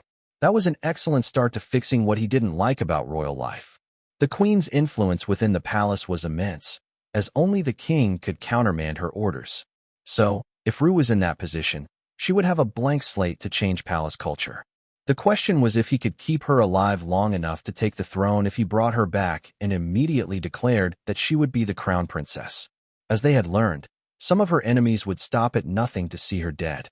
How far do you think that she can make it if we just stay here? Can you push her far enough that she will be safe to stand beside me in public? Lucas asked. Karl shrugged. I don't know how long that will take. It's more about lowering the bar to her safety than growing her power. If the palace isn't cleaned up at least a little, it won't be safe to go back, even at totem rank. Now, I can push and force her through another advancement or two before my tricks will run dry. But after that, it will be all up to politics. Lucas watched the training in silence for a few more minutes, then nodded. It's not a terrible idea. I don't know if my father will go for it. He likely has a political match in mind for before I ascend. But it would work out very well for Rue and I if we did things that way. You're right. She wouldn't harm Mildred. She doesn't have it in her to harm her friends. For that reason alone, she would be a good choice. But I suspect that the reason you are here is not because she was struggling, but because of what will happen after she is not. Lucas realized. Karl smiled. Good guess. You are right. It's not about the fact that she is struggling. I was sent here to help her grow. But the how and why I was sent are confidential. Rest assured, when I say that she has the potential to be great, I mean it. But if everything goes wrong, that potential for greatness could be used to someone else's advantage. There are many other dragon clans within the Isles, and most of them would welcome a princess with her potential. Just a little nudge to get the crown prince to see things his way. Crown Prince Lucas was immediately suspicious of Karl's intentions. It didn't take a genius to realize that he knew more than he was willing to share. So now that he was pushing for Rue to be made crown princess, his motives were definitely suspect. Could it be that Karl wanted her to take over his position? Or did he just think that Rue would make a good queen? The third possibility was the one that was truly disturbing, though. What if the Chaos Dragon had foreseen something that made it necessary for Rue to be queen? Could there be some catastrophe headed their way that would be averted with certain people in just the right role? Having the right person doing the job when things went wrong was the most foolproof method of saving citizens in a disaster. But the not knowing was killing him. I will need to think about the best options, both for the kingdom and for Rue. I get that political marriages are different, but I can't condemn her to a life like the queen has with my father, a loveless political union. If there is a better option. He relented after a moment. Karl shrugged. It's up to you. Do what you think needs to be done, and I will go along with it. I'm sure you already know that I'm not allowed to tell you the future that has been foreseen, but don't let it stress you out too much. What needs to be, will be. And I believe that we've already averted the very worst of it. Probably. Now that he thought of it, there was still an excellent chance that Rue could turn down the dark path if another attack like this was successful, and she lost one of the few friends that she had managed to gain. The loss of Mildred would have been devastating to her, and she would have never forgiven the queen for setting up the attack, even if whatever royal investigation they did was to produce evidence to implicate someone else. It didn't take a genius to gather that there was likely to be a cover-up to protect whoever had enough power to set that explosion. In short, Misty had set him up. There was no easy way to ensure that Rue was going to take the light path instead of the dark unless he did something drastic that would put her so far from danger, or so far above her peers, that it would become impossible for anyone to act against her. Before Lucas could answer, a strange training technique caught his attention. Kara was teaching Rue melee combat styles, but the current technique involved sliding forward on her knees and attacking with an uppercut. Only it was done with the hand open and claws extended. Is the badger teaching her to? Karl shrugged. Almost certainly yes. Kara does not believe in off-limits attacks when it comes to self-defense. I seem to recall that you asked her about vital zones before. Lucas shook his head. That would have been the black dragon or berry. But I get what you mean. Interestingly, that fighting style doesn't look ineffective. It's brutal and crude on the outside, but the more you look at it, the more obvious it becomes that it is designed to avoid common attack patterns and sneak inside to do maximum damage on a larger target. Kara would nearly always be fighting someone larger than she is, and Rue is also smaller than average for her age. She might actually have been one of the best possible options to teach the princess about close combat. Karl wouldn't go that far, but Kara's fighting style was effective. He would give it that much. The pair watched the training for a few more minutes, while Karl tried to determine what it would take to get him through this mission that Misty had sent him on, and then the butler came to relay a message. "Highness, I have received word from the wall scouts that we have visitors coming up the mountain. They are not flying any heraldry on their carriage, but the beasts appear to be raptors from the palace. What rooms should we make ready?" he asked. Prince Lucas frowned. They weren't expecting to see anyone at all. In fact, that was the entire point of them coming here in the first place. If they were just going to start receiving visitors from the palace, it would be impossible to ensure the princess's security, and then they would either have to push forward all their planning, or they would have to take more drastic measures, like going into complete isolation. That would be a pain for the crown prince, as he still had duties to complete while he was here, and the necessary outside communication could reveal any hiding spot that they might choose. As they aren't showing any royal emblems, prepare the noble guest rooms for them. I was not expecting guests, so they may have arrived uninvited to the royal retreat. Treat them well, but their intentions may be suspect. Lucas explained. The royal family had protocols for this sort of thing, where someone pursuing one of the family members had no boundaries and was willing to pursue them anywhere to obtain whatever outcome it was that they were after. Most often it was a marriage alliance, but Lucas hadn't heard any recent rumors of them for himself or any ever for Rue. Though, given recent changes, that might not be the case much longer. I can keep them lost on the mountain if you would like, Karl suggested. How would you do that? Illusionary domain. They enter, drive in a straight line, only to find themselves back at the start, facing the wrong way. The road is too narrow to turn around a carriage, so they should be suitably confused. Karl offered. Lucas laughed. We will save that for when we know that the guests will be an annoyance. These might just be curious, or they might be sent by someone who thought that they were being helpful. Like Barry or Decarion, Karl assumed. Though who they would send, other than blue dragons, was a mystery to him. Karl and Lucas went to the main entrance to wait for the guests, while Kara and Rue continued to train. The princess was now in dragon form, learning new combat styles from Kara, who had used greater beast form to enlarge herself to something resembling Rue's dragon size. The sight was enough to terrify the maids, though not out of fear for themselves. It was more concerning to think of what a dragon-sized badger could do to the castle and its contents. Even if she was only the size of a teen dragon, at least when she was small, the items that were bolted down seemed safe enough.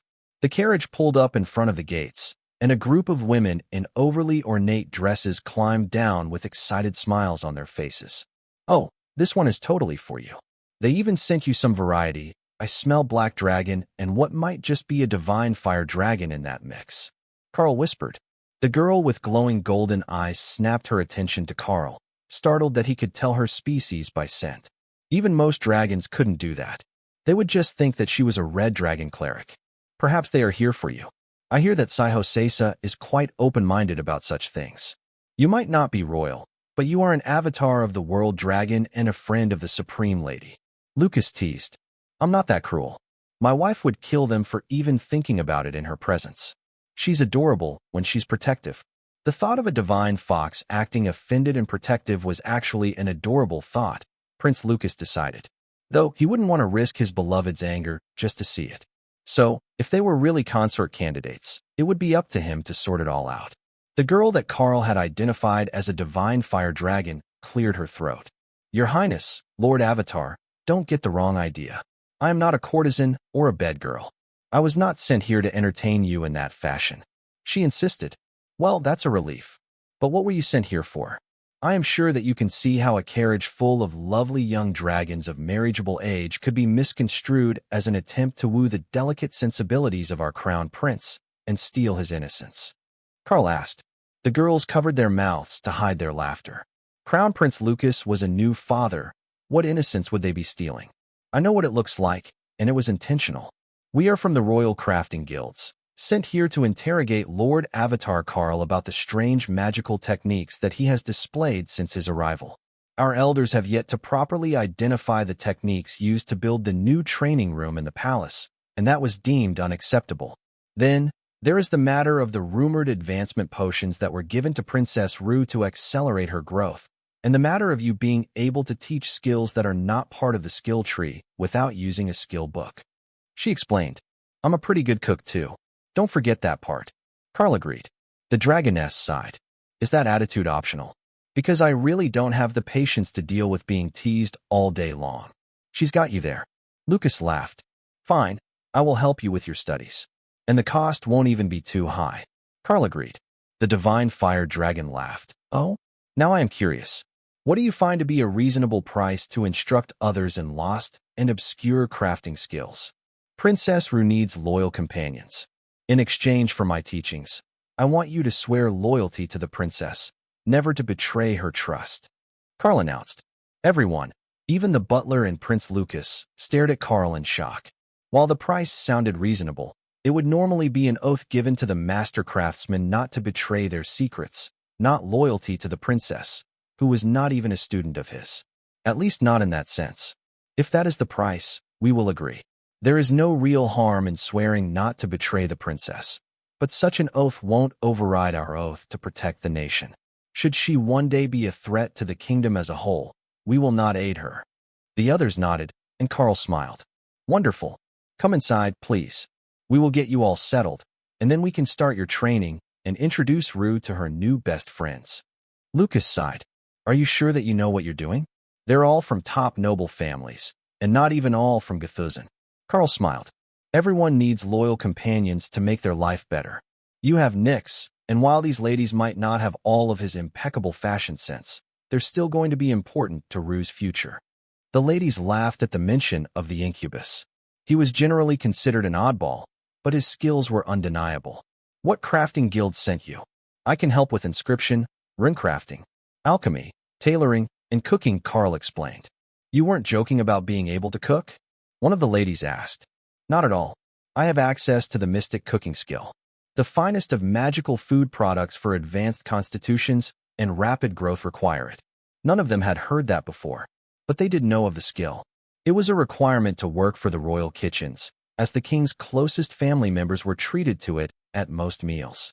Most of us came from the alchemists, but the others came from the obscure magic research department of the Dragon Church. The divine fire dragon explained. Oh, I would have expected more blue dragons. Karl noted. How would we have passed them off as marriage candidates to sneak them out of the palace? If you send more than one blue dragon somewhere, they're definitely going to study something. It's not a believable cover. 2 hours later, everyone was settled into their rooms, refreshed, and fed for an afternoon of training. Flicker, the divine fire dragon, was quickly becoming Rue's new best friend, as Karl had promised. But it was impossible to tell whether it was against her will or not. As soon as she had come out of her room to find him, she had been grabbed and abducted by Kara, who wanted someone for Rue to spar with who was also a mage, and not too much physically larger than the princess. Of course, the dragon was mythic ranked, as divine fire dragons were normally born as overlords. But Kara didn't mind, and Rue was happy to adopt her with Kara's recommendation. Karl, meet my friend Flicker. She's going to stay here as an alchemist. Isn't that awesome? You know alchemy, right? Will you be teaching her too? Rue asked. Of course. She's already got alchemy as a trade skill, so I will help her upgrade it and teach her some new recipes, so she can make even better potions to help everyone grow. Then, when you catch up to her level, you can both work on becoming immortals together. Karl agreed. The divine fire dragon stared at Karl in shock. She didn't expect that he would have such high expectations for the princess. But she had been away from the palace for a while, and she hadn't had time to get all caught up on the gossip before coming here, where she found the infamous, useless princess to actually be incredibly skilled and almost ready to advance again. But Flicker's species innately understood the fundamental rule of fire, so she was guaranteed to advance to immortality as she grew. The question was only if Rue had the comprehension abilities to allow her to keep up. Perhaps we can continue this sparring session after I have had some time to work with Lord Karl on my skills. Flicker asked. Kara shrugged. I don't have a problem with that. There are more dragons here to play with, and Rue needs to learn how to spar with all of them, not just our combat bunnies. Flicker's eyes sparkled with excitement as she was relieved from her duties, then turned serious as she faced Karl, who had promised her new skills. For a species that was bound to become immortal, rare skills were everything. If nothing went wrong, they had forever to practice them, so the chance to learn something rare or forgotten by most of society would give them an edge when they did reach immortality and had to move to the immortal realm to continue their growth. I was no secret to the divine fire dragons that while their potential was immense, they were still looked down on by many species for being born mortal. So, to distinguish themselves, they needed something that would put them above the hatchlings of species born in the immortal realm, where they were innately immortal ranked from birth. So, how does this teaching process work? Flicker asked as Karl walked toward her. It's simple, really. I will ask the world dragon to help us out. Pat your head, and you will get a system notice. Karl laughed quietly to herself as she realized that despite his promise, Karl fully intended to tease the young dragon. She might be mythic ranked, but she was far from being an adult, even if she was older than Rue. She reminded Kara of Lotus, doomed to be the shortest adult in the room. She didn't share the same carefree personality, though. Half of that makes sense, the other half is highly questionable. She replied, just trust the process. Champion Karl offers knowledge, skill, runic alchemy, will be transferred to the diminutive dragoness Flicker. Flicker frowned as she read the system message. It definitely just made a short joke at her expense. And the world dragon avatar was patting her head like a child. But she got the skill. She actually improved her alchemy to a whole new tier of capability with a single touch. She could feel the knowledge of a whole new language flowing into her mind, along with the basics of a new crafting skill that was based on her own alchemy. Are you sure it's wise to give those skills out here? Kara asked. It's fine. She's a divine fire dragon, and she doesn't live in the Dragon Isles in our time. She almost certainly left when she reached immortality, so it's not going to mess anything serious up in our own timeline. The skills were known in this resurgence. They were just really rare. Karl replied. Flicker was simply standing in the middle of the room, too lost in the new knowledge to do anything. So Kara went looking for a new volunteer to help them train Rue. They were all still in fancy dresses, playing their parts in case someone was watching and reporting their actions, but they could certainly hold a magical duel with the princess. It wasn't about power, it was about picking the right skills at the right time, both of which were areas that Rue lacked in. She didn't have many skills, as she had just received her class, and her timing was far from perfect, so she ended up burning much more mana than necessary. But she was getting used to the bunnies and their rhythm, so Kara was determined to shake her up and remind the princess that she still had a long way to go before she could call herself a proficient mage. Why don't I collect a few more of the alchemists right now, and we can start on the advanced alchemy training, while Kara and Rue work with the others. That should give us a nice balance between physical and practical training time, without leaving anyone out of the fun. Karl suggested. Well, we have 4 alchemists and 3 researchers, so it's a fairly even split, assuming that you can handle that many students at a time. Flicker suggested. That's perfect. Kara, those 3 are yours for now. I will return these ones for training in the morning. Karl brought the 4 alchemists to the other side of the illusionary domain, and then adjusted the spell to create a proper alchemy lab for them to work in, with clear walls, so those not actively working could watch from a safe location. First off, I will give everyone the basic skills that they will need to know to actually follow this course. You do all have alchemy as a basic trade skill, right? Not a specialty version of alchemy, or some alchemy-related equivalent. I'm not sure how any of those will function with this attempt to upgrade. Karl asked. The dragons chuckled at his question. Is it so easy to get upgraded versions of trade skills? Just getting to the upper levels of alchemy is already a lifetime of work for most people.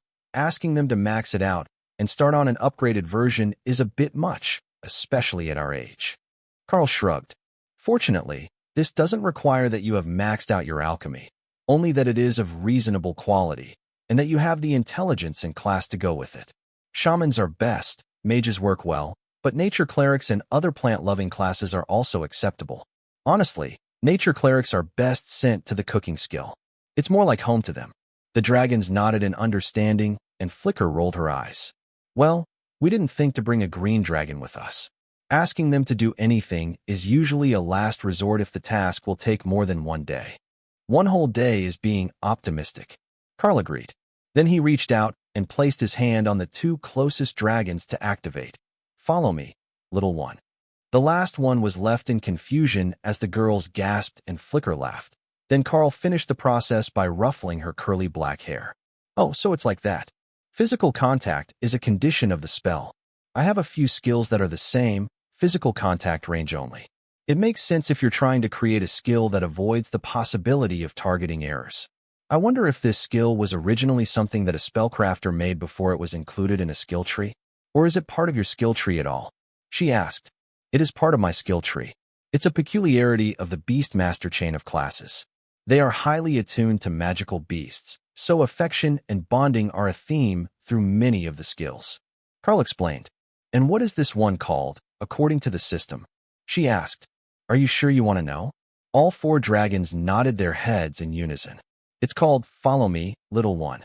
The notifications that you got are personalized by the system, though I don't choose them or get to see what it calls you. Karl replied. That makes sense. There is no way that you would know how much I love chocolate chips. The curly-haired girl laughed. I will put that on the list if we have anyone in the research group that is interested in cooking. But I am certain that someone in the kitchen here can accommodate a chocolate-obsessed sweet tooth. I know that it must be severe if the system saw fit to mention it. The dragon laughed, and then took out a giant bag of chocolate from her inventory. Don't worry, I came prepared, just in case they didn't have the good stuff. Well then, crisis averted. Now, we should start on the basics of your new skill. Adding runes to a potion is both incredibly difficult and incredibly simple at the same time. Most of the difficulty is in getting the syntax right and combining the runes, so there are no unintended side effects. So, let's start with a simple healing potion, and then add runes to increase effectiveness and the duration of the healing effect. Done properly, it will cause the healing effect to more than triple, with the healing spread over a whole minute. So, if you're in combat, there is much less waste, and you can drink a potion while taking damage to offset expected incoming injuries. I will write it on the board. While Karl worked on the alchemy upgrades, Rue and Kara were having much more fun with the other three members. Alright, now what we're going to do is, we're going to play tag. But with staves. The goal is to capture the flag off the back of the belt of your opponents, but everyone gets a staff to defend themselves. You're all caster-type classes, so it should be perfect, right? Kara asked. The black dragon sighed. I am not a caster class. I am a ranger. Kara shrugged. Well, you're not a warrior. That is true, but not the point. Are you good with fighting sticks? No. Then you're a caster class today. Now, everyone, take your defensive sticks and get to work. It's all about the footwork when you're fighting something like a rogue who is trying to get behind you to stab you in the back. Kara announced. Even the ranger couldn't argue the logic behind that one. The sneakiness of rogues and the inability of most combatants to deal with their agility-type combat led to them being one of the most effective classes in confined spaces or city environments. Within castles, the rogue class was such a common source of assassination attempts that even the assassin class often got called rogues. Today, with four combatants who had never used their staves as a defensive weapon before, the game of tag became much more of a childish sport than a serious bit of combat training. However, in Kara's mind, that was perfect. They would remember what worked here today and use it to avoid people sneaking up on them in the future. That's why the flags were in the middle of the back of their belt. Prince Lucas watched the whole scene unfold while trying not to laugh. Kara wasn't even trying to take the flags. She just liked slapping people on the backside to make them jump. Karl and Prince Lucas were just about to grab a drink between training sessions when a wall guard ran in, panting with exertion. Highness, we have incoming dragons. 20 royal guard, on their wings, flying fully armored in battle formation. He gasped. Prince Lucas visibly paled, so Karl patted him on the shoulder. Relax, breathe. If they're here for a fight, we will give them a fight. But I suspect that they're here for something else. If it was really about fighting us, there would be a red and a black dragon with them. He explained. The crown prince frowned. How does that logic even work? From behind them, Karl laughed. Because if someone seriously tried to kill someone under Karl's protection, the fallout of the battle would draw the attention of the war and death gods. The amount of damage that would occur in a battle between 10 royal guards and an avatar of the world dragon would level half the mountain range. Karl shrugged. She wasn't wrong. Lucas let out a slow breath. You're certain that if those are the Queen's Guard, we're not going to lose the battle? Karl nodded. One-on-one. They would have a hard time even defeating the Elven Kings. They're a mythic dungeon boss, and I'm a harder target than they are. Plus, I could summon an entire force of soldiers, or set an illusionary domain with all the combat bunnies buffed by Warbeast. There is a reason that I'm here to help Rue grow. We're not in any real danger. But Karl still went outside to meet the incoming wing of dragons and transformed into Avatar, form before buffing himself with Warbeast, upcast to immortal rank using the amulet. The golden armor on his body was glorious, and even Kara had to stop to do a double take. It was so shiny. She wanted it. Lucas came out behind them and transformed into his natural dragon form, while Kara chased everyone back inside to protect Rue. They were mostly mythic dragons, and while they were not combat specialists, it was more important that they build that bond of trust with Rue than that they put up a strong front today. Lucas flew up to meet the incoming dragons with Karl right behind him, and the flight slowed, shifting into a defensive position at the sight of the massive world dragon. Compared to a fully buffed Karl, even a mythic shadow dragon looked like a half-grown whelp. Lord Lucas, we bring news. The king has ascended. By the divine laws of Gthuzan, you are required to report to Nar Palace within 24 hours. The leader of the flight announced. Karl wasn't sure if they meant that as the king was dead, or the king reached the immortal rank. Either one would call for the crown prince to be called back, but there was an underlying political layer here that Karl wasn't following. They had referenced a law that was most likely succession, as they were here for the crown prince. But Karl didn't know what the protocol was going to be. I will gather my entourage and accompany you now. Avatar Karl, please call for the others to transform and follow us back. Lucas replied. Karl nodded, then flew down into the courtyard, where Kara had already gathered everyone by the doors. They all transformed, including Rue, whose new shadow dragon form was much smaller than anyone else. Here, drink this before the flight. Kara informed her, holding out a potion. Rue downed the potion, trusting Kara's judgment. Then, her dragon form began to expand as she advanced, breaking through the bottleneck with the help of Remy's specialty potion. That's better. Still a bit small and cute, but you'll have an easier time keeping up. Or you can rest on Karl's back. Kara explained, then transformed into badger shape, so Rue couldn't ask her any questions. The royal guards looked shocked to see Rue advance again. She was quickly reaching what anyone would call a respectable power level for a juvenile princess. But she had advanced so fast after awakening that it was nearly incomprehensible. All that they could think was that all her potential had been bottled up, and now it was exploding out. But they didn't ask any questions as they led the procession back toward Nar Palace. That wasn't their job. They were just here to escort the crown prince and named successor back to the palace for the formal ceremonies. Protocol said that they didn't answer any questions at all, not even from Crown Prince Lucas, until they were back at the palace. However, they couldn't help but think that the whole formation looked more like an escort for the world dragon avatar. He was so much larger than a normal dragon that he dominated the middle of the formation, and halfway through, he had collected Princess Rue, letting her adolescent dragon rest on his back as he casually soared among the others. What's up with your aura? If I didn't know better, I would say that you were an immortal. Lucas asked as they approached the city. It's the transformation spell. I wasn't sure if we were fighting, so I cast it at full power.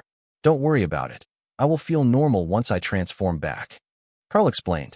Lucas shook his head, and then tilted his chin toward the swarm of black bodies above the city. That won't be for some time. Every royal and noble will be in dragon form until the formal proclamation is made. Father was near the bottleneck when we left.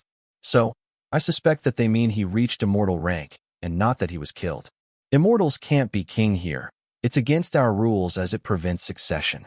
If he did advance, they will crown me today, and that is going to cause a whole set of outcomes that will come fast. If he somehow died, we will mourn today, and I will seize the crown tomorrow in a challenge. That will be a whole other issue, but we can talk about it later. As they approached the city, the dragons in the air began to chant something that became more distinct by the kilometer, turning into a roar of draconic voices. The immortal king has ascended. A new king is chosen. Long live the king. Lucas smiled, and then gestured for Mildred and Rue to come forward to join him. Karl fell back 100 meters, keeping himself behind the royal guards. But he also gained altitude, so he had a better view. The looks they're giving us say that we were supposed to be lower, and looking up. Kara noted. Damn, I should have read a book on this or something. Karl sighed. Then, 3 more dragons flew up to join him. Decarion, representing the black dragon. A female red dragon who might be the orphanage matron or the red avatar, and librarian Barry. Avatar, your timing is impeccable, as expected. Decarion's voice whispered in Karl's mind. Karl winked at him, and the black dragon smirked back. The look made every dragon looking in their direction nervous. The representatives of the death god and the system lord conspiring on any topic was bad news for everyone else involved. Lucas reached a spot he was happy with, and the 2 women hovered on either side of him as he prepared to speak. I am humbled by your expressions of loyalty and admiration. Today, we celebrate the reign of my father and the start of his immortal journey. Those who have served him loyally will be granted legacy positions under my rule, and those who have slighted him will be given the chance at a fresh start. That is my mercy as king. As tradition demands, if anyone should wish to challenge for the throne or for the position of queen, they may challenge our designated champion. Karl, avatar of the world dragon, will be available for the next 7 days to receive challenges. Kara mentally laughed as Lucas nominated Karl to fight challenges on behalf of both himself and Rue. But she didn't think that anyone was actually going to do it. Everyone liked the crown prince and knew that he was going to be good for the nation. Plus, Karl was enormous. If it came down to a fight in dragon form, he would mangle them. On second thought, she hoped that someone would. But the news was slowly sinking into the crowd that Lucas had just declared his choice for queen. He hadn't spoken the name, but there were 2 female dragons flying next to him.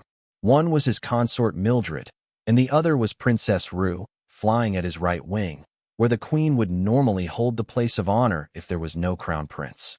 Where is the little one? Karl asked, just realizing that he couldn't see the hatchling. I've got her. She's in a sling cuddled against my fur. Kara replied. Well, there was no warmer spot for her to be when they were flying through the mountains. Mildred must have known that and not put up a fight about it, as the summons was an urgent one.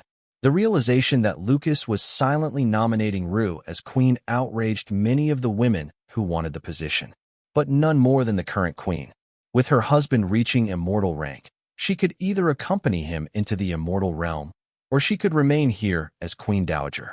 One would have her looked down as a mortal in the immortal realm, but the other would see her power fading under the ascendancy of a new queen.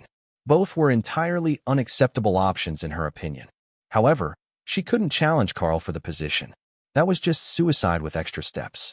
She would have to wait for the formal challenges to end, then put a plan in motion to discredit and get rid of Rue so that she could keep her position. She had produced many successors for the king. There was no reason that she was unable to do it again. All she had to do was get Lucas to go along with her plan. Then a voice rose from the crowd. The great seer of Unzatherb says that your choice for champion is invalid. The champion must be a member of the Gethuzan royal staff. That was one of the queen's personal maids, but Lucas was in no mood for her nonsense. However, Rue beat him to the answer. Lord Karl, avatar of the world dragon, is my tutor. Royal tutors are members of the royal staff, even when they are not citizens of Gethuzan. He is eligible. If you should want a challenge for the right to become queen, you will have to produce a champion who can defeat him. Everyone turned to Karl, who nodded. Indeed, I have been given the role of royal tutor, among others. I have held that role since the day that I arrived here. There were a few in the crowd who could tell when a lie was told, and Karl's answer was clear and unambiguous enough that there were no more questions about his right to be the champion. However, the queen was not impressed. She had become increasingly certain that this man was not from their world. There was something off about him, and his arrival was suspicious, no matter what angle you looked at it from. Especially now that the king had reached immortality. 1 month later, and Rue would still be a useless child with no chance at the throne. 1 month earlier, and one of the schemes to end her should have succeeded. The Supreme Lady was interfering with things that should not be meddled with, putting her snout where it did not belong. The queen wasn't the only one who thought that way. And for a moment, Matilda turned her attention to the mass of people thinking about her and cursing her in their minds. A world dragon and a chaos badger causing trouble, while everyone blamed her. Interesting, but not her problem. As the saying went, they were not her monkeys, and that was not her circus. Let someone else deal with the mess they caused. After a few seconds of silence, a dragon flew up out of the crowd. I challenge for the throne. A firstborn son of a mistress has no right of ascension, no matter what our immortal father wanted. The dragon insisted. Lucas nodded. Then, by all means, begin. The champions will decide the outcome, as per divine law. The dragon snorted disdainfully. The king was not allowed to fight his own fights during the challenge, a test of his judgment, as the king was expected to be the strongest of the shadow dragons, and challenging him directly to a duel was unlikely to succeed. It was intended to be a measure to keep a powerful fool off the throne, as there was a real chance that the chosen champion could betray him if he was not a good leader. The younger prince activated a magical item, and his power soared, easily double what it was before, and far stronger than what Lucas could claim without outside assistance. Avatar, concede defeat, and there is no need for you to be injured here. The challenger demanded. Karl smiled and extended one clawed finger in the man's direction. Nullify shattered not only the barriers, but also the strengthening buff on the dragon. Karl laughed wildly, rolling on her back in the air and clutching her belly, which had the hatchling princess strapped to it. The change of angle let the little dragon get a better view of the shocked look on the man's face as Karl charged at him. He didn't even have time to recover from his shock before a massive clawed paw hit him on the back, tearing the muscles in the base of his wings and sending him crashing to the ground with a fleshy crunch. That should settle it. Unless he's planning to get back up, Karl announced. He was a mythic rank dragon. He would heal the physical injuries in a few minutes, if not faster. But the damage to his pride would last far longer. Being swatted out of the air with a casual claw, not even a skill, was utterly humiliating. It wasn't something that should be able to happen to him, but his impact-rattled mind still couldn't comprehend why his protective spells had failed. The assembly of nobles and royals fell silent at the scene. Even if they had some intention of challenging, what were they supposed to do about that world dragon? The only one of them who might even stand a chance was Dakarian, and he was already flying in the back, openly supporting the king. But was a world dragon even vulnerable to the breath attack of a black dragon? The world dragons breathed life, a hard counter to the black dragon's cloud of death. It could very well end the same way as this challenge, with Karl relying on a massive physical advantage to simply knock his opponent out of the sky. If there are no more challengers, we will begin the celebration feast. Lucas declared. The dragons began to roar, their voices shaking the air. Long live the king. In one wave, the dragons retreated to the city, leaving only Karl and the avatars, plus Barry, still in the sky over the city. Well, that was fun. We should do this more often. For a second there, I could feel the goddess' attention on us. Just long enough for you to smack that moron out of the sky. I swear that almost triggered a civil war. But nobody was brave enough to follow his lead after he lost. The Queen's faction is going to collapse with a whimper, I fear. Hardly worthy of the attention of the Red Dragon. The War Priestess complained. I did consider making it look like a fair fight, but that might have just caused even greater chaos. Karl joked. Dakarian laughed, a rumbling noise that somehow echoed, despite there being nothing for it to echo off. I would put money on the fact that it would. The Black Dragon also saw great potential in this situation, but his attention has faded. The Black Dragon avatar agreed. I'm just here for a better viewpoint. Barry added. Somehow, that was the most blue dragon thing that Karl had ever heard. He didn't care how it turned out, as long as he had the best view so that he didn't miss any details for the official record.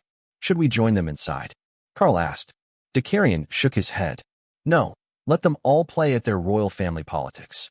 The new king will take care of Princess Rue for the next hour, and we will join them at dinner, along with the nobles who are not directly part of the royal family.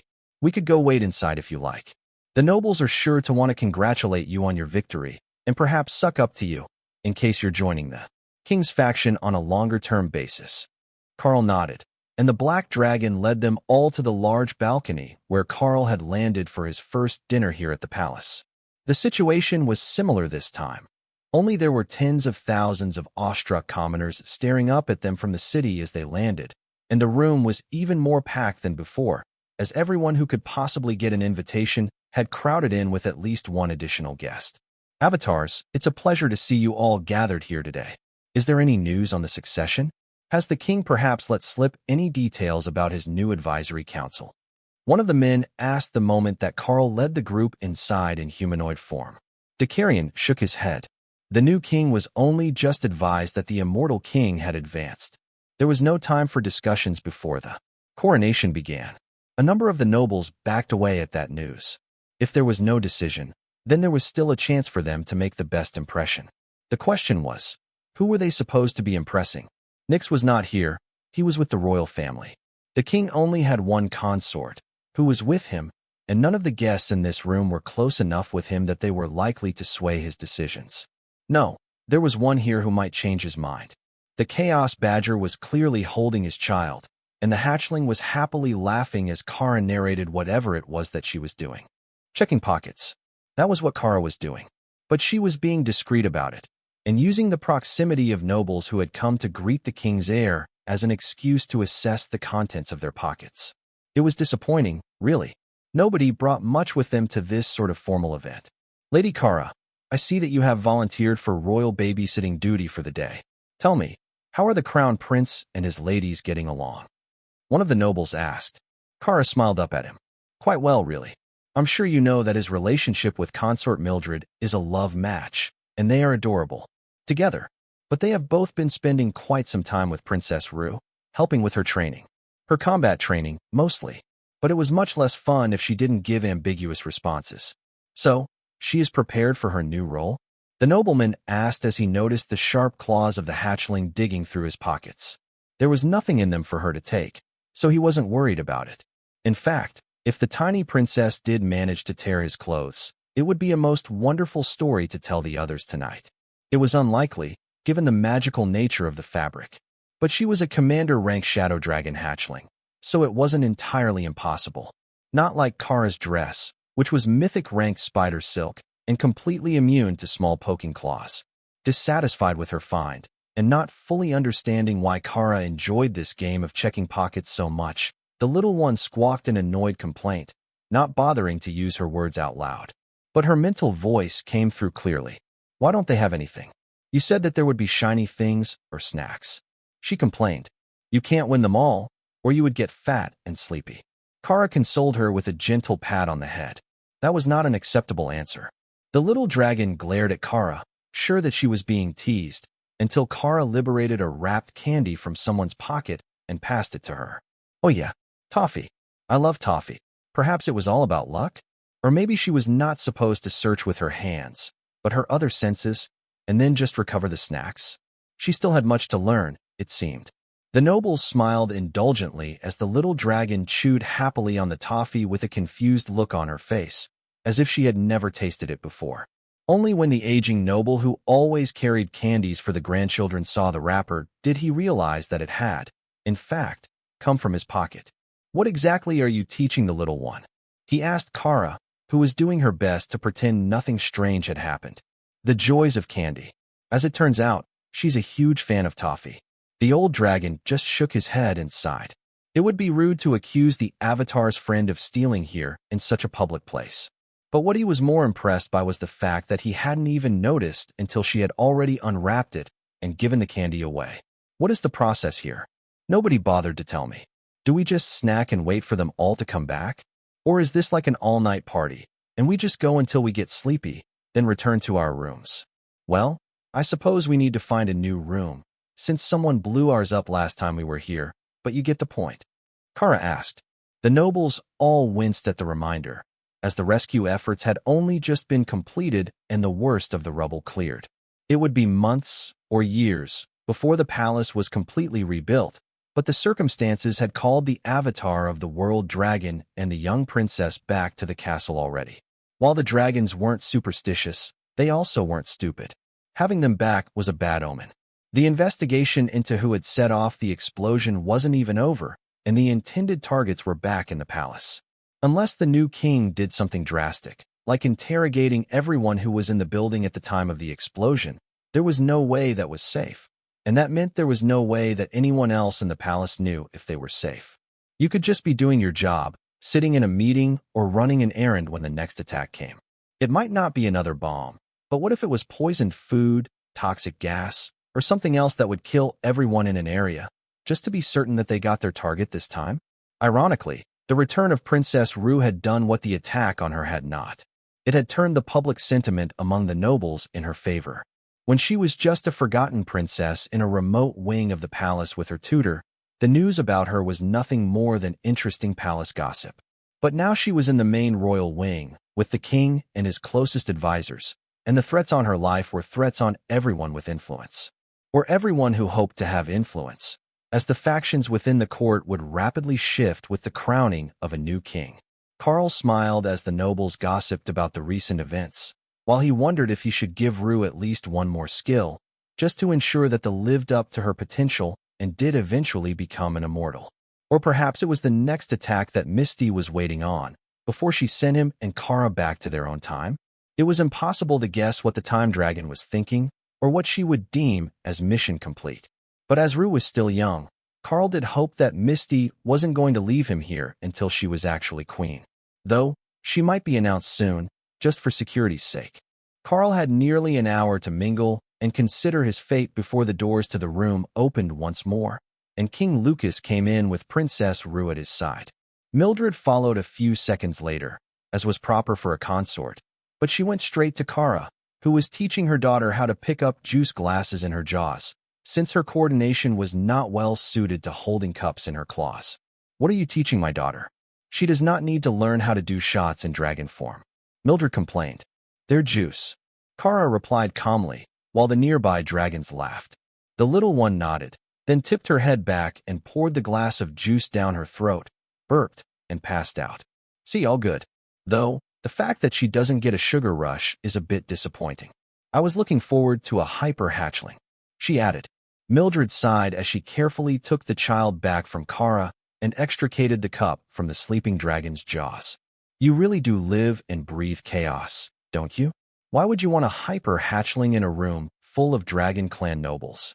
Why would I not want a hyper-hatchling in a room full of stuffy nobles?" The old dragon who Kara had stolen the toffee from laughed at her response. "The badger understands. These functions are entirely too boring. A hatchling can be excused for bad behavior. After all, they're still hatchlings and curious about the world. It keeps things interesting." As he finished speaking, King Lucas reached the throne which had been set up at one end of the room, and took his seat with Ru standing beside him. "My people, I thank you for the warm welcome," he began, silencing the chatter in the room. "There are a few important items that will need to be clarified today, with the change in leadership.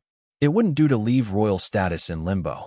First off, the majority of my royal siblings will retain their status as prince and princess until such time as a second heir is born to my lineage. After that, the branches of the family will be separated, and the contest for the crown may begin."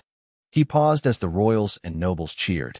The power plays of the princes and princesses struggling to become most powerful and take the throne was one of their greatest sources of entertainment, and they had all known that it was inevitable that they would be relegated to nobles with royal blood.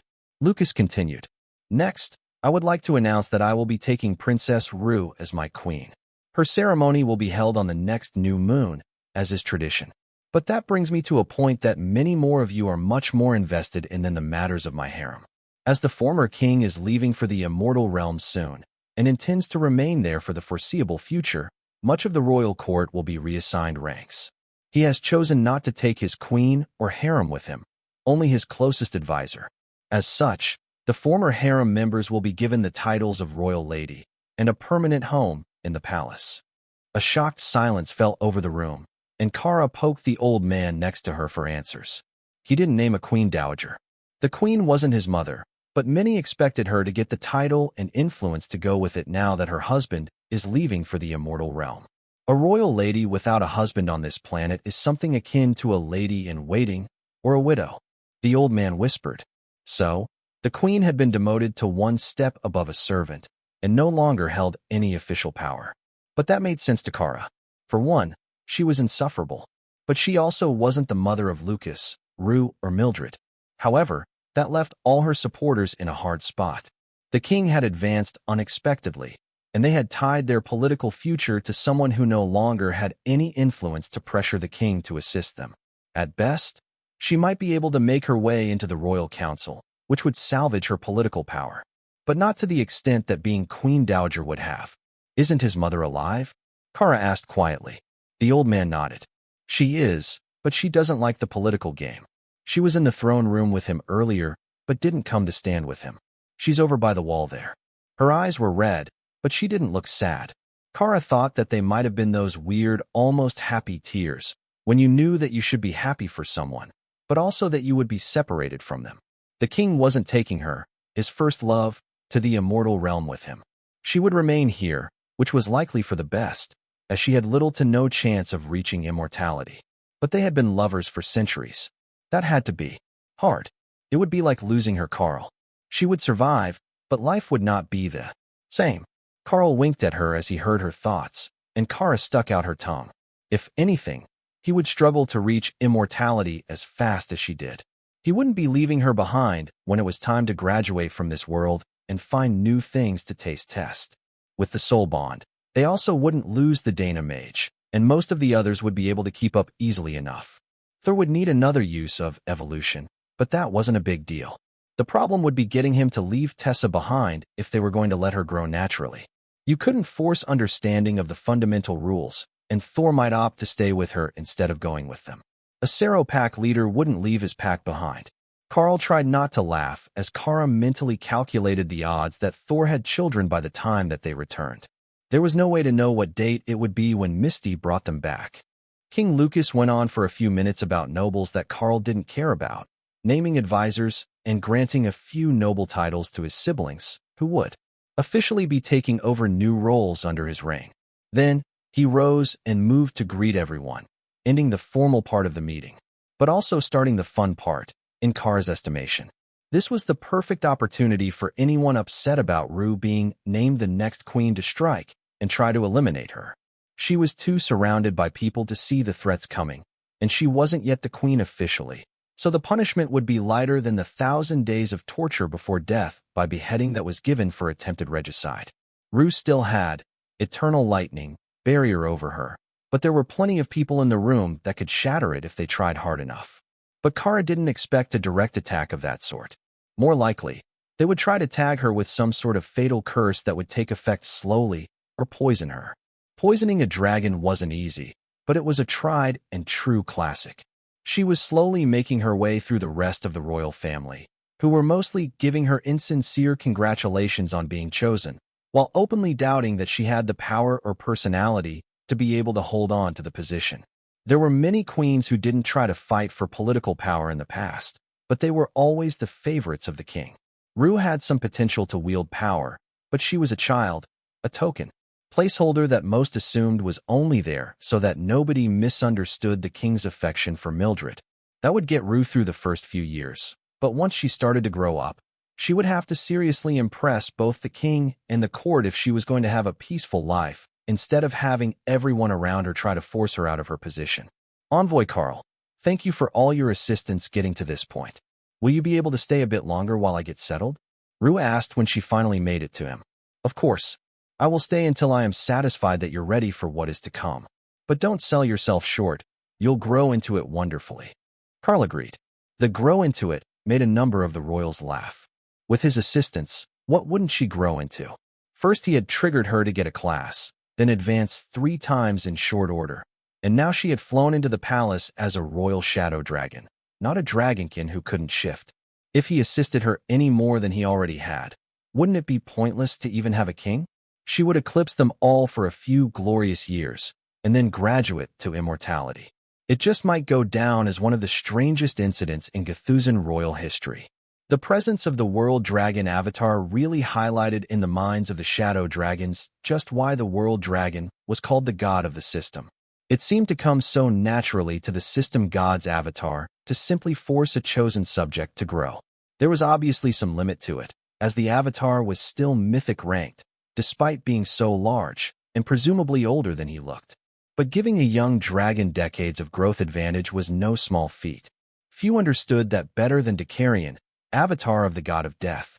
It was his god who had declared that Karl may not have a baby dragon, and Deucalion was increasingly certain that the proclamation had not just been an idle rejection. Rue was satisfied with Karl's answer and wanted to talk more, but was quickly pulled away by others, all eager to get to properly know her. But that was not what Karl was watching. Karl would make sure nobody seriously injured Rue. He was more interested in who was not here than who was present. For one, the queen was notably absent, a silent protest to her not being named Queen Dowager, no doubt. But a number of the queen's children, especially the younger princes, had departed the room immediately after the announcement. They hadn't been missed yet, as everyone was so busy, but it wouldn't escape the king's notice forever that some of his siblings were missing. Then, Karl spotted a familiar platinum blonde head of hair in the crowd and went over to greet Misty. "Little dragon, it's a pleasure to see you again. Do we have business today?" he asked, making sure not to give anything away in public. "Not yet, but soon. I just dropped in for a bit of dinner, and then we can talk. There is a lot left on the list for you to take care of. This one was a bit longer than most, but I've got a full itinerary for you." Misty agreed. "A full itinerary? The others are going to be more than a little annoyed with us by the time that we get back." Karl joked.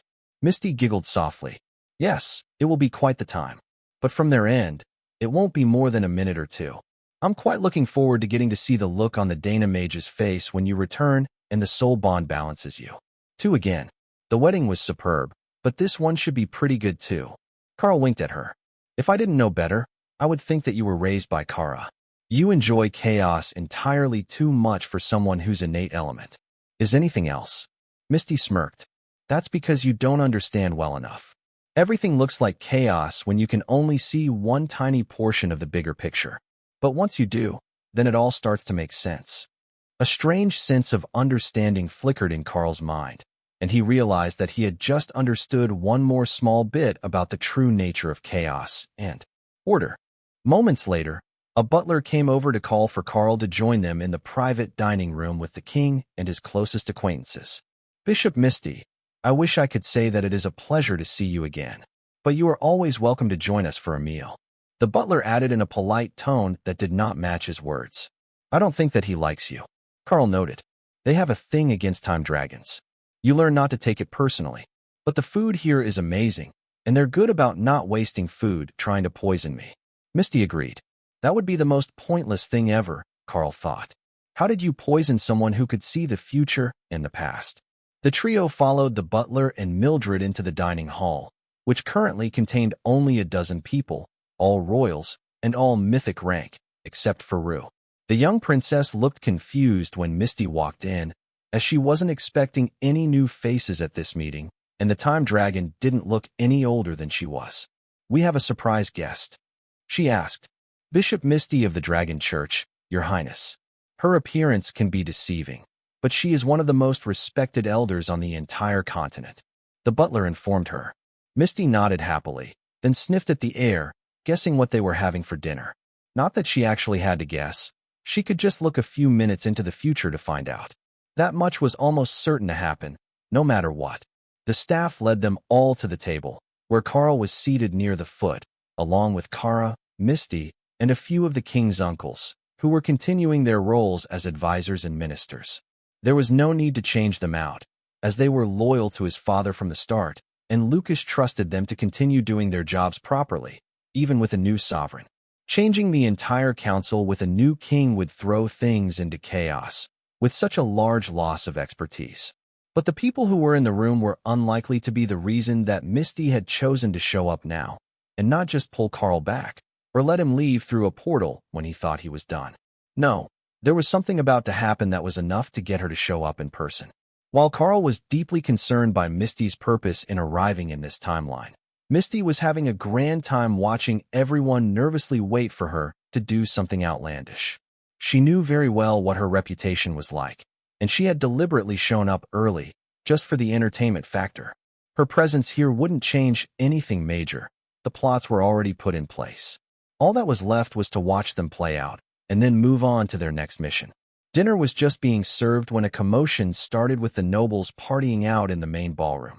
That was what Misty was waiting for, and she immediately split her senses into 1,000 nearby locations so that she could get every single bit of juicy palace gossip in real time.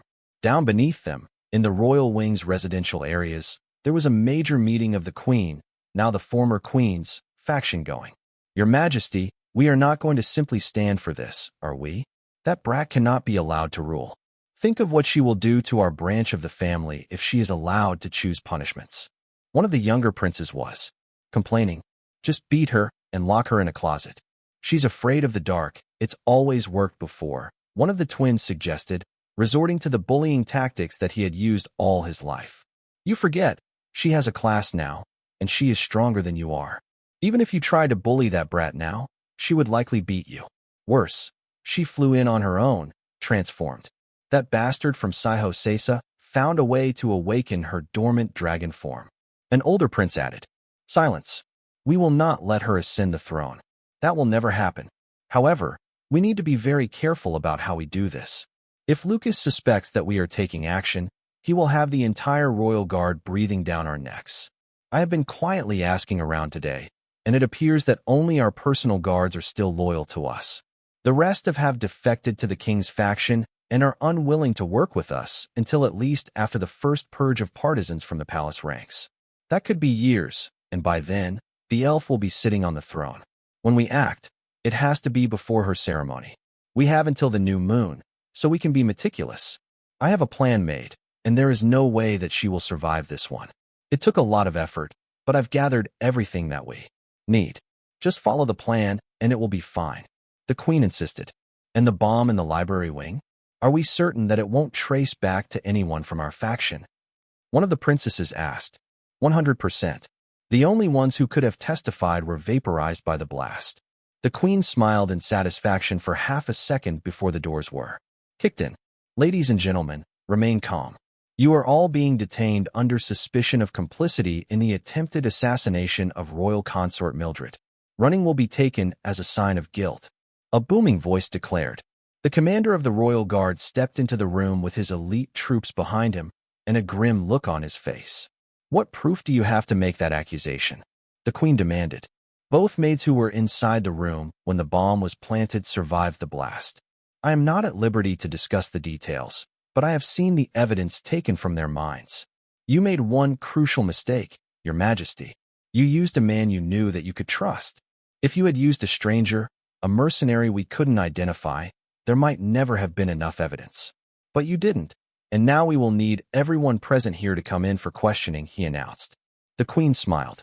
There was no way that they could prove that the bombing was actually paid by her, and not just committed by someone who had worked for her in the past. But she hadn't yet realized that this wasn't about the bombing.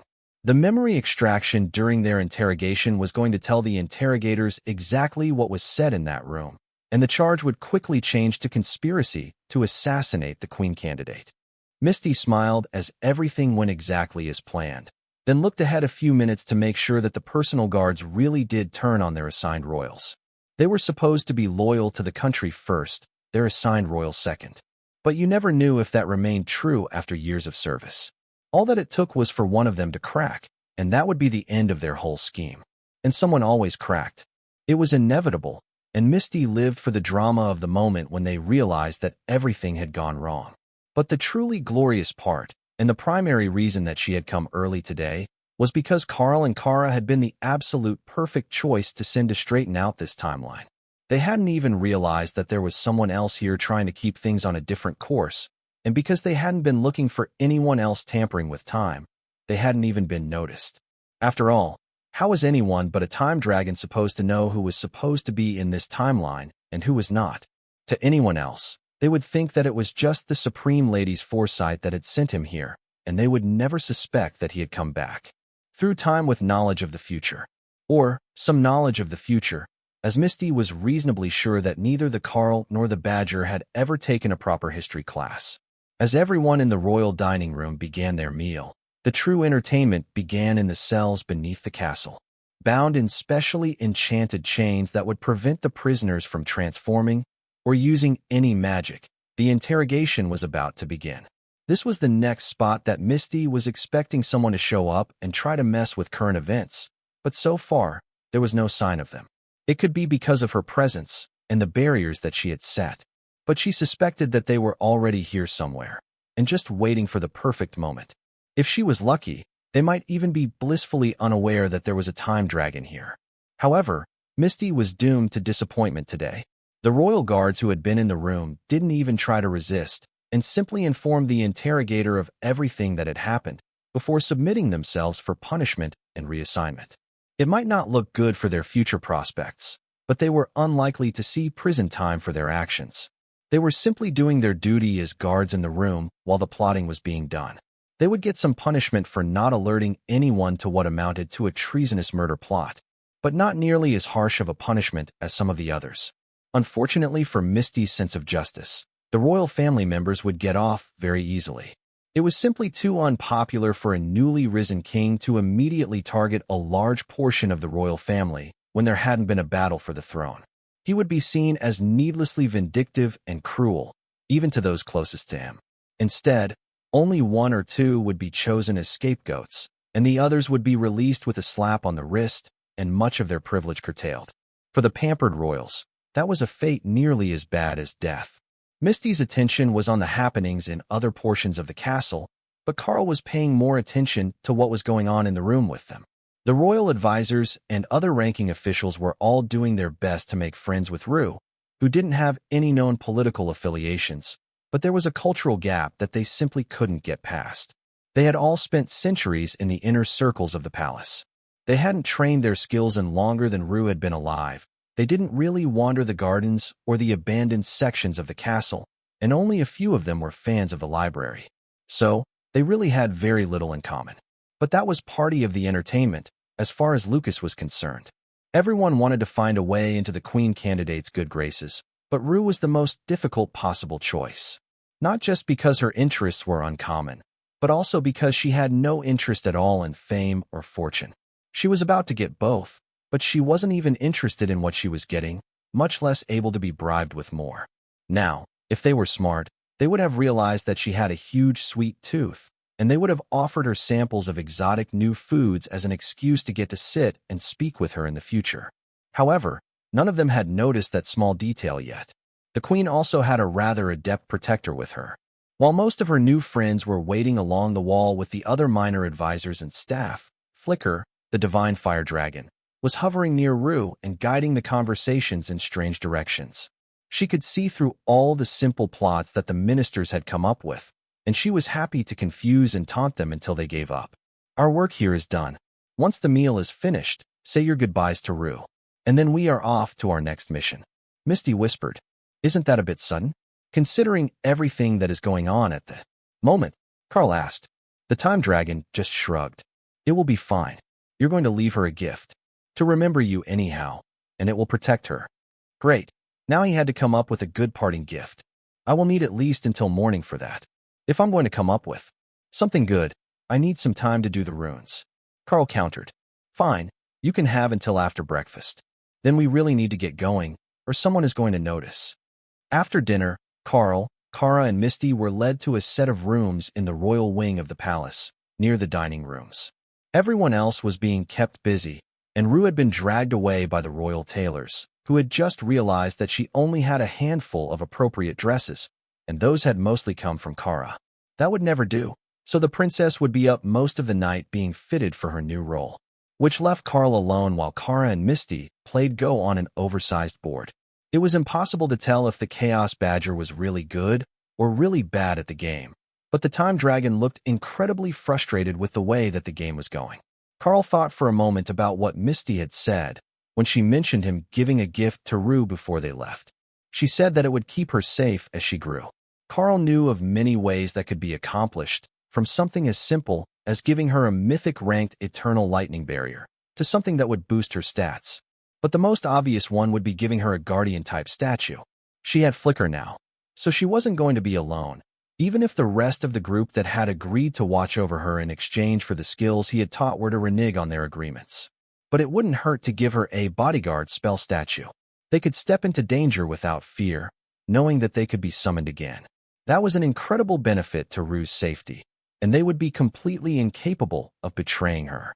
So, that is what he made for her. There were shadow element stones in Ray's space, but Karl decided not to use those. They were already arranged in precise patterns, part of her display. Instead, he went into one of the covered pits and collected a nice, glowing, earth elemental stone of the mythic rank. Ray wouldn't miss that. She had buried it so that it didn't mess up the ambience of her home. She also had no use for it herself. There were plenty more that were already out on display, and both Thor and Tion had all they could need. It only took him a few minutes to do the runes on it, but a small stone was far from being a proper gift to remember his visit by. So he used earth manipulation to create a ball of slightly translucent black mythic ranked stone around it, before slowly shaping the final product into a shadow dragon that looked as much like Rue's transformation as he could. But this one had a deep brown, almost black, glowing stone at the core, and Karl had deliberately carved hollows so that the eyes and claws glowed faintly in the dark. Rue might not notice it right away, but if she set it out in her room, she would see it at night. That might not be the wisest option, Karl realized. While it was on display, there was a chance that someone might steal it or destroy it to disable the effect. But he was having too much fun forming the stone to stop. He was a little short on sleep after working late into the night. But when Karl got up in the morning, Misty and Kara were still playing Go, and the palace staff was just beginning to prepare for breakfast. If Princess Rue is awake, can you please arrange a meeting? Karl asked one of the staff after he was showered and ready to face the day. Of course, emissary. The princess has been eagerly awaiting your message. You didn't hear from me, but she woke up an hour before dawn, unable to go back to sleep until she gave you the good news. The maid replied. The maid left for a few minutes, then came back in with a visibly hyper Rue. Karl, look at the pretty dress they made. She giggled, giving a spin in her elaborately embroidered new outfit. Oh, very nice. And I have a gift for you too, young queen of the shadow dragons. Karl handed her the statue as the girls put away their game board and came to watch. Oh, this is beautiful. Does it glow? It feels like it should glow. Rue asked. It does glow, but that's not the primary purpose. Karl laughed, then leaned in to whisper in her ear about how to activate the bodyguards. Why does this feel like you're leaving? Rue pouted as she realized that their moods didn't match. Sorry, little one. It's time that I run off and take care of other duties. I came to get you back on your feet, and now you are. You've advanced above the others your age. You're on a strong path to the mythic rank and maybe even immortality. Plus, you get to be queen, and nobody will ever be able to bully you again. If they do, you can just call on your friends, and they will put an end to it. He replied, Fine, but I will come to check on you later when I'm all grown up and my position is secure. Karl nodded. I will be looking forward to seeing you again. Now, why don't you try out that new spell I showed you? Rue nodded and summoned her bodyguards. Karl wasn't sure what he had been expecting. His were Lamia, Remy's were Naga warriors. But Rue's were dwarves. Two stout female dwarven warriors with shields and axes, ready to fight to defend her honor. Well, that is unexpected. Karl laughed. Oh, are yours not dwarves? Dwarven ladies are tough. She asked. Mine are Lamia, the snake ladies with the dragonkin looking up her bodies. I thought that yours would be dragonkin, perhaps lizard folk. I certainly didn't expect a dragon queen to summon a pair of dwarves as her bodyguards. Rue shrugged. We can tell everyone that they were a gift. There are plenty of dwarves in Sihosesa, and we've got dwarven allies. Kara smirked. I vote that you just refuse to tell anyone where they came from. Just have them follow you everywhere with no explanation, and let the whole palace wonder where you got a pair of mythic bodyguards. Oh, the drama that will start. Great idea. It should even be enough to distract them all from gossiping about Lucas. You should have heard some of the awful things they said about him last night. Rue agreed, her smile turning to a frown. At the memory. You'll set them straight in no time. Now, should we get breakfast before the three of us have to leave? Leaving before the meal probably would have been the better idea, Karl realized. It had been an entire hour of tearful goodbyes, and then another hour of polite goodbyes from the king's advisors and ministers, all of whom were anxious to thank Karl for the hard work he had put into getting Rue ready for her role. After a night of careful consideration, they had all come to the same conclusion. Rue really was one of the best options for queen. She was smart, quick to adapt, fast-growing, and she listened to the king without arguing, and without trying to assert dominance over him or overrule his decisions. A queen who actually stood at his side and supported him would make the king's life so much easier, and Rue had a bit of a hero complex for her older brother. When it came to matters of state, she might have her own ideas, but she wasn't the sort of person who would throw a tantrum in public or undermine him to get her way. Many past royals suffered through political marriages where they had to handle their partners and ended up constantly stressed. Putting Rue in that position, where all the other women who came later would be beneath her and not hold the status to be in the room for the most important meetings, would be a huge relief for everyone, not just the king. By now, they were all aware of the basics of what had happened with the Queen's faction last night. But the fallout hadn't been decided yet, only the fact that many were likely to see their careers end, as the king had lost faith in them. However, Karl would not be around to see what the final determination was. Misty was beginning to look impatient as he said his farewells, and prepared to open a portal so they could leave. "Wait, let me do it. If you do it, who knows where we will end up?" Misty complained. Karl shrugged. He didn't have the power to move through time, and he was reasonably sure he could aim well enough to hit the right planet, even if things had changed. He did use landmarks as his targeting method, not buildings. Misty opened the portal into what looked like a young girl's bedroom and ushered Karl through first, followed by Kara, before coming herself. If she didn't go last, who knew what might try to sneak through? "Where is this? It doesn't smell like you," Kara noted as Misty closed the portal behind them. "It's a spare room in the palace." "Well, at the moment, anyhow. Now, we need to move along, but first you need directions." "Kara, you're in your natural form for this one. Karl, you're going as yourself. I mean, as the cat demon version of you. You can do the new one if you like. Anyone who knows you will know that they're the same person. This mission will be a shorter one. All that you need to do is to go collect a set of system stones for safekeeping, and then we're on to the next mission." She explained. "And why am I stealing system stones?" Karl asked. "For safekeeping, of course. If you don't take them, then the wrong people will find them and destroy them before they're needed again. Don't stress about it. We're going to put them right back when we're done." Karl laughed at her innocent expression. That explained why nobody could find the system stones that were supposed to be lost in an instance created by an ancient king, because they were no longer there. So, someone had likely found the right spot, but the stones were no longer there, so they thought that it was the wrong spot and kept looking. "Is there a reason that it's us?" Kara asked. "Of course. Who else could actually remove them? If Karl wasn't the avatar of the world dragon, he wouldn't be able to remove a functional set of system stones. The only way to move them when they're working is to ask the world dragon. So, they usually end up being a sitting target for those who want to destroy them." Karl nodded. "And the world dragon doesn't bother about it, because if you can't take care of your most precious belongings, you probably deserved it. Most of the world values the items, and should know that they're essential to their very survival. Now you're getting it. But by the time that you arrive, they will have forgotten where they are. You just need to get there before the giants do, remove the stones, and I will come pick you up." Karl sighed. "And why do I feel like this will be a matter of hours ahead of the giants?" "Because the giants attacked when the instance was created, and that's a terrible time to relocate the stones. You'd be stuck inside for a century. So, we need to do it now. But the giants still remember where the instance should be, even if it doesn't appear in exactly the same spot as last time." Misty elaborated. Kara shrugged, dismissing all concerns. "I like this plan. Messing with giants is fun." It really was. They took everything so seriously that it was impossible not to be amused by their overreactions every time that things didn't go their way. Even a single lost battle was a major national crisis in their minds.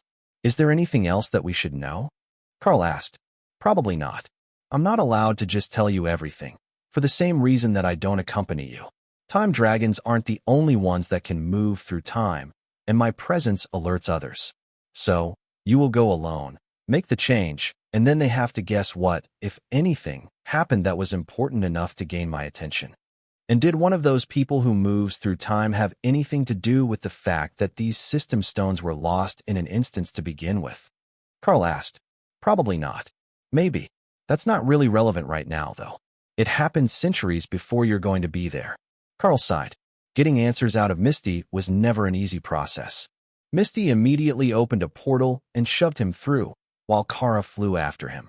It closed the second that Kara was through, and Karl realized that the time dragon was planning something to mess with whoever was watching her. She would put on a big show there, and nobody would realize that her purpose was to send him somewhere.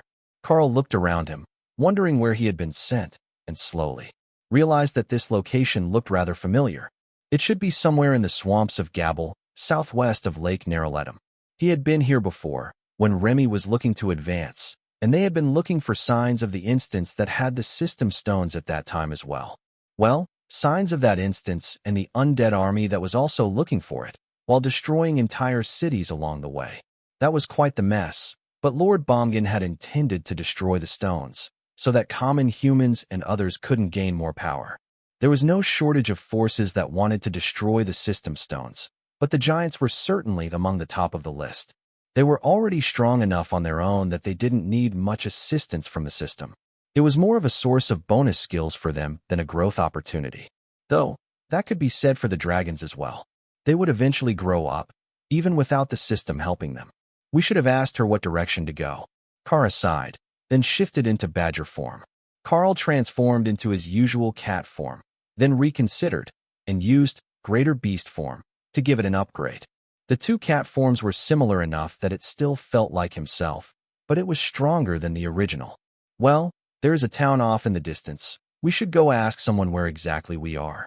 I've got a pretty good idea, but we can reference the last time we went looking if we know exactly where we are now. Karl decided, forgetting that Kara was already in badger form, and there was no point in speaking out loud. In response, she circled his head, then flew off toward the thin plumes of smoke in the distance that should mark a village. Karl followed her lead, jogging along the pathway between deeper water spots in the swamp. It was a precarious route, with most of the high spots bridged with downed trees or improvised vine bridges. But Karl's nose said that this route was regularly traveled by both Naga and lizard men. Movement in the water caught Karl's attention, but the crocolisk was swimming away, not interested in messing with him today. Karl stopped just short of the entrance to town, where a pair of terrified-looking lizard men were holding spears in trembling hands, trying to hold Kara at bay. "Gentlemen, it's a pleasure to see you this morning." Karl greeted them, but they only looked confused. A glance showed him that they had no system interface, so they must be between resurgences right now. That would explain why they were utterly terrified of a mythic-ranked chaos badger. Well, that and a healthy dose of common sense. "Hello, we're just passing through the area. Can you tell me how far it is to the lake from here, and the exact direction?" Karl tried, speaking serpent. The two lizard folk only looked more suspicious at the large, furry monsters speaking their language. They also didn't respond, but a runner did head into the center of town, presumably to get an elder to convince Karl to go away. So, he simply waited until an elderly Naga shaman came out to speak to him. "Elder, it's a pleasure to make your acquaintance. As I was telling your gate guards, I merely need to know exactly where I am right now so that I can head in the right direction." The elderly Naga woman nodded. "You are 260 nautical miles southwest of the lake. If you follow a heading of 42 degrees on the compass, you will reach it." So, they were further northeast than where they needed to be. He needed to go in the other direction to get to where the instance should be. It was just outside the swamps in his time, but it should be well outside them now. Karl looked up at the sun to check his sense of direction and nodded. "Thank you. That works very well to get me oriented. Please take this as a thank you for your assistance."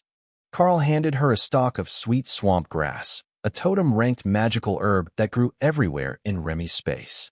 It was used for cleansing potions, antitoxins, and similar potions. It was also native to this region, though supposedly rare. The concept of rarity simply didn't apply within the beast spaces, as long as they put in the work to keep the plants alive. The Naga shaman bowed politely, and Karl smiled at the way her tongue flickered when she was excited. It reminded him of Remy, who did the same thing. Even the way she clutched the herb in both hands was the same. Then, Karl turned and led Kara away, following the path away from town. "That was easy," Kara noted. "I don't think that Misty was trying to get us lost. She just needed to drop us far enough from trouble that nobody noticed our entry. If the giants think that we were lost in the swamp, it explains why we would come out in the middle of nowhere." Kara frowned, the scars on her face twisting it into a scowl. "So, that's what the tactic was. She's excellent at playing go." Karl laughed as Kara flew along, lost in thoughts of her game with the time dragon. Beating Misty at a strategy game was no easy task, and Karl wouldn't put it past the dragon to cheat if she started to lose. It only took them half the day to get to the edge of the swamp, which was much reduced from their own time. But in their own time, there was a corrupted spell over this whole region, and all sorts of spatial distortions had become commonplace. Hopefully, that wouldn't be the case now. It shouldn't if his memory was right. Shall we set camp? Karl asked as Kara landed to inspect something in the grass. Make a nice illusion, and we can have a proper rest. She agreed. Karl nodded. Do you have a preference? Let's go for the city and gargoyle gardens in the Drod Guild House Library secret area. Kara decided. Karl laughed as he activated the illusionary domain, using reality warp to make it solid enough that passing nuisances wouldn't mess up their nap. The illusionary gargoyles weren't as good as the real ones, but they would do the job of raising the alarm, and if the intruder was below the totem rank, there was little chance that they would be damaged. Even with reality warp, the illusions weren't as durable as the actual gargoyle spell, but they certainly weren't soft. It would be similar to trying to hack through mythic rank stone 100 times harder than expected. Anyone who passed by in the evening was sure to be confused by the sudden presence of a small ruined village full of strange-looking buildings, and then even more shocked when it all vanished in the morning. But what mattered to Karl was that there were comfortable beds in some of the houses, and that he could rest peacefully. Dawn came much too early, and Karl prepared to head out after a quick meal. We need to start bringing Lotus with us when we go places. Kara noted. You've got a point. A designated cook should definitely be on the list. I can make some of the basics now, thanks to Leo's affinity for nature magic. But it's still not the same as having a nature priestess with us. It did briefly occur to the pair that they were simply spoiled by an excellent group composition when they traveled. But they had put a lot of work into keeping their group, even if they had started to separate out a little as everyone advanced. You could only push so far and so fast, especially when you were reaching the higher levels. So, they couldn't just make everyone mythic right away. They lacked the necessary comprehension. While they didn't have an exact location, thanks to Misty's typical lack of information, Karl did have a good general idea of where the system stones should be. The old temple wasn't too far from here, and hopefully that was the set that they had been sent for. It was in an odd time distortion the last time that he came across it, and the stones had sealed themselves away. But at this point, it might still be perfectly fine and accessible. Hopefully. Wait. Remember the history? That was way before the last resurgence. I don't think that Misty sent us that far into the past. There should be another set around somewhere. The ones that everyone was looking for that were in some grand high muckety-muck's crypt or something. Kara reminded him. Oh, that's a good point. We found what everyone was looking for, but not the place that they were looking for it in. So, there might be a second set of stones somewhere in this country. Good catch. Still, the temple seemed like the best place to start, so Karl headed there anyhow.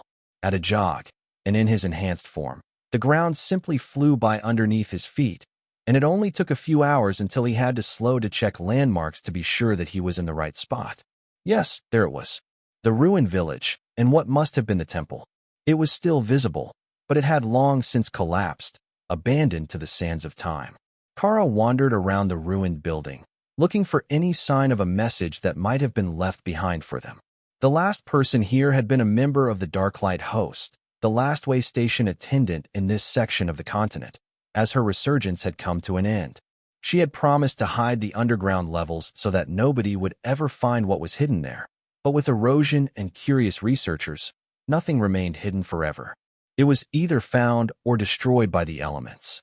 She remembered the layout well enough, and Karl's memories of the place helped. So, it was with great annoyance that she found what should have been the entrance to the secondary basement, the one that was just storage and a sitting room, only to find that it was completely filled with rubble from the collapse of the temple. It had been left open as a decoy for robbers, but now that she wanted to explore it, everything was buried. The part that she was truly interested about was the idols. There used to be statues to all sorts of gods from many species here. But while there were portions of the altars left, there were no signs of the statues or other religious items. Had the cleric moved them to her inventory before she died? That would let them return to wherever the system put inactive inventories and keep them from being desecrated. But she also might have left them so that adherents of the gods could come to collect them. The war in the region would have eventually ended, and some of the locals might have wanted the keepsakes from the abandoned temple. It certainly didn't look like the place had been looted. There were no broken statue pieces anywhere, and the building hadn't been destroyed by force. It showed all the signs of having collapsed in on itself after the roof had crumbled and removed the lateral support. Though, given that it could have been thousands of years since the place was abandoned, it was still in remarkably good shape for a ruined temple. Karl saw a large group in the distance, headed toward their location, and finally noticed that there was a roadway running not far from the ruins. By his best guess, it was a tourist attraction of sorts for the locals, and the group was all dressed in simple monk robes, holding some sort of ritual flags. They weren't moving quickly, they were stopping to pray every few minutes. For Karl, that was a good sign. If this was still a holy place, they should know something about the region in general, and that would help Karl and Kara identify the location where the system stones would most likely be. Well, the other system stones as the ones that had been at this temple were apparently long gone. So, he waited as they approached, and then led Kara over to greet them a few hundred meters from the temple ruins. You shouldn't be inside the ruins.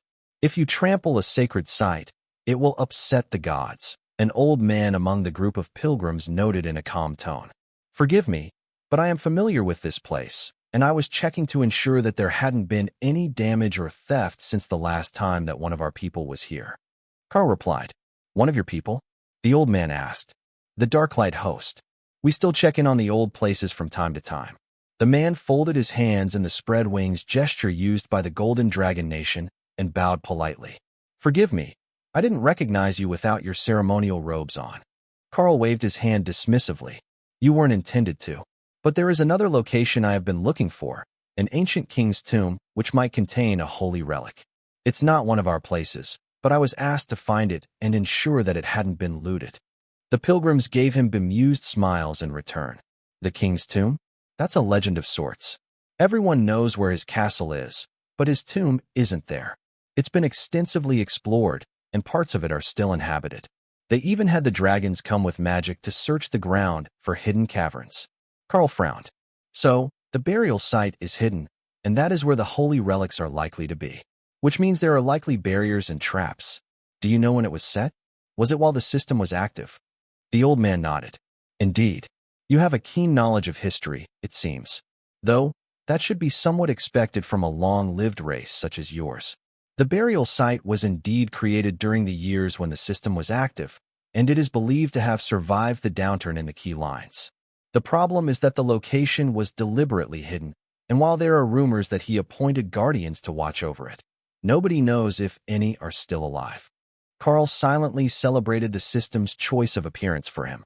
The cat demon exterior gave him not only respect from a variety of species, it also came with the assumption that he could be much older than he was, as nobody could tell their age with a glance, the way that you could with humans and most dragonkin. So, there's a chance that we might find someone who knows the answer, but logically, they wouldn't tell us just on the word of a stranger that I had good intentions. So, I would assume the best way to go about it is to simply search the regions where it is rumored to be. Karl replied, watching the man's face for unexpected reactions. His face didn't show any unusual reactions, but a few of the pilgrims looked more concerned than eager to gossip about rumors of holy relics. If they were scared he would actually find the place, that was the sort of reaction that he would expect. Would you like to stop for a meal? I will prepare something for your devout pilgrims. Do you have dietary restrictions? Karl asked. The old man smiled. We don't kill anything while we are on this trip. So, only plants that were not uprooted before the end of their life cycle. Karl nodded. Then, summoned food should be fine, right? I don't have the widest variety of options, but if we're talking about rice and beans, I can summon as much as we need. The pilgrims looked shocked at the news. You have the old holy magics? One asked. Not all of them, but I can summon supplies to keep the faithful fed. You see, I am a member of the Darklight host, and I have a certain affinity for the world dragon that won't leave just because the mana of the ley lines is harder to reach. They didn't truly understand what he was talking about, but assumed that he was one of the elder demons, the ones whose system was still partially activated, even this long into the Dark Ages. I hope that some of you are strong. The spell creates a rather significant amount of food. Karl joked as he activated it, creating a dozen 30-kilo bags of mixed dry rations. The pilgrims began to cry. Actually cry, at the sight of so much food. Is this because of the trip, or are times that hard here? He asked the silent old man. A bit of both. These pilgrims are traveling to the holy sites praying for a better harvest and the health of their loved ones. If they can get one of the two, it's enough. But between you and me, most of them left so they wouldn't be a burden on their family during the lean times. He whispered, knowing that Karl would be able to hear him when nobody else did. Karl nodded. Perhaps I can help a little with that as well. Does your route take you near any of the suspected locations of the lost burial site? The old man nodded slowly. It does. In fact, it takes us past 5 of them, if you believe the rumors. This is one of the locations that it was said the great king visited frequently, so rumors are that he might be buried deep beneath the old temple. Karl shook his head. No, I was here when the temple was still intact enough to access the basement. There is no royal crypt down there. The man gave him a strange look. That was thousands of years ago. Just how long had Karl been checking in on the ancient holy sites of his people? Pots were brought out, and a small pouch of seasoning was found within a travel bag slung over a young man's shoulder. Karl noticed that the man only had one hand. The other arm ended above the elbow. So, he would struggle to do most farm work and any other sort of manual labor. It would explain why an otherwise healthy-looking fellow was on pilgrimage with these old folk. Though, Karl did see a few gaunt young women with children, so he couldn't rule out that some were just starving or orphaned and hoping for the best. Do you use a holy relic to create the food? The one-armed man asked. Karl shook his head. No, I know the spell.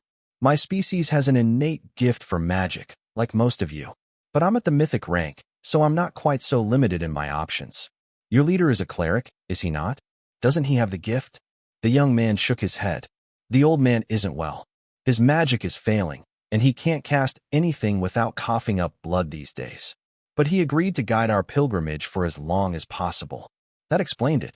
Priests of the Dragon Church could create food in the Golden Dragon Nation even before the elite program came about, and before the resurgence of his era started. So, they should be able to do it during this era as well. The food started to cook over a small fire, and Karl took a moment to use his affinity for the fundamental rule of mana manipulation to search the area. He could sense himself and Kara. The old man was a weaker fluctuation, an awakened rank cleric. But other than the minor lingering holy aura on the stones of the temple, there was nothing else to be found here. No buried holy relics, no signs of the stones. But in the distance, Karl could feel a disturbance. It could be a dungeon entrance, perhaps an anomaly or instance of some sort. That seemed like a good spot to start, and if these pilgrims continued their path, it would take them right past it. Are we going to take a slow walk with these people? Kara asked as she waited for them to do something interesting. I think so. One of them likely knows more than they're letting on, and I want to know something about the area before we get there. It will take less than a day to get to the location I can sense, even at their pace. But I will set up healing totems for the night, so that they're all fed and rested when it's time to go. Sneaky. I like it. They'll probably think that it's some sort of divine favor. Karl tried not to laugh. Well, I am the avatar of the world dragon. That's almost the same thing, right? Kara stayed in badger form, but brought over a bag of spices for the food, while Karl assessed the carrying capacity of the pilgrims before making a single large sack of oatmeal. A bit of variety, so you don't have to eat the same thing every meal. You'll have to portion the remainder between everyone, because none of you are in the sort of shape to be carrying a whole sack of rice and beans. But there are plenty of you to get it done. He explained. A few of the pilgrims laughed. They were in terrible shape, half-starved, diseased and weakened. But if they could carry enough to see themselves through the week, they would be far better off than they were this morning. They were under no illusions that they would be returning home alive. But they did hope that they could complete the loop to make their prayers at all the holy sites to bring luck to their families. Once the food came out, the exhaustion and despair of their trip seemed to fade away. Finally, they had one less thing to worry about, and a much better chance of finishing their trip. That was Karl's time to act. While I was here on a different mission, I would like to know more about your pilgrimage. Do we have a storyteller in the group? He asked. One of the older men shifted his chair, so he was facing the larger portion of the group. I suppose I can do it. I know all the stories, but I'll start from the beginning, since our guest is clearly not a local.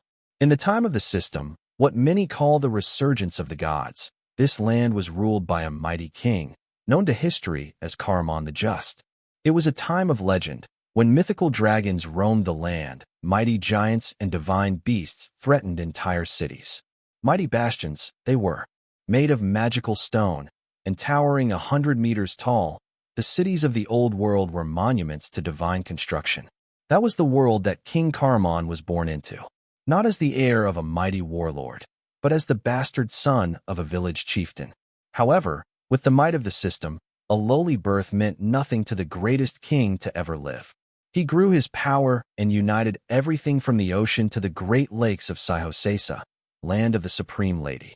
Only when he reached the lands of the dwarves in the east and the flourishing trade empire of the Bomgan sultans across the ocean did he stop his unification of the people. Under the fair laws of Karl the Just, the people worked together, bringing prosperity and security to all. But no good thing can last forever. As he began to grow old, King Karl built a series of divine cities and temples, intended to extend his memory long past his time in this world. That is the pilgrimage that we are on now, making a loop of the ancient nation, visiting the old holy cities, both living and ruined, along with all the known temples, in an attempt to gather some measure of the divine favor that once blessed these lands. I'd love to hear from you. Thanks so much for watching. Did you enjoy this video?